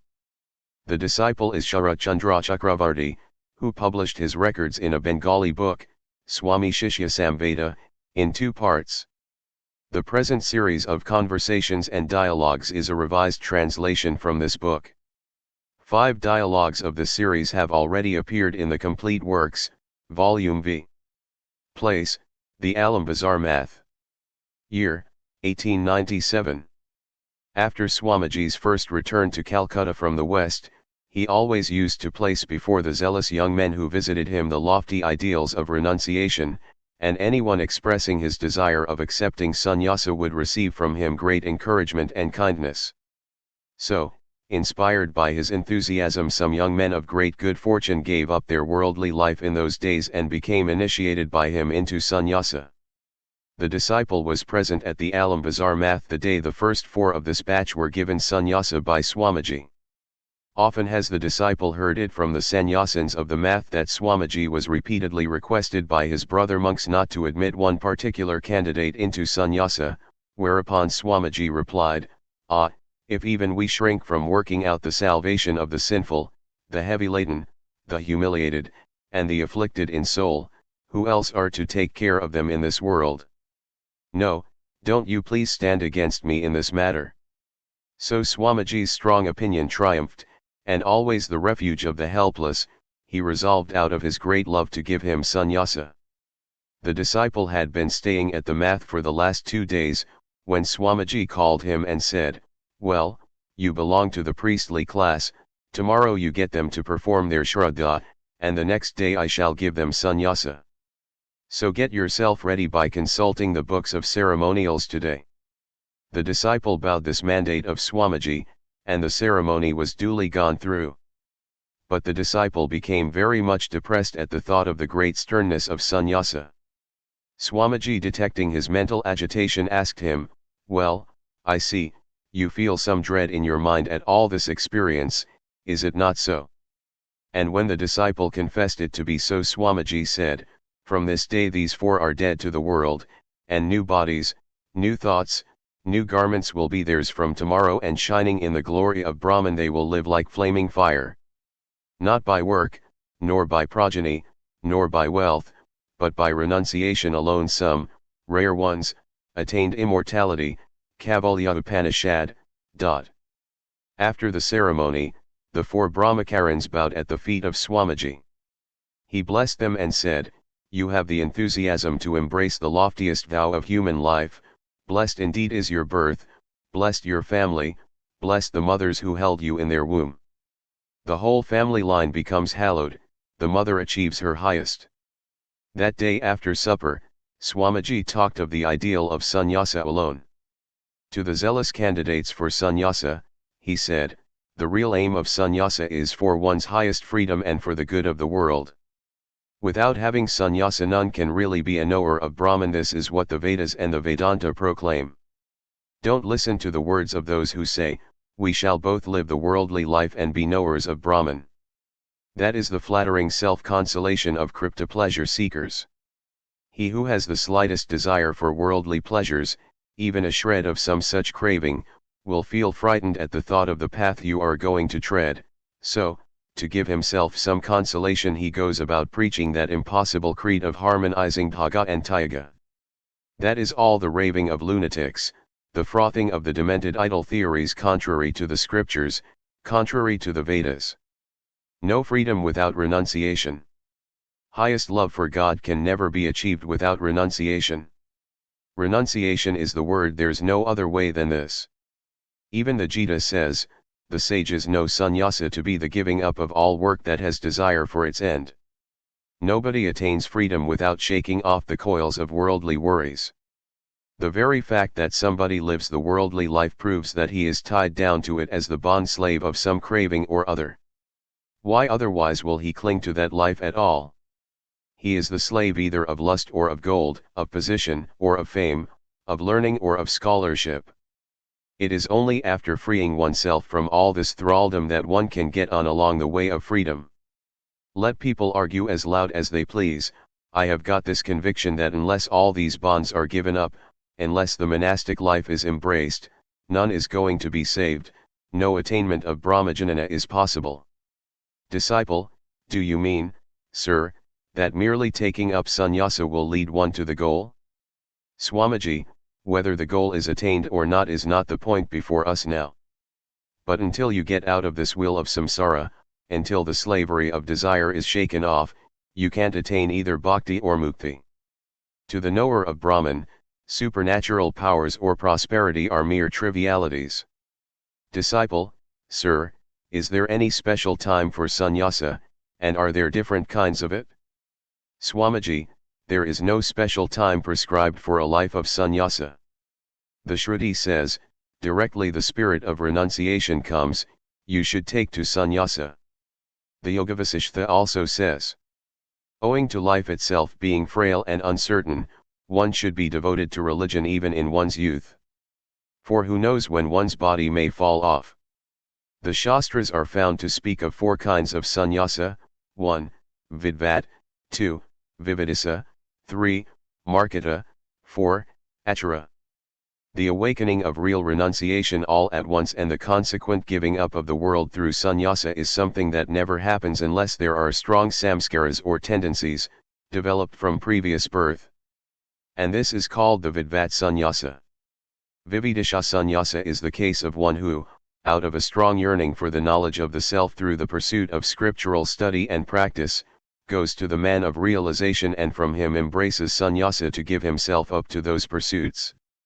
Marketa sannyasa is the case of a man who is driven out of the world by some of its chastisements such as the death of a relative or the like and then takes to sannyasa, though in such a case the renouncing spirit does not endure long. Sri Ramakrishna used to say of it, with this kind of renunciation one hastens away to the up-country and then happens to get hold of a nice job, and then eventually perhaps arranges to get his wife brought over to him or perhaps takes to a new one. And last, there is another kind of sannyasa which the Shastras prescribe for a man who is lying on his deathbed, the hope of whose life has been given up. For then, if he dies with the holiest of vows upon him, and in his next birth the merit of it will accrue to him. And in case he recovers, he shall not go back to his old life again but live the rest of his days in the noble endeavor after Brahmajanana. Swami Shivananda gave this kind of sannyasa to your uncle. The poor man died, but through that initiation he will come to a new birth of higher excellence. After all, there is no other way to the knowledge of the self but through sannyasa. Disciple, what then, sir, will be the fate of the householders? Swamiji, why, through the merit of good karma, they shall have this renunciation in some future birth of theirs. And directly this renunciation comes, there is an end of all troubles. With no further delay he gets across this mystery of life and death. But then all rules have their exceptions. A few men, 1 or 2, may be seen to attain the highest freedom by the true fulfillment of the householder's dharma, as we have amongst us Nag Mahashaya, for instance. Disciple, sir, even the Upanishads etc. do not clearly teach about renunciation and sannyasa. Swamiji, you are talking like a madman. Renunciation is the very soul of the Upanishads. Illumination born of discriminative reflection is the ultimate aim of Upanishad knowledge. My belief, however, is that it was since the time of Buddha that the monastic vow was preached more thoroughly all over India, and renunciation, the giving up of sense enjoyment, was recognized as the highest aim of religious life. And Hinduism has absorbed into itself this Buddhistic spirit of renunciation. Never was a great man of such renunciation born in this world as Buddha. Disciple, do you then mean, sir, that before Buddha's advent there was very little of the spirit of renunciation in the country, and there were hardly any sannyasins at all? Swamiji, who says that? The monastic institution was there, but the generality of people did not recognize it as the goal of life. There was no such staunch spirit for it, there was no such firmness in spiritual discrimination. So even when Buddha betook himself to so many yogis and sadhus, nowhere did he acquire the peace he wanted. And then to realize the highest he fell back on his own exertions, and seated on a spot with the famous words, "Let my body wither away on this seat," etc., rose from it only after becoming the Buddha, the illumined one. The many monasteries that you now see in India occupied by monks were once in the possession of Buddhism. The Hindus have only made them their own now by modifying them in their own fashion. Really speaking, the institution of sannyasa originated with Buddha. It was he who breathed life into the dead bones of this institution.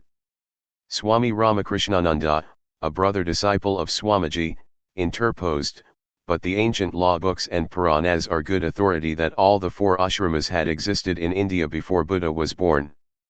Swamiji replied, most of the Puranas, the codes of Manu and others, as well as much of the Mahabharata form but recent literature. Bhagwan Buddha was much earlier than all that. On that supposition, rejoined Swami Ramakrishnananda, discussions about Buddhism would be found in the Vedas, Upanishads, the law books, Puranas, and the like. But since such discussions are not found in these ancient books, how can you say that Buddha antedated them all? In a few old Puranas, of course, accounts of the Buddhistic doctrine are partially given, but from these, it can't be concluded that the scriptures of the Hindus such as the law books and Puranas are of recent date. Swamiji, please read history. Evidently, during the argumentation, Swamiji was taking his stand on the conclusions of modern historical studies, thereby giving his encouragement and support to such new efforts and methods.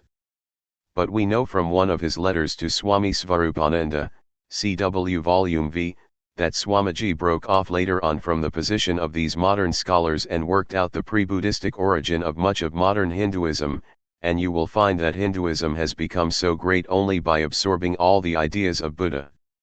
Swami Ramakrishnananda, it seems to me that Buddha has only left revivified the great Hindu ideas, by thoroughly practicing in his life such principles as renunciation, non-attachment, and so on.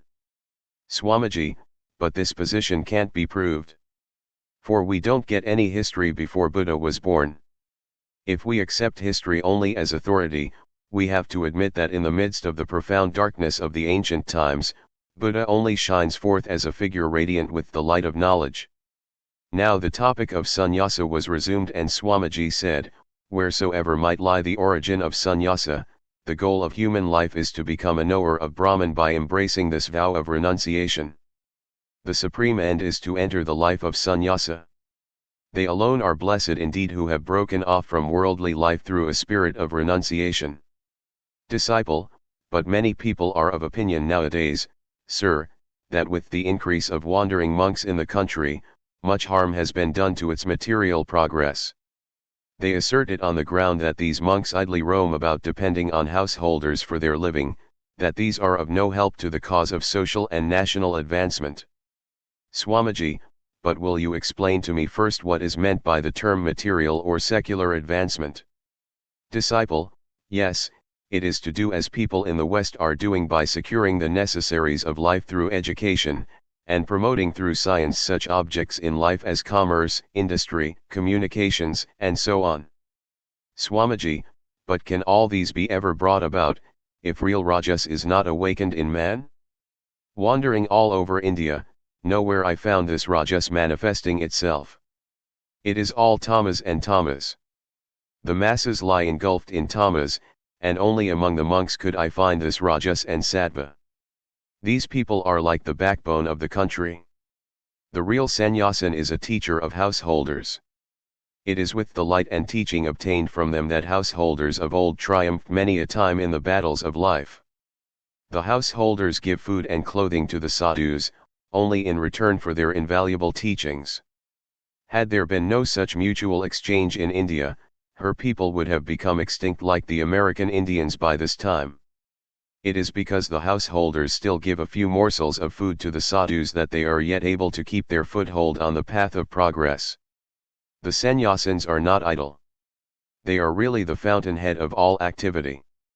The householders see lofty ideals carried into practice in the lives of the sadhus and accept from them such noble ideas, and this it is that has up till now enabled them to fight their battle of life from the sphere of karma.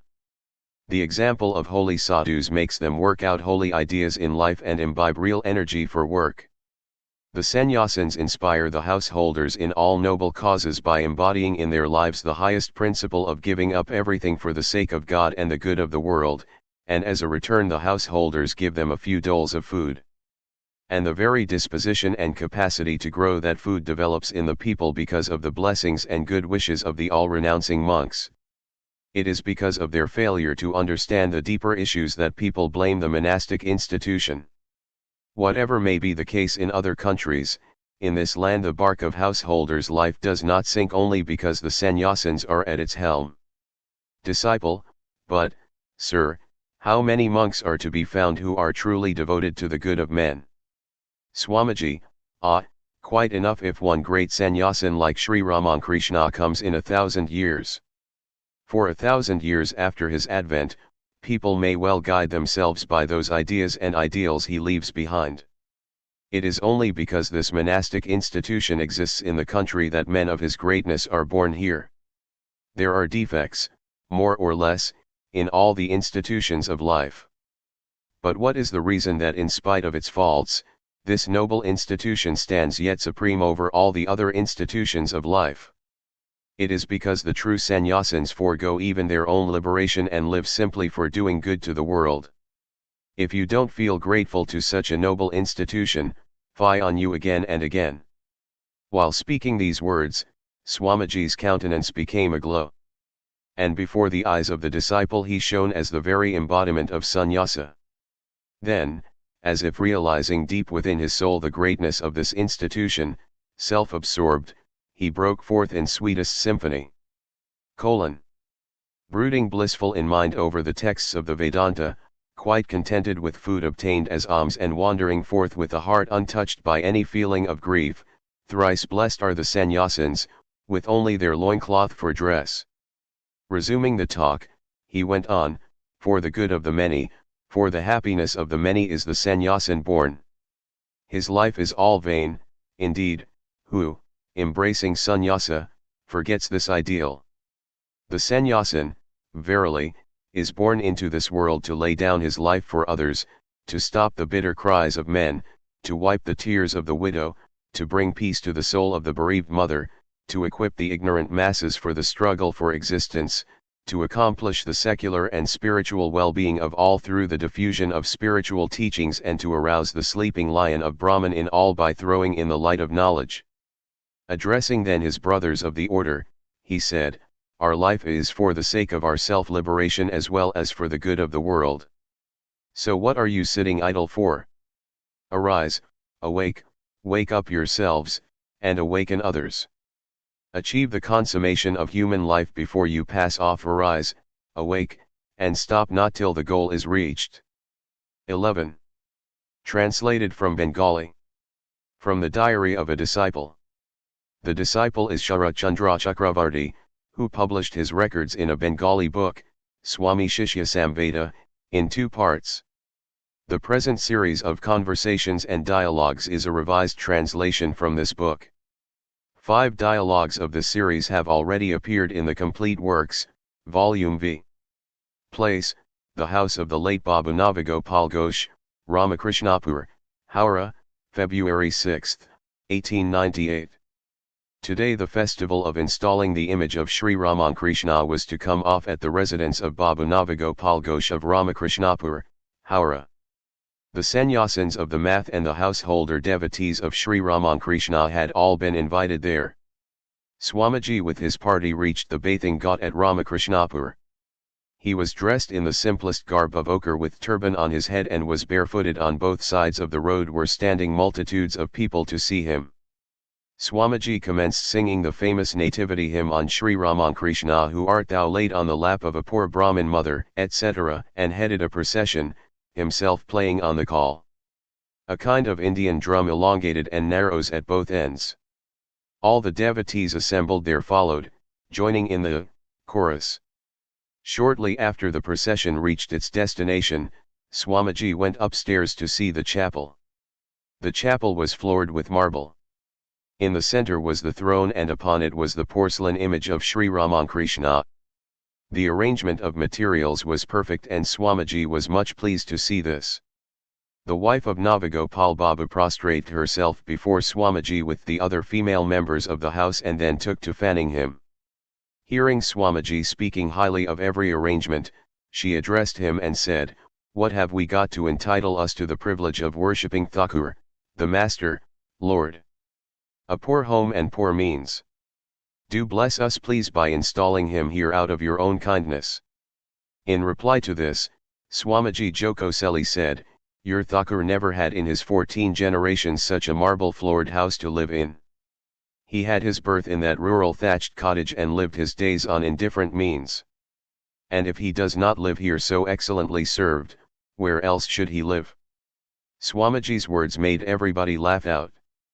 Now, with his body rubbed with ashes and gracing the seat of the priest, Swamiji himself conducted the worship, with Swami Prakashananda to assist him. After the worship was over, Swamiji while still in the worship room composed extempore this mantra for prostration before Bhagwan Sri Ramankrishna. I bow down to Ramankrishna, who established the religion, embodying in himself the reality of all religions and being thus the foremost of divine incarnations. All prostrate before Sri Ramankrishna with this mantra. In the evening Swamiji returned to Bagh Bazar.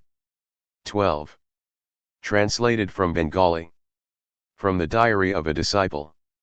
The disciple is Sharat Chandra Chakravarti, who published his records in a Bengali book, Swami Shishya Samveda, in 2 parts.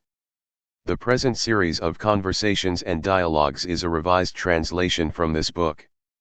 5 dialogues of the series have already appeared in the Complete Works, Volume V. Place, Balaram Babu's residence, Calcutta. Year, 1898. Swamiji had been staying during the last 2 days at Balaram Babu's residence at Bagh Bazar.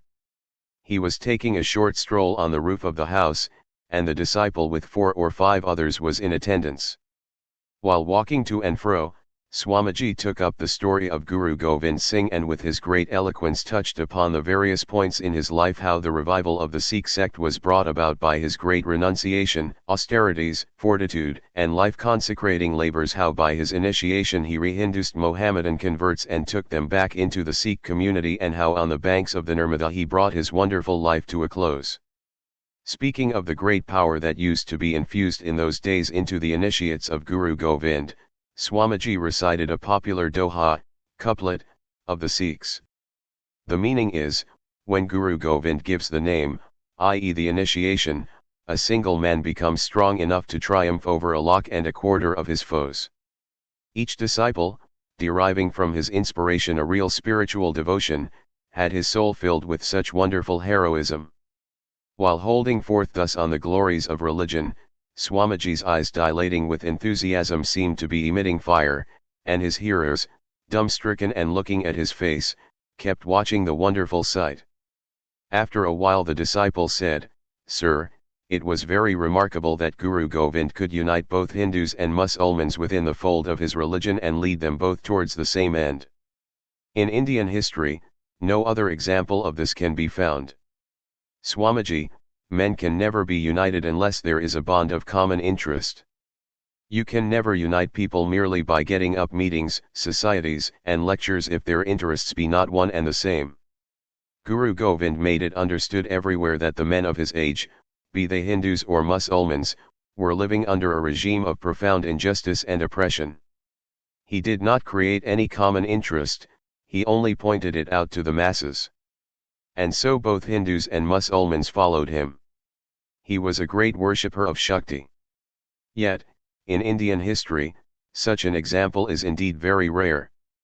Finding then that it was getting late into the night, Swamiji came down with others into the parlor on the first floor, where the following conversation on the subject of miracles took place.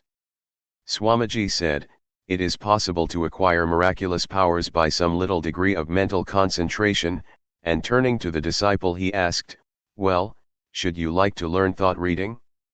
I can teach that to you in 4 or 5 days." Disciple, "Of what avail will it be to me, sir?" Swamiji, "Why, you will be able to know others' minds." Disciple, "Will that help my attainment of the knowledge of Brahman?" Swamiji, "Not a bit." Disciple, "Then I have no need to learn that science. But, sir, I would very much like to hear about what you have yourself seen of the manifestation of such psychic powers."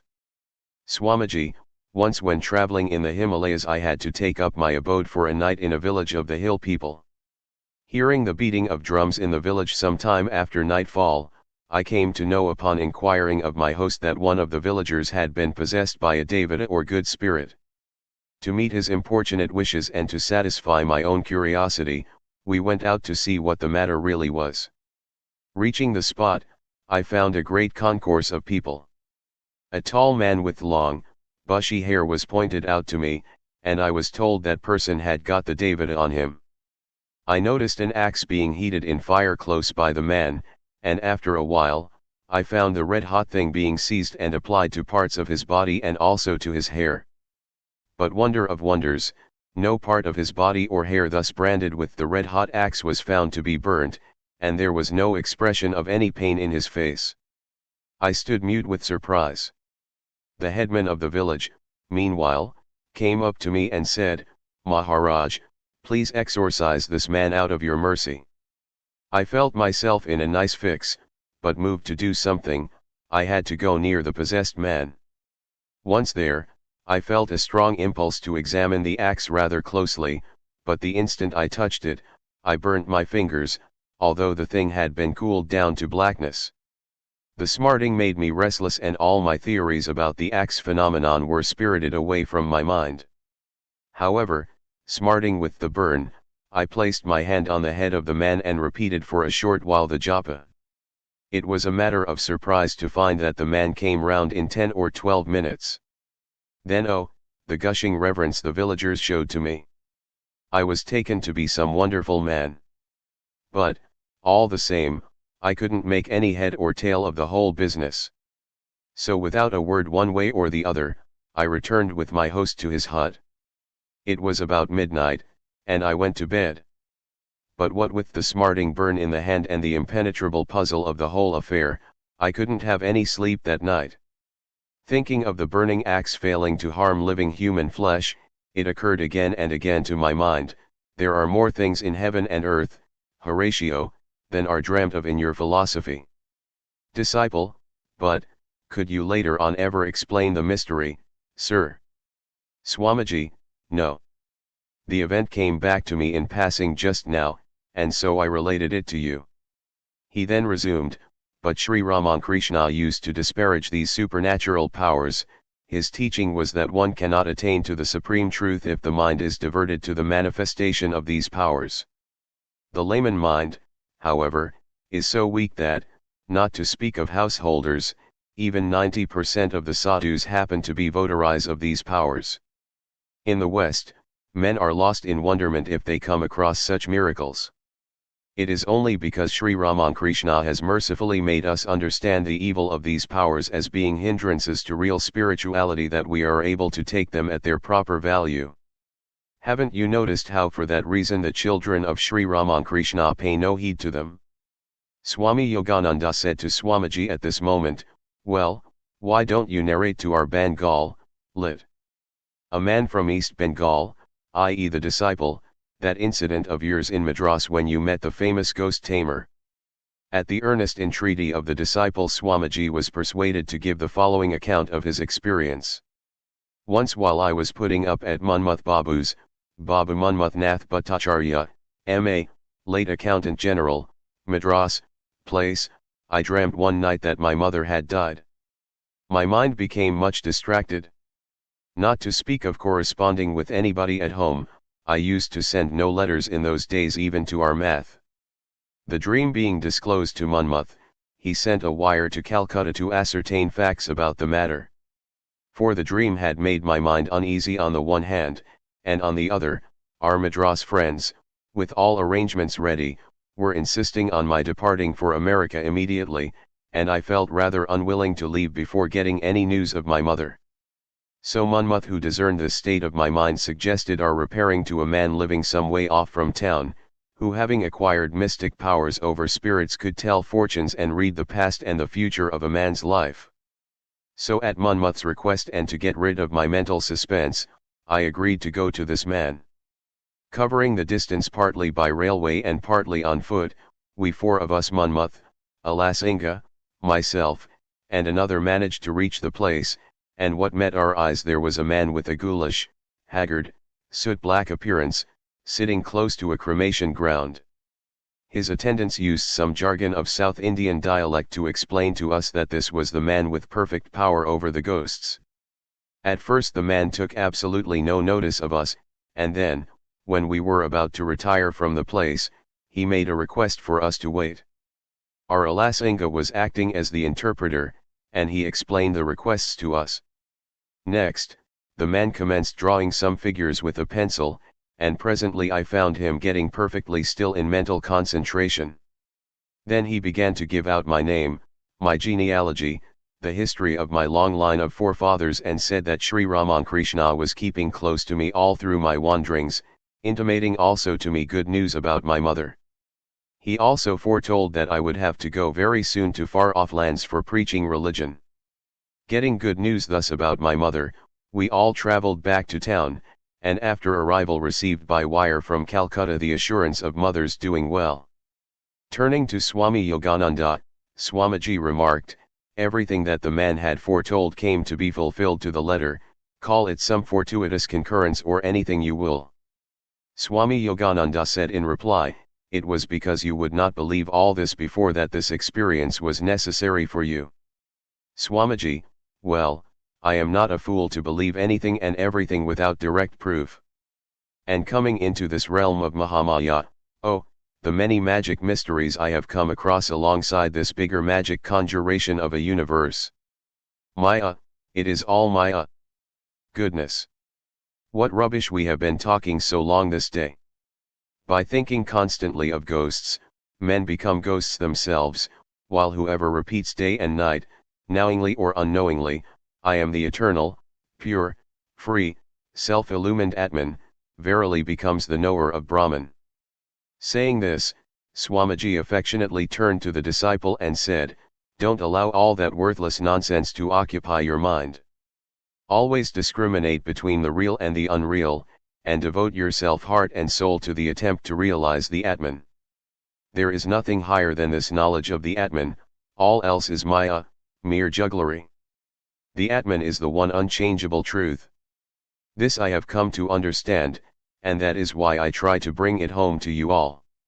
One Brahman there is without a second, there is nothing manifold in existence, Brihadaranyaka, 4:4-19. All this conversation continued up to 11 o'clock at night. After that, his meal being finished, Swamiji retired for rest. The disciple bowed down at his feet to bid him goodbye. Swamiji asked, are you not coming tomorrow?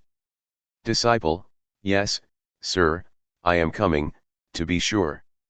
The mind longs so much to meet you at least once before the day is out. Swamiji, so good night now, it is getting very late.